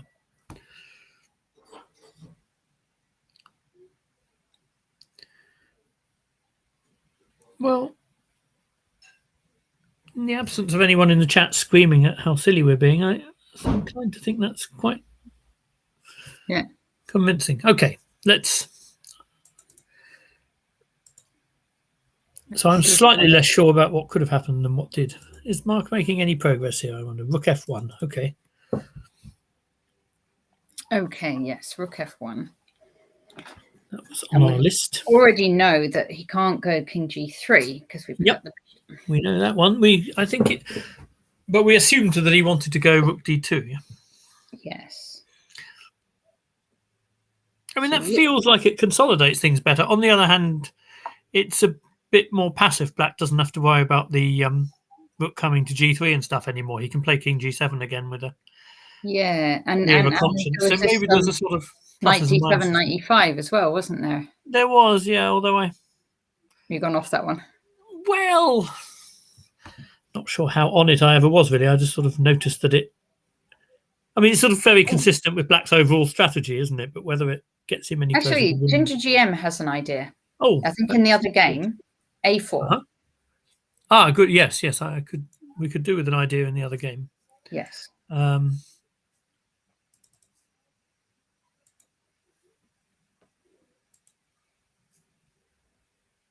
Oh, this has happened. Okay, that's reassuring. Oh no, it hasn't. Sorry, we're still on. He's played h5. Yeah. Yes. What was Ginger GM's idea? Oh, a4 instead of rook f1. Oh, sorry. Oh, sorry. Sorry, I've got the wrong game. When you said the other game, what you meant was the game we're on. The game we're on. Yeah. Yeah, easy mistake to make.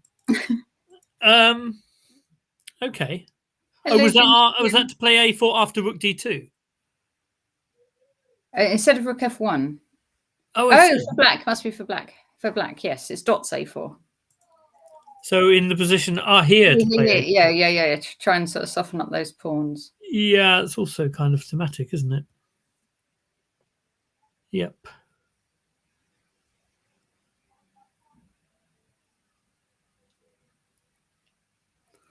Well, it also makes rook d2 feel a little bit less comfortable, doesn't it? Because it's another weakness that the rook kind of isn't defending from there.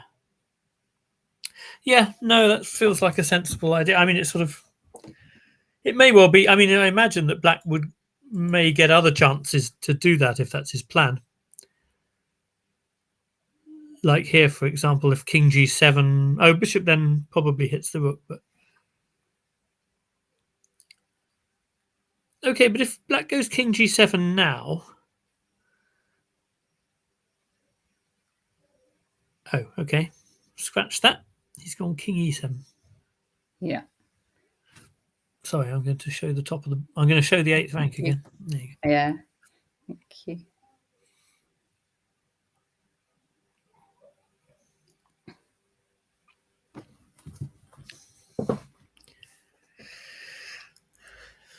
Okay, so something like rook e3...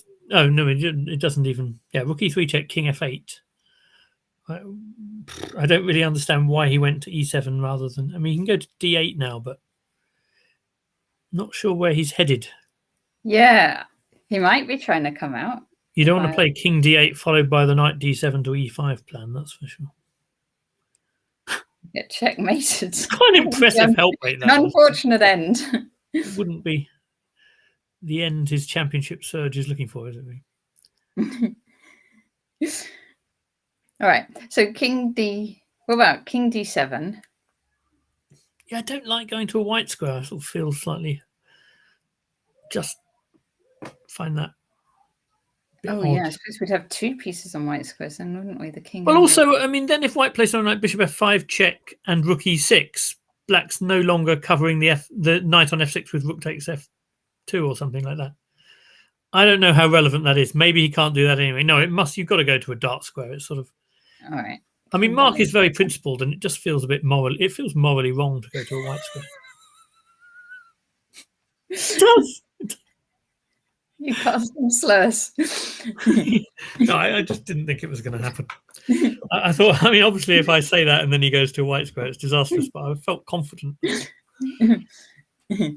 the engine isn't hugely impressed by this. It thinks that white is fine again.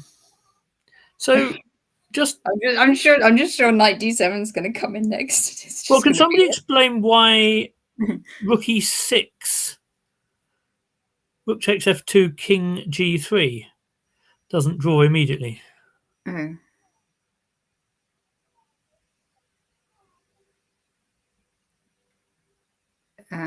With the idea of just chasing it. So rook f1. I mean, there may even be bishop d3 though, as well. I hadn't even looked, but I assume there's not. So king g2, rook f4, king g3 again. I don't see what Mark wants here.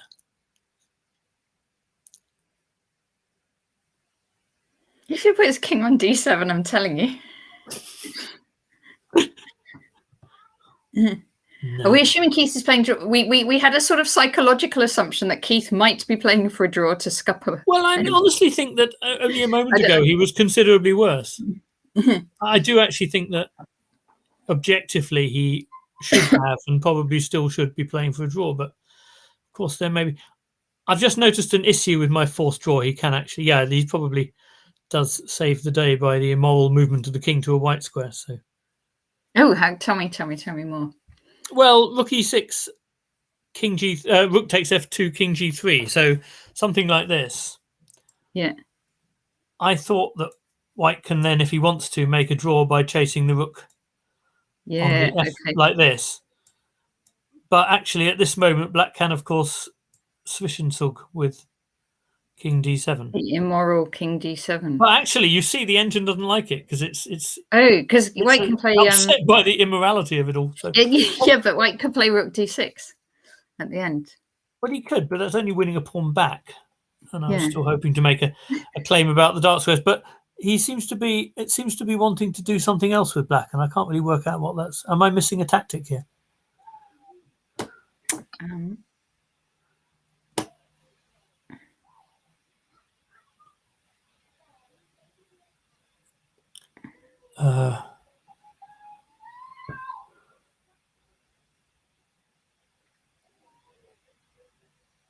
I don't know. Am I missing a tactic? Oh, sorry. That was a scream from downstairs. I might have to wear my headphones if they're going to scream. I think you can say you might have to do something about the situation. No, it's only Just murder. wear your no, they're not alone. It's all right. At least I hope they're not.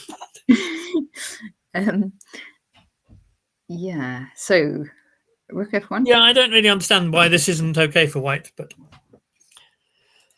again, maybe white's just evaluating all his chances anyway. It is unusual to see Keith with quite such a substantial time disadvantage. Yeah. Okay. And now they won't get. They've had their extra sort of chunk of time now for this game. Yeah, now no, I on mean, 30 seconds each. Even in these luxurious settings, that's as much as you get, I think. Board one. If this is going on for a while, would you want to take a 5-minute break and just or are you actually you had things you had to do this afternoon?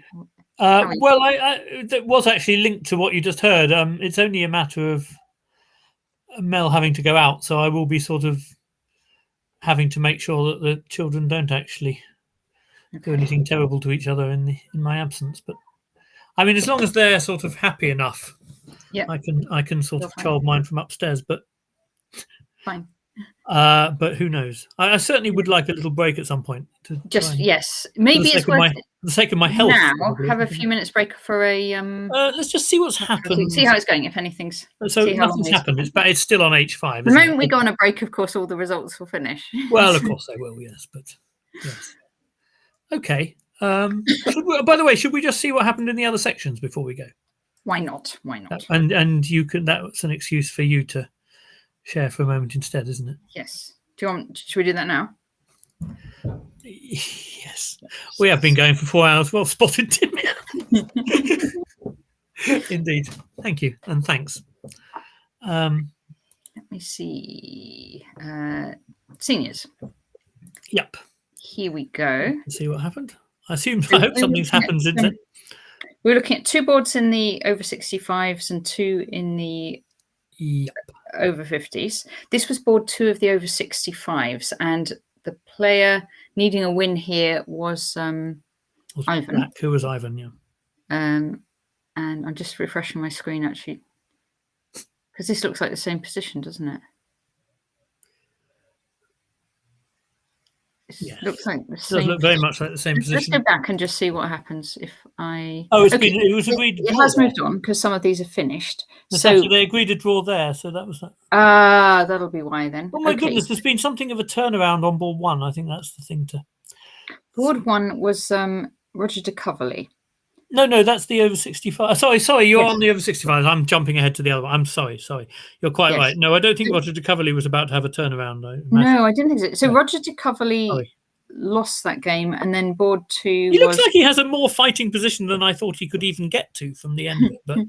But okay, he's lost anyway, and it was clearly pretty grim. Yeah, so he was a point clear. So what needed to happen was board 2, the black player needed to win. Yeah, which he drew. So Roger has won the championship anyway. So actually, congratulations then to Roger de Coverley. Despite losing that last round game, he has won the. He is the new over 65 British champion. Yeah, that's great. And then what we're going to check in on was this was board 1 from the over 50s.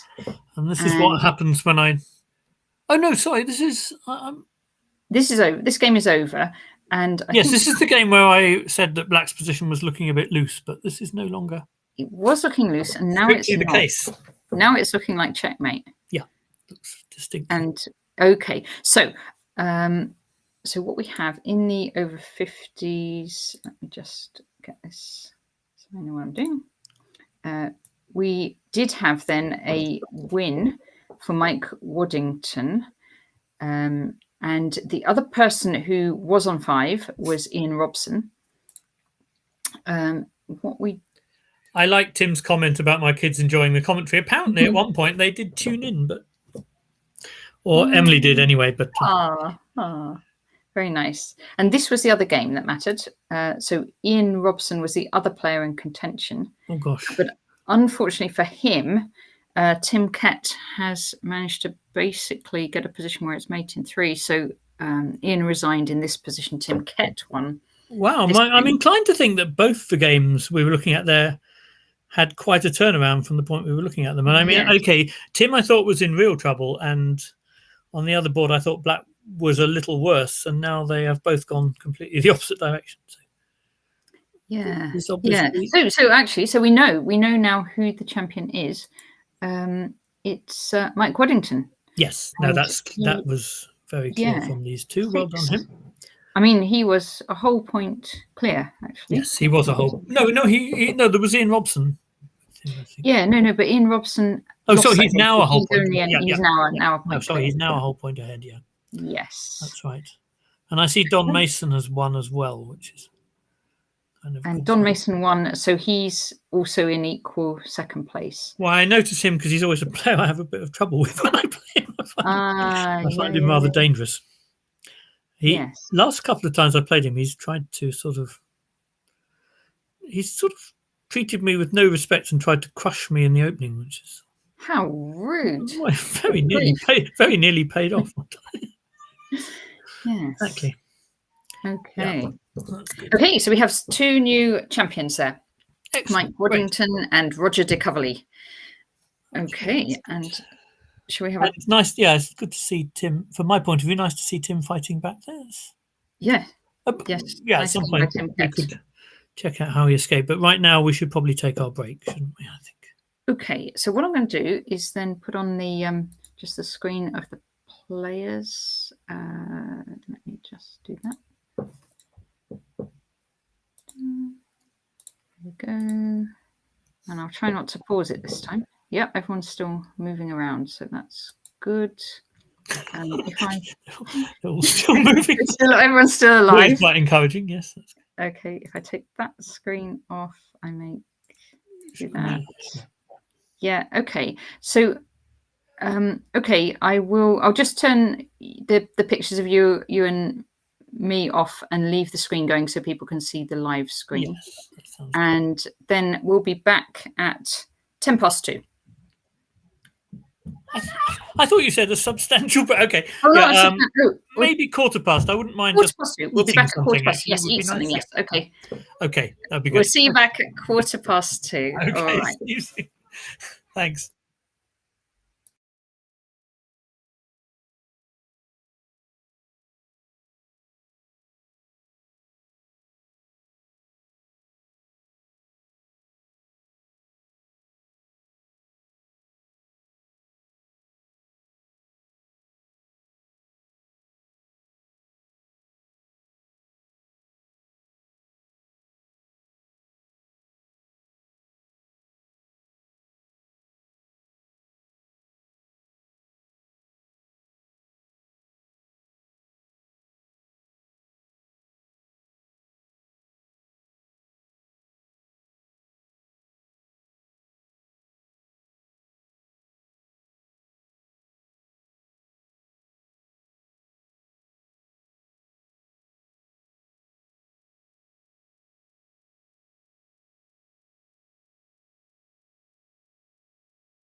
Okay, hello everyone, welcome back.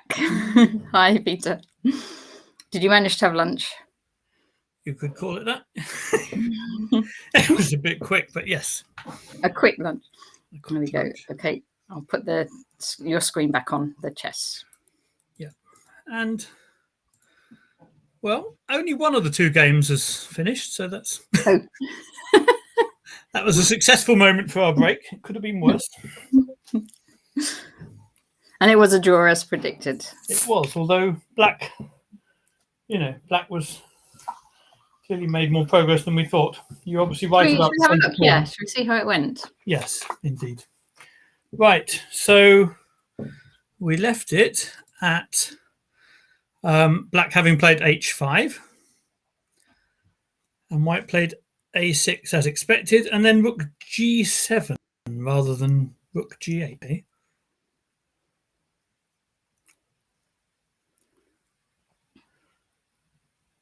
So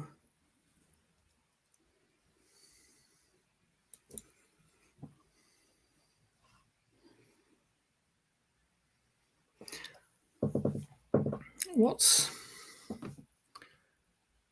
going on there?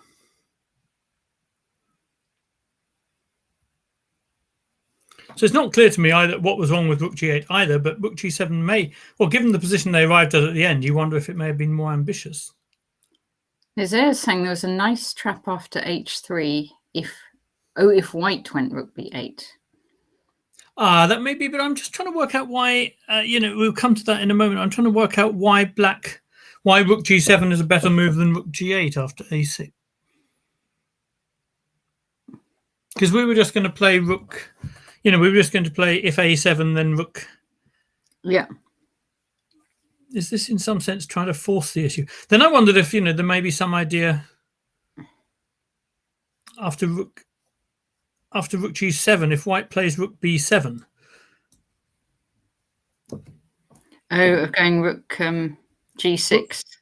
Well, rook g6 maybe, or even rook check and then rook g6 to get a check when you come to a6. Ah, very good. Yeah, maybe, yeah. But I'm still slightly hazy about what all this achieves. Okay, let's see how the game went anyway. So rook g7, b4, h4, rook b7 now. Okay, so he's made other space for his king in the event of rook g1, perhaps. Rook g8, a7.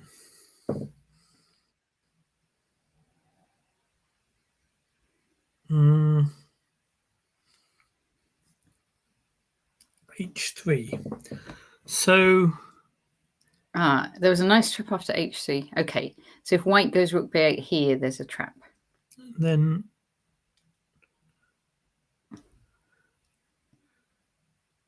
is White sort of checking on h2 and mating with king b3 when White queens? Sorry, is Black doing that when White queens or something like that? So king b3, would it be king b3? I would have thought you want to get a queen first, don't you? Because okay. rook b8.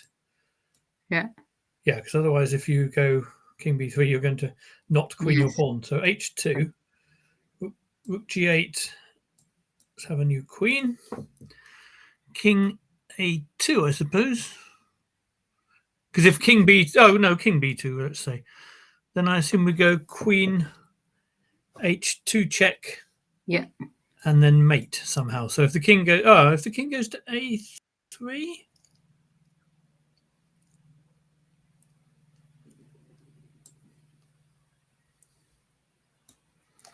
then I'm trying to see how we mate. We can go. Sorry, we can go queen. Queen h3.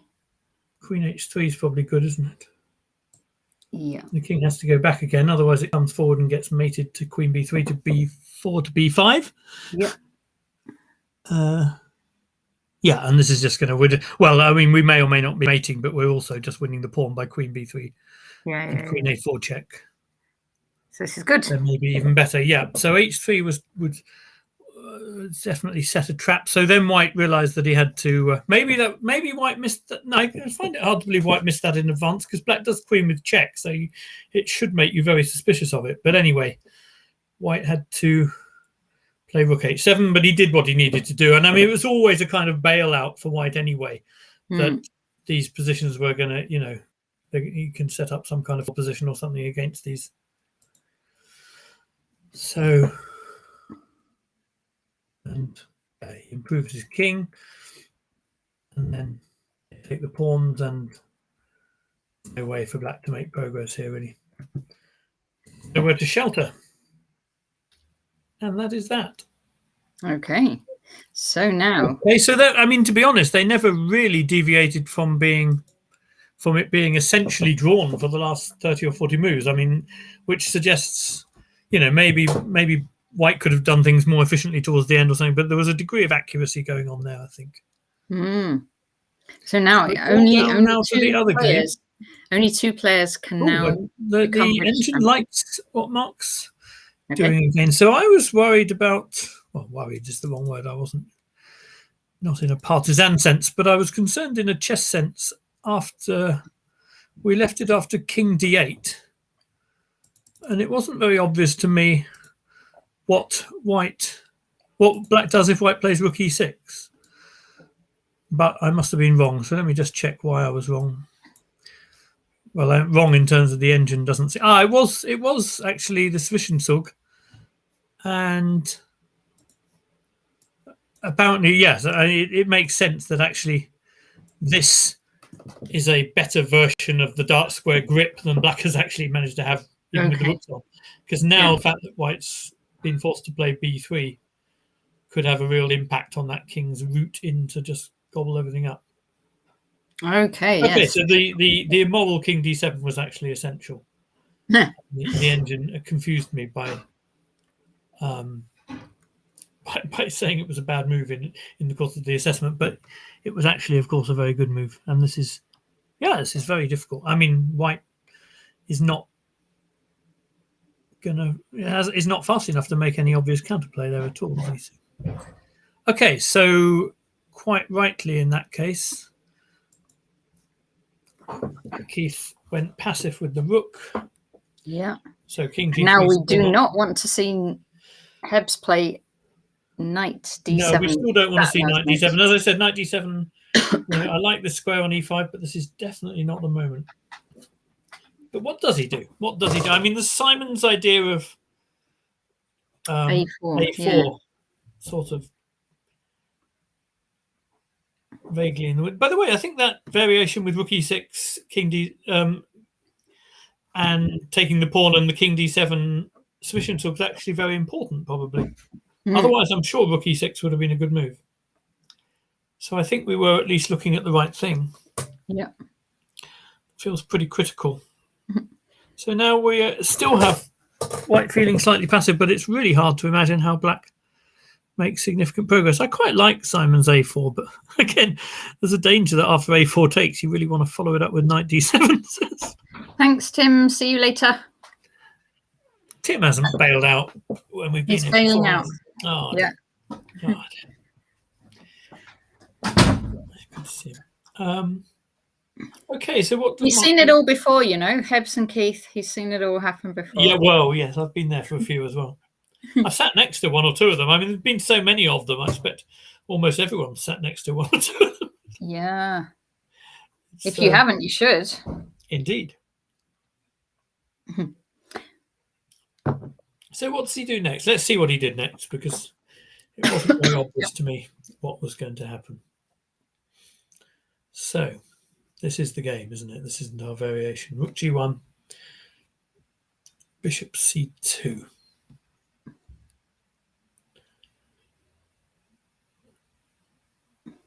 So I think my first thought is, why not bishop f5? Is he? Oh, then rook g5, I suppose. Perhaps, yeah, he's going to g5. We're about to see what happens, because he went bishop c2, rook g2, and then bishop f5. So okay. So we're just going to see rook g5, bishop g4, I supposed. Oh, rook e5. That's how I couldn't see the sort of missing link on how to make progress here. I think Mark's good at this kind of thing. Okay, so rook e5, and he does not mind the trade just because of this dark I think squared the idea. trade kind of, it's like that last variation with the rook takes d6 check. It's the d takes e5 opens that line up for the black king to go via e7 along the diagonal towards a3.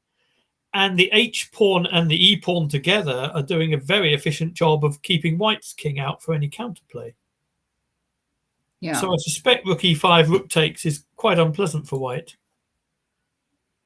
No? Okay, and so Keith's... I mean, it seems to me, the king, d takes e5 is a useful diagonal opener. You tend to think of diagonal openers being for bishops, don't you? But, so there's that, and then running down here, and look at this knight and h-pawn are really optimally placed for keeping the king out. It's very nice, actually. Very nice. It's rather it's very geometric. Yeah, it's quite instructive. So rook c2, and now we've got Simon's idea as well. So as if we didn't have all the elements going on. It's all happening. A4. Oh, b4. As per Ginger GM. b4. B4. So b4 looks like a move you don't want to play, really. I mean, in the sense you do, in the sense that you have had all your pawns on the same color as your bishop, and it all feels a bit anti-positional. Then yes, but it does make them feel, in practical terms, a bit more vulnerable because the c pawn no longer being supported. Something like rook e4, it's easy to see how the rook might get tied down to it long term. Yeah. So yes, in a sense, it's a move you would like to play because, from one point of view, positionally, yes, but from another point of view, the c pawn then looks quite weak, and white's. I like the way the h6 knight f6, as in that last variation, white's king on h4, which did at one point look quite active, is now very clearly no longer an asset. It's just sort of waiting to come backwards, I think. Yeah, b4 could be a little bit loose. So rook e4. Yeah.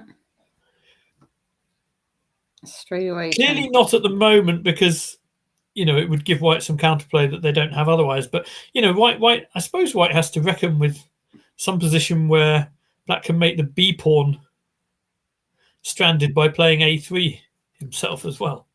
Not yet, I think, because at the moment black doesn't really have any weaknesses and it's nice to keep it like that. But rook e4, king g3. Yeah, rook d4. Again, that's just a nice dark square. That's the sort of move Mark makes in his sleep, kind of. You've got this dark square advantage and you just, okay, the engine doesn't like it. That's weird. Maybe it had an interesting alternative. Shall we have a look at it? Well, I don't know. Anti-positional, but very concrete. I was wondering about something like b5. Just try to take on b4, and then the b5 pawn will be quite hard to hold. But I can see from a human point of view, it doesn't look right because at the moment, the joy of this is that white has so little play and black can sort of just gradually try and increase the grip. But I don't know. I wonder what it was that the engine was bothered about. Just check that. b5. No, it might have been that actually. Okay, yeah. But there is. Well, it's going to give black a pass d pawn one way or another. But that doesn't, to me, that doesn't count as a missed opportunity from a human point of view. It just doesn't look. Yeah. So it looks like it increases the stakes. It gives both sides some extra possibilities, and it's obviously very nice to be able to give yourself some extra possibilities without giving too much away. So Keith's clock time is a little bit low, but I don't think it'll be alarming him yet, because they do get this 30-second increment. Only to the extent that he's not used to having it low, I think. Yeah. Well, some players take. I don't think it's right to do so necessarily, but some players sort of have this feeling that if they're playing slowly, it's a sign they're not playing well.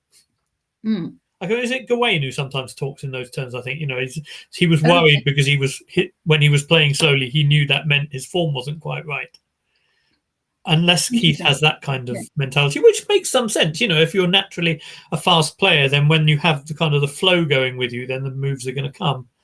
And if they're not, then it's kind of a sign something's wrong. But I don't think Keith will be too alarmed. Although it's certainly, some of these excellent endgames he plays, he's greatly assisted by the fact that he's the player pushing on the clock. So yeah. Bishop f3. Okay. And this is where we are, which makes sense because, I mean, from the perspective of putting your pieces on dark squares, tying the opponent down and creating that extra weakness, Mark's done the kind of semi-obvious bits now, and it's another of those pauses where you think for the next stage of the plan, I think. Hi, Percy Hepworth. 4NCL is back. Yes. Got the team email today, Percy did. I can't remember which team you played for, Percy.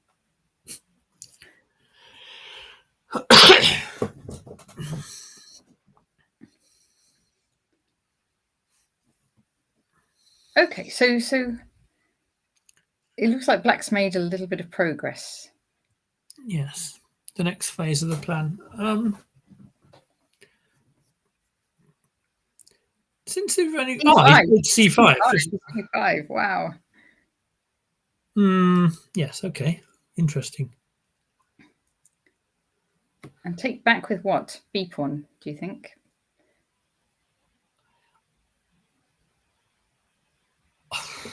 Well, the argument against the B pawn might be that there'd be some activation of the rook via B2 at some point where the bishop supports it on B7.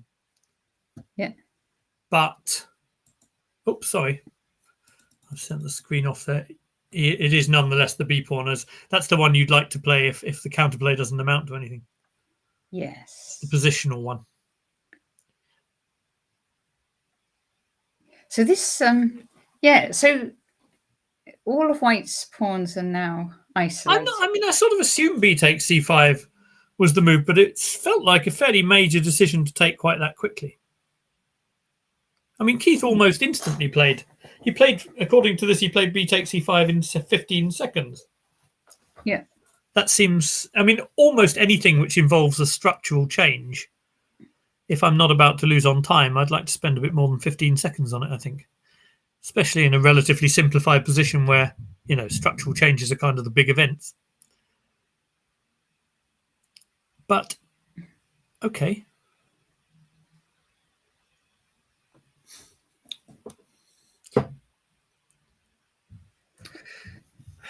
I wonder what's next. I keep wanting to get Mark's king into the action. Yeah, careful with that.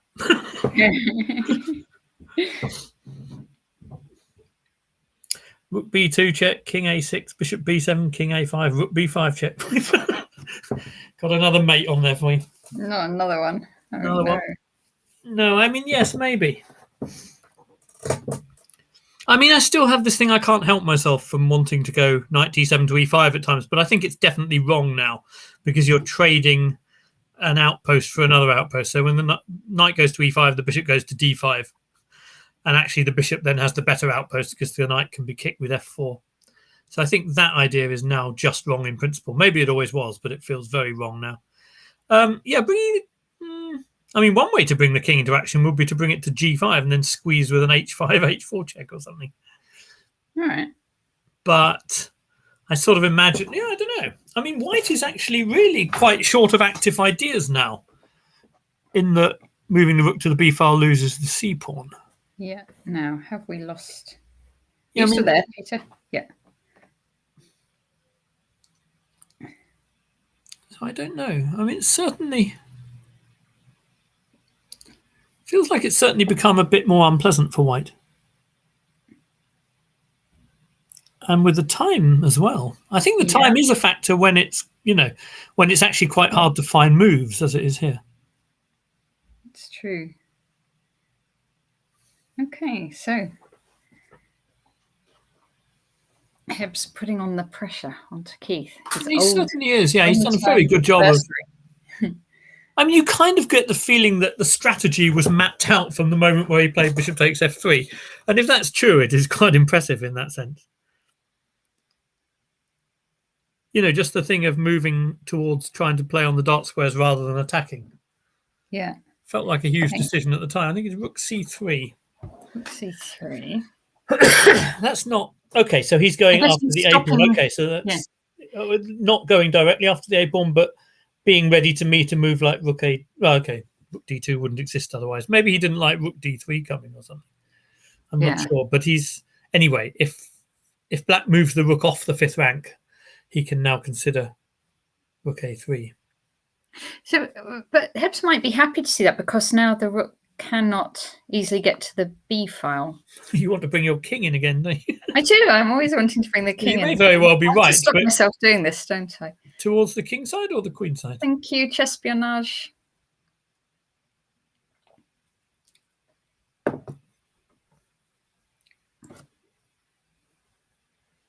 Yeah, thank you. That's nice.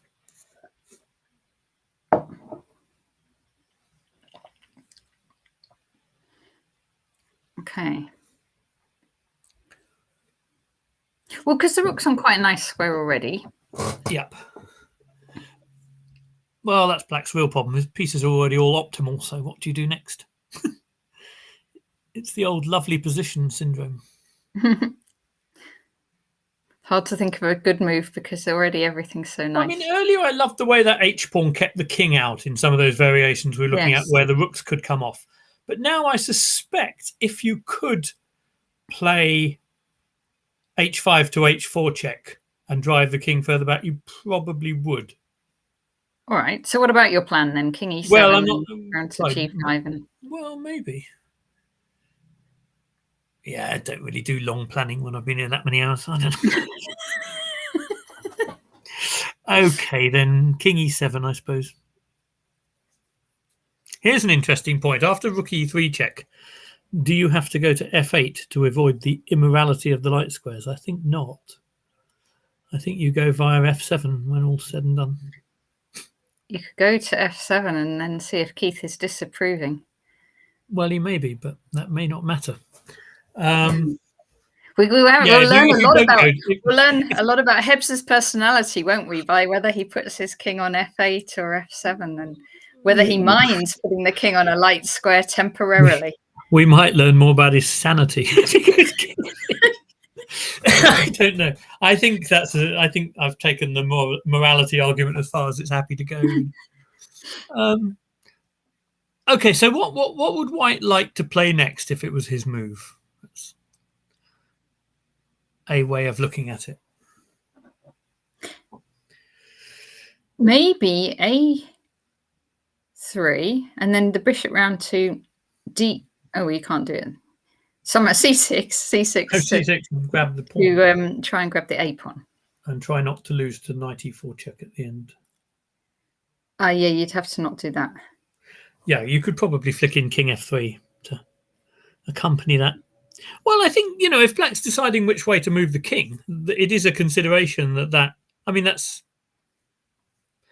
sort of the only bit of Black's position, unsurprisingly, because it's the bit that's on a white square. It's the only bit of Black's position that White can actually attack. So, yeah, maybe. I mean, then there were some other endings to sort of think about, like if you had A3, so sort of King E7, A3, my king's coming in, and then when you take on, will you go King E3 and...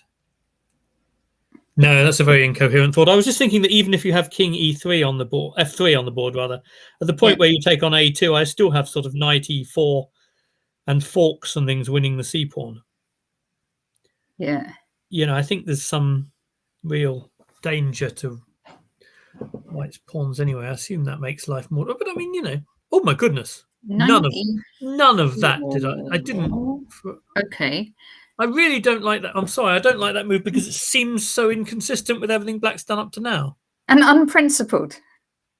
Well, that's harsh. Immoral. Yes. I mean, it's, Black's had this lovely strategy on the dark squares from about 30 moves ago.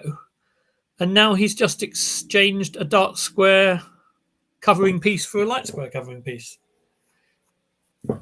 And, I'm done with the morality argument, but it does feel a bit strange. It feels, if you were to criticize what he has got? He's got more centre pawns. Well, I know what he may, yeah, that's true. What he may be trying to do is to kind of...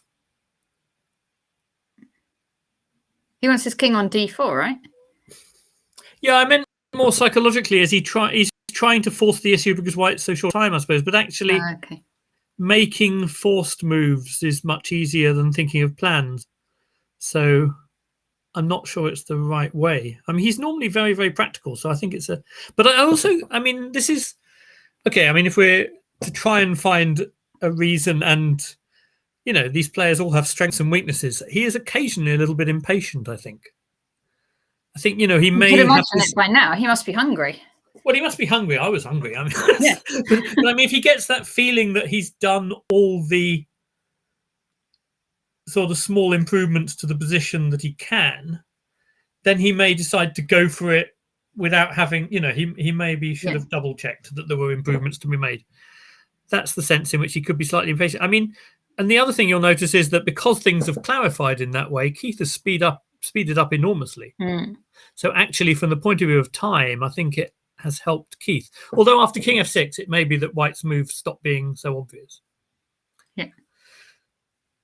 I'm just trying to... Not sure about, Ginger Jim's not sure about knight e4 as well, thinking bring the king to e5 first.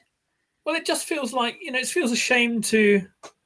Yes, maybe you do play knight e4 immediately. I mean, obviously the morality argument is only semi-serious, but yeah, Keith looks a lot happier. You can see he's a lot happier. He's just started making his moves instantly, and they're sort of going forward. Okay, so I guess one question is, after King F6, is Rook D3 an issue? Because I think Black can't play Rook D4. Because White takes, and will play King F3, King F5, and then try to win the opposition by tempi moves, something like A3 and H4 he's got. And Black's only got H5 in that case. No? I don't think King F6 works for... Let me just see. Here.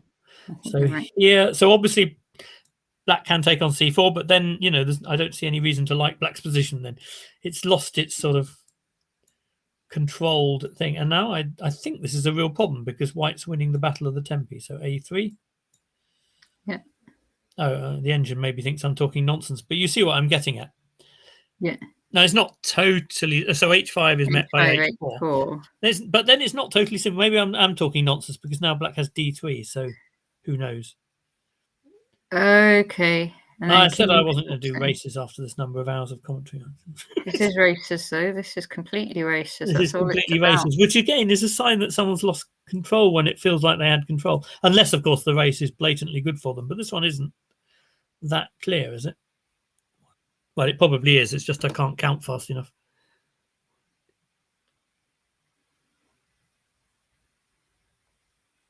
It looks to me like they queen at about the same time. I think the whole point about queening in a race is that about the same time isn't good enough, really, is it? Yeah. But it's, you know, it's not the sort of race where he could have foreseen this when he went knight e4 check probably and said, oh, that one's good. But he's moved, so we could go back to the action. Let's see what he's done. He has gone King F6, which is obviously the move he wants to play. Yeah. And I would have thought the main question now is whether Keith can go Rook D3. Yeah. Yep.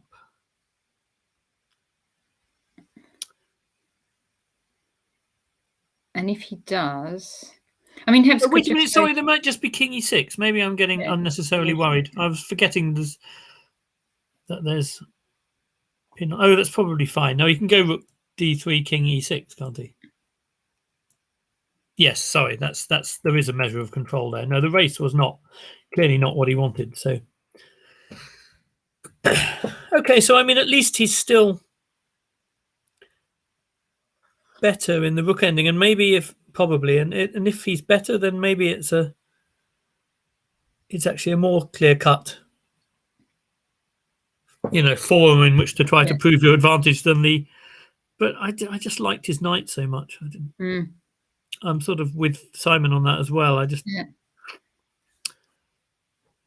But on the other hand, I think, you know, it's very easy for us to be too purist about these things. Sometimes you have these beautiful pieces and the only way to win is to change them off ultimately. And I think those are really hard moments for some people. I'm rubbish at that. I love my good pieces and I don't want to change them off. And I think sometimes I keep them on too long. Yeah. So it's interesting. No, but it's another interesting psychological thing, isn't it? You sort of, in order to make progress, you have to give something up, and sometimes that can be quite hard. And you have to put it into a rook and pawn ending, which Keith is famous for. Well, okay, but I don't think he's famous for ones. I mean, he's very good at defending them as well, but he's less famous for ones where he's suffering, isn't he? Yeah, that's true. I mean, true. He does. If your main fame is suffering, yeah. gone wrong with your narrative, isn't it? It's not what you want. So, I think he's more used to be on the grinding side of these. Yeah. Also, he can't be he's not going to be thrilled to bits with his structure, is he? Really? So Ginger's suggesting h5 for black. h5 check. Isn't it White's move still? It is White's move. It is White's move. What's he thinking White's going to play first? I think it was more an idea than a... of an idea in general. No, I was working on h5 too, because you want to... Well, you either want to take that g4 square or deflect the king, and... Well, hard though it is to imagine, it looks like Ginger GM might be playing for mate. So Ginger's saying if White goes h4... You realise all he's doing here is pushing Harry the h-pawn, don't you? Yeah, that's so he's not and giving up the other h-pawn. Yeah. So there is at least one past. Oh, by the way, he's played my rook d3 move, and the engine's deeply unimpressed. Oh, okay. This has happened. So we're now thinking what, king e6? I think we were thinking king e6. Yeah, that was my. Yeah, I think it has to be king e6. Sneaked a peek there, but I just don't think the pawn ending is doing it for black. I think it has to be king e6. Yeah. Which probably puts an end to Simon's h5 idea. I think it needed a more neutral move for White to be over. Well, it certainly puts. I mean, you don't want to. I mean, you don't want h5 check king g5. That would be a step seriously in the wrong direction. You wouldn't do it after this, but yes. So king e6, I think. King e6, and then black is threatening this c pawn. Well, he is. Yes, that's why.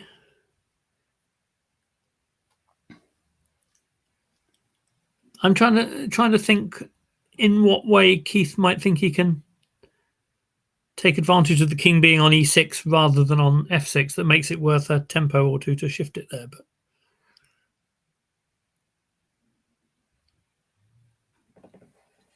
yeah, I mean, what would he do other than go back and defend the c pawn?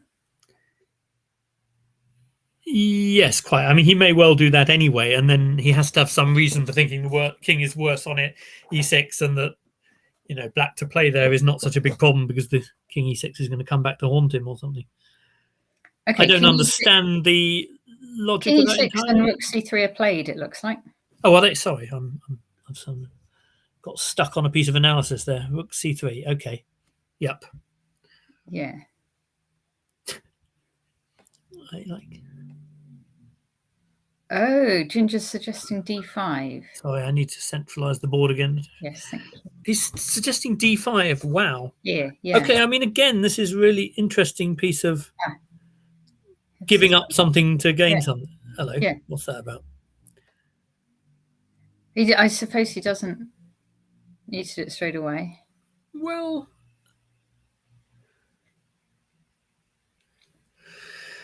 no.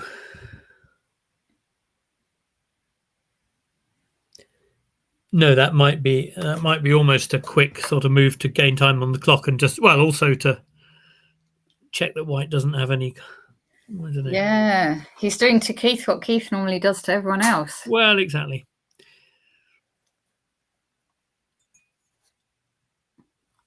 Well, I mean, it's not exactly Zugzwang territory, but White does have to be. He's always got rook e3 check back to c3 again, but he doesn't have a whole bunch of other moves that don't make some concession, I don't think. Mm. Like king f, you can never retreat the king because king f5 will always be strong, so you've got to hold that there.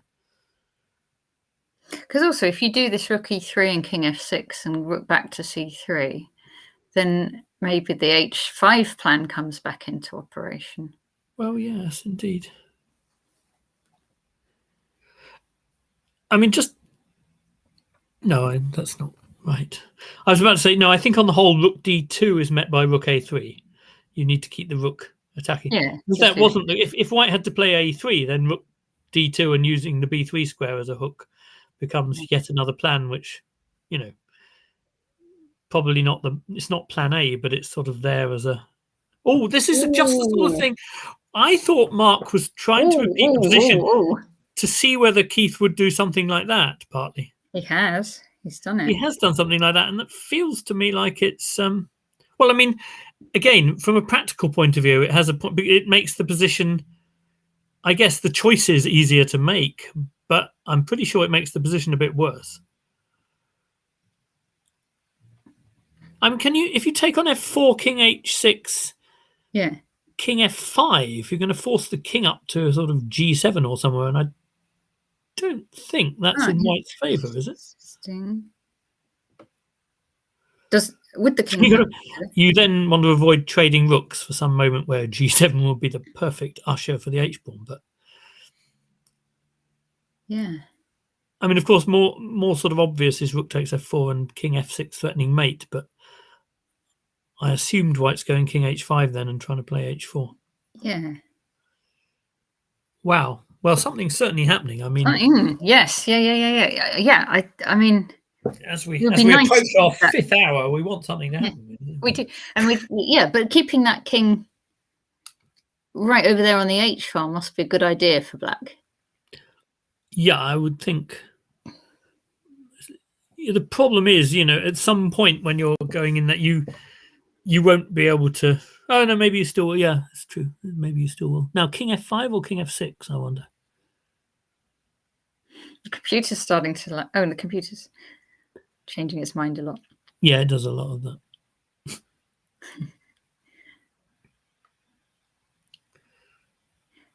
Right.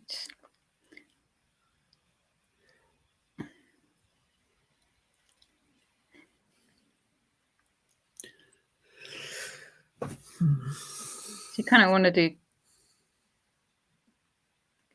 king. Well, let's say King F6.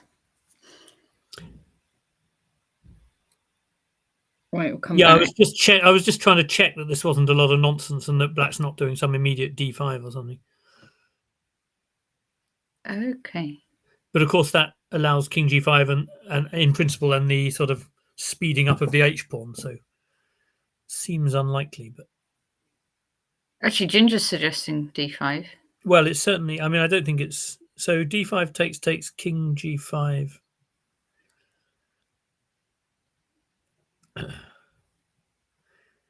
Yeah, it's going to be, from a commentary point of view, it's going to be a bad time not to do races, I think, isn't it? I think races are coming into this. Yeah, it's quite hard to avoid now. Well, one thing to say about some of the races between the C pawn and the H pawn is that it's going to be very bad news for White that there are A pawns on the board to enable Black to win when a rook gets sack freed. Oh, King E5. That's slightly. I thought. Yeah, I was starting to think maybe D5 was a testing way. This one is a bit of a. It's going to get into D4, isn't it? Presumably King G5 now. Yeah. Threatening to get Harry rolling.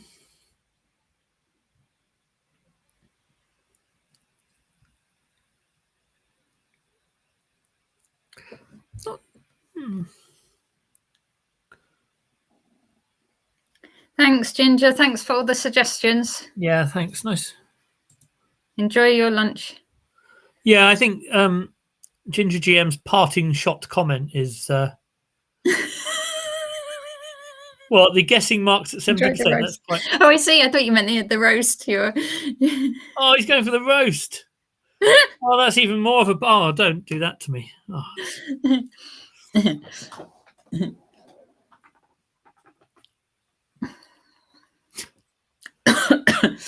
Lots of H4s. Yeah, it comes with the territory.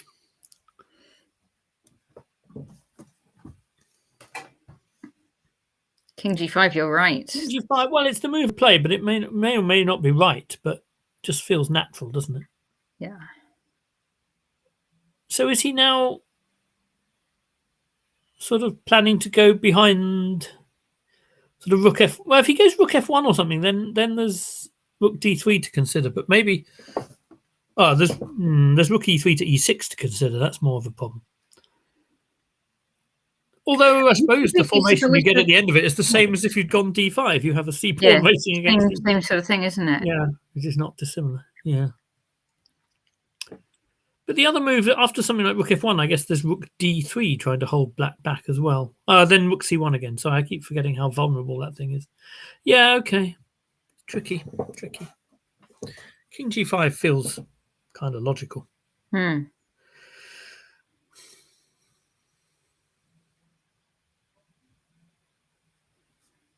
It did feel to me a little bit like black should either get on with d5 or keep that king on the h-file, and king e5 didn't quite do either. But for all that, it seems like a perfectly viable move. But I do think if black's king gets into d4, which it will soon, that's going to cause problems.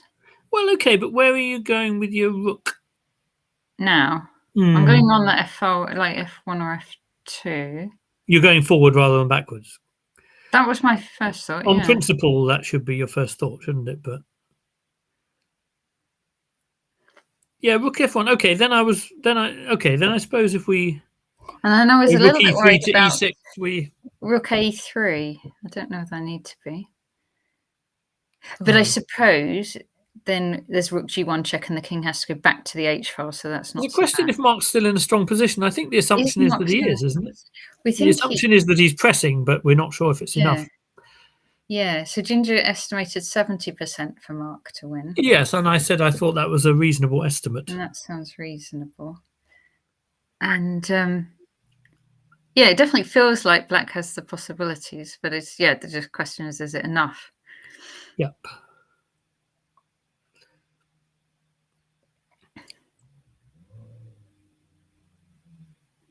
There's an interesting question you ask about rook a3, just because I hadn't sort of even vaguely thought of the move for ages. It felt like we ought to be trying to win d6 if we get the chance. But it's not an easy decision. Pawns against two rook pawns. Rook f2, okay. Okay, rook f2. Oh, he's hitting a pawn. Sorry, I should have noticed that. That makes quite a difference because. So I'm expecting now white might go rook a. Well, now I think rook a3 is a serious thought. Yes. And then you throw in rook g2 check to force the king back, and that then means the h pawn's a bit less worrying. And then maybe king d4, but only then we'd lose our a pawn. So I'm not quite sure about that.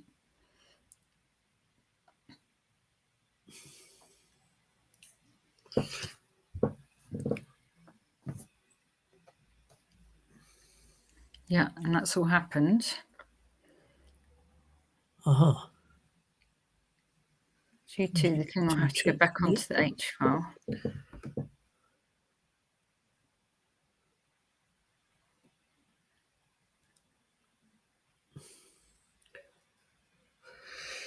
I suppose. Right. What do you think of this then? If say Hebs comes into d4, Keith takes on a4, and then Hebs just goes like rook c2. Okay, then I guess rook a6 to try and attack the a pawn in return. Okay. Yes.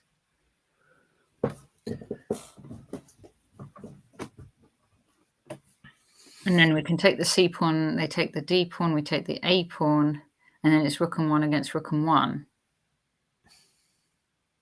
Is that just a draw? Sorry, when we take the what he was. So my theory was king d4. Yeah. Rook a4. Rook c2, rook a6, yeah. Yeah, and then I was going to go king c4. Yep. Rook takes d6, rook a2. Okay. And that rook and 1 against rook and 1. I mean, I don't think I'd call any of these things clearly a draw. It's just what sort of constitutes an improvement or a deterioration in his chances. And Isaiah said that the computer actually wanted rook f8 instead of rook f2. Oh, wow. Okay, I wondered. For mate threats. Well, I did wonder if a few mate threats might come in handy. Sort of rainy day sort of thing. I just had one other really stupid idea. Okay, go for it. Since it was a really stupid idea, I probably won't mention it. No, it's based on an inability to count, I think. No, I just noticed there was one other plan in general of playing sort of something like rook d2 to d4 and then forcing d5 by using the pin of the c-pawn. Oh, yeah. But I think we have... I mean, if we take on c4 with the rook, I think both sides probably queen together and white queens would check or something. Anyway, it doesn't look like the most plausible. Oh, he's gone for the d5, but I'm not sure. Okay. I'm not sure if this is the best circumstances or not.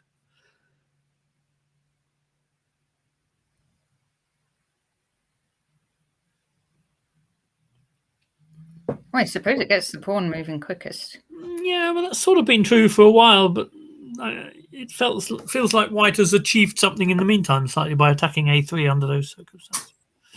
Yeah, I wondered if that was it. He's not bothering to pick it up, but okay, you can't stop white going.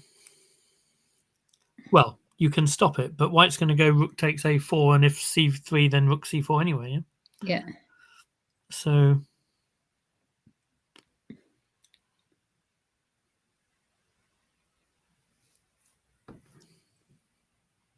I think you want to take the d pawn. Yes.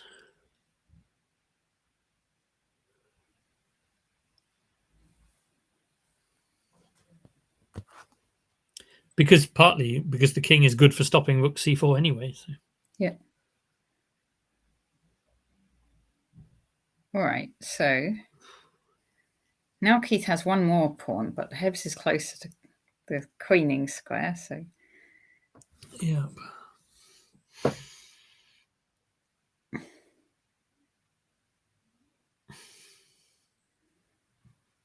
Yeah, it feels not very obvious to me after white goes behind how black's going to...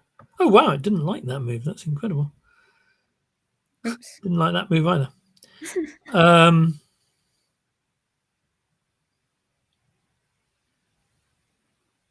Table-based win for Mark after rook a8, says Nazaire. Oh, really? I didn't think to be a bit cheeky to put rook table a7 bases was a on. draw. Rook a8 was a win and rook a7 was a draw. How are we meant to know that stuff? Really? Oh, that's impressive. So I'll have a think about how that could possibly be later. Yes. This does feel like it's checking distance pretty and building decent a drawing chances. Well, yeah. I think the king kind of has to come forward, doesn't it? But yeah. It's just the h-pawn. Feels like it should be fast enough. Okay, so Hebs has 8.5 minutes. Oh, Keith 2.5. Keith is playing h4 that the crowd have been pasting into the chat for a while. Yes, it's lost some of its character from how it was before. But yes. I suppose Hebs should just take the a pawn first.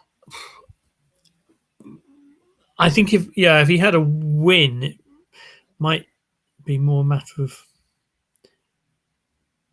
Yeah. Well, no, that's quite handy actually, because sometimes it threatens rook a5 to c5 as well.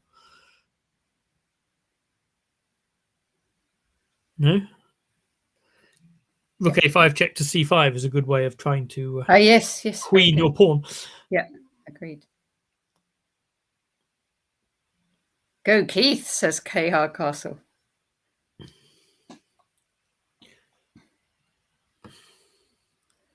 So yeah, so so with the h pawn, if you get one of those things where the rook and king are trying to mate and you have to prevent mate by playing h8 equals knight check, you always lose, don't you, with an h pawn? But that's the one bit of calculation I have to offer at this stage. Okay.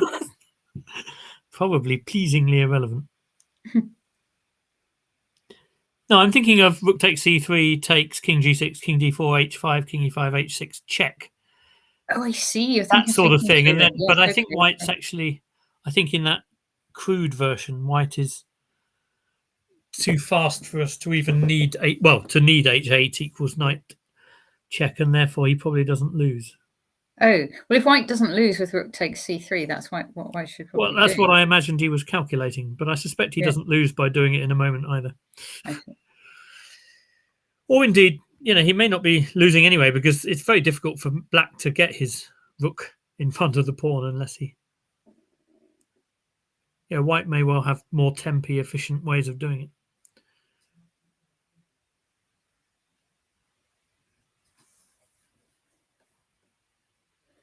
So another person who'll be very interested in this game is, of course, Nick Pert. Yeah, I imagine he's got an eye out for it.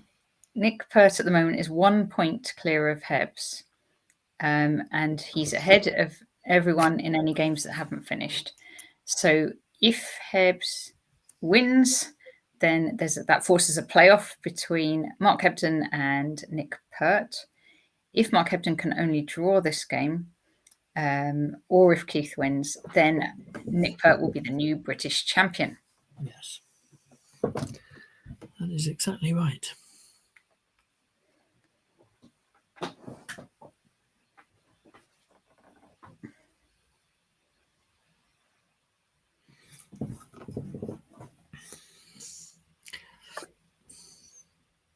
Okay, Keith keeps checking. I must say it's feeling like it's going to end a draw. Yeah, it's looking draw. I think it's drawn now. I think. Well, I think possibly Simon was right that an earlier d5 was more challenging. I still didn't really like taking off the minor pieces, but it's clear that there were still chances after that as well. You have to feel a little bit sorry for Mark at this point, don't you? Yes.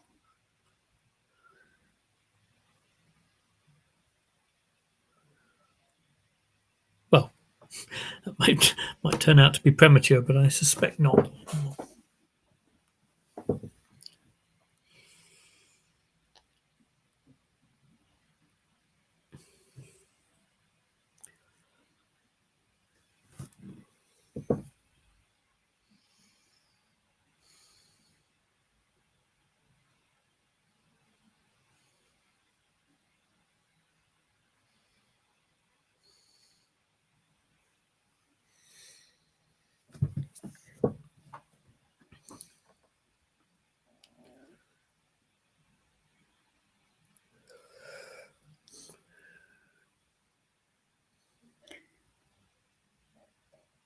King d2.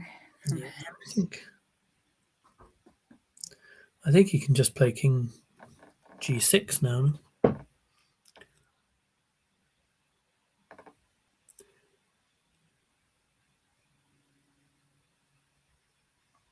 I mean, there may be other ways, but that looks like the most natural and efficient. No? Yeah.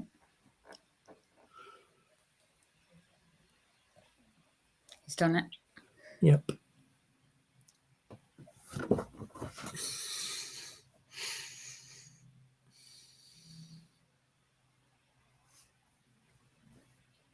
So Mark will be able to queen his pawn, but Keith will just take, and white's pawn will be far enough advanced that Mark will have to give up his rook for it. Yep.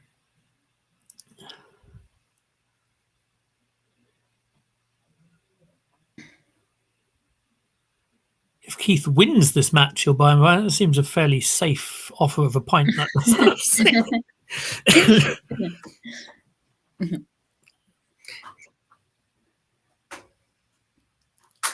Yeah, I mean, if Keith wins, that's great for him. It doesn't put him. He's just because he's just half a point behind going into the game. It doesn't put him into a playoffs.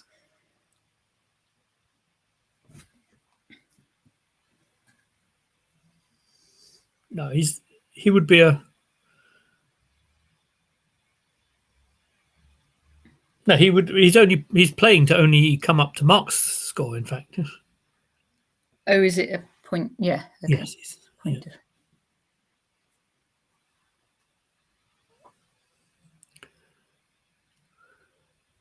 I think whatever happens in this game, that Keith will be having a pint this evening. That is a very safe The assumption. question is, will English Civil War be buying the pint?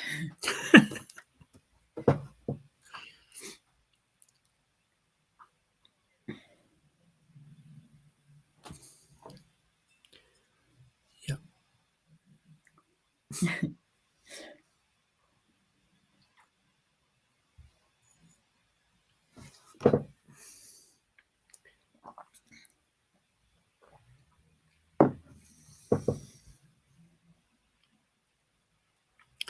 I keep forgetting to drink my coffee because there's so much action going on here. Vice Monsters. If he draws, you could buy him a half. That's nice.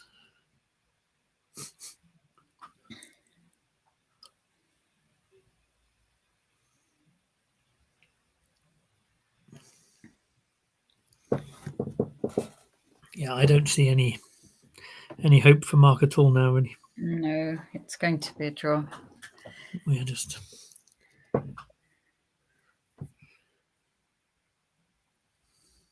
Yeah. Oh, yes, Keith. No, it will. I think that's true. I think Keith has had a fairly... Yeah, the last game going in a rook and pawn ending. It'll be his normal tournament finish. Oh, it's done. It's done. Is it done? It's all done. Okay, well, we have to say a big congratulations to Grandmaster Nick Pert, who is the new British champion 2021. So absolutely fantastic. Well done, Nick. Congratulations. I mean, there were a lot of players had really good performances in this tournament. I'm going to mention Marcus Harvey. I'm going to mention Hamish Olsen. It's lovely to see Keith and Hebbs playing against each other in the last round. Been really nice to commentate that. There's, of course, the juniors. There's oh, I think we should mention Andrew too, who was competing for the championship in the last sorry, round. Yeah. No, I'm gonna, I haven't got. I need to get my page in front of me, so I just read out everyone's name. Andrew Ledger, obviously, who had a fantastic tournament and could, going in today was one of the favourites to win the whole thing. There was Svetlana Susakova, who has got what she needs to become a WIM. So big well done to her. Tell me who I'm forgetting, because I'm going to forget people. The juniors, Theo and Freddie, lovely to see you playing. Fantastic performance. Eggy, Joe McPhillips was doing well. I mean, lots of players playing very, very well. Also, thank you to everybody who's been doing commentating. So thank you, Peter, and everyone who's been doing commentating throughout the week. And also, we should say huge well done to all the organisers. It's been really nice seeing the British back in person. We've had 2 very successful online Britishers, which has also been a nice addition to the calendar, but lovely to see people back in person. It was lovely also to have access to see to have this live camera for us to see the players. So that's really added to it. And I know people have enjoyed it. And thank you, Charlie. Yeah, and again, well done, Nick Pert. Absolutely. Okay, thank you, everyone. Thanks very much for watching. Oh, and thank you to Natasha too for fielding this whole week of commentary. Great job by her. Oh, and by the way, sorry, what we should say is we are going to be back. The British isn't over. There is the women's tournament coming up next week, and it's a really strong one as well. It's really nice, probably the strongest one for a decade. We've got Harriet, we've got Grandmaster Ketty, we've got I'm forgetting everyone. We've got Katarzyna Toma, and I've just heard, I think that Gigantabear, Audrey, is going to be playing, and there's others as well that I've forgotten. But it's a lovely, strong women's event. So please do tune into that. Starting Thursday, I think commentary is going to start Friday. I think. Okay. We're on, aren't we, on Friday? We're on Friday. So are we the next? Are we Friday? I assumed there was a Thursday. We'll organise this after, yeah. But I think we're on Friday. So we'll see you. Hopefully, see you all tune in then. Thanks a lot. Thanks very much for watching. Thanks.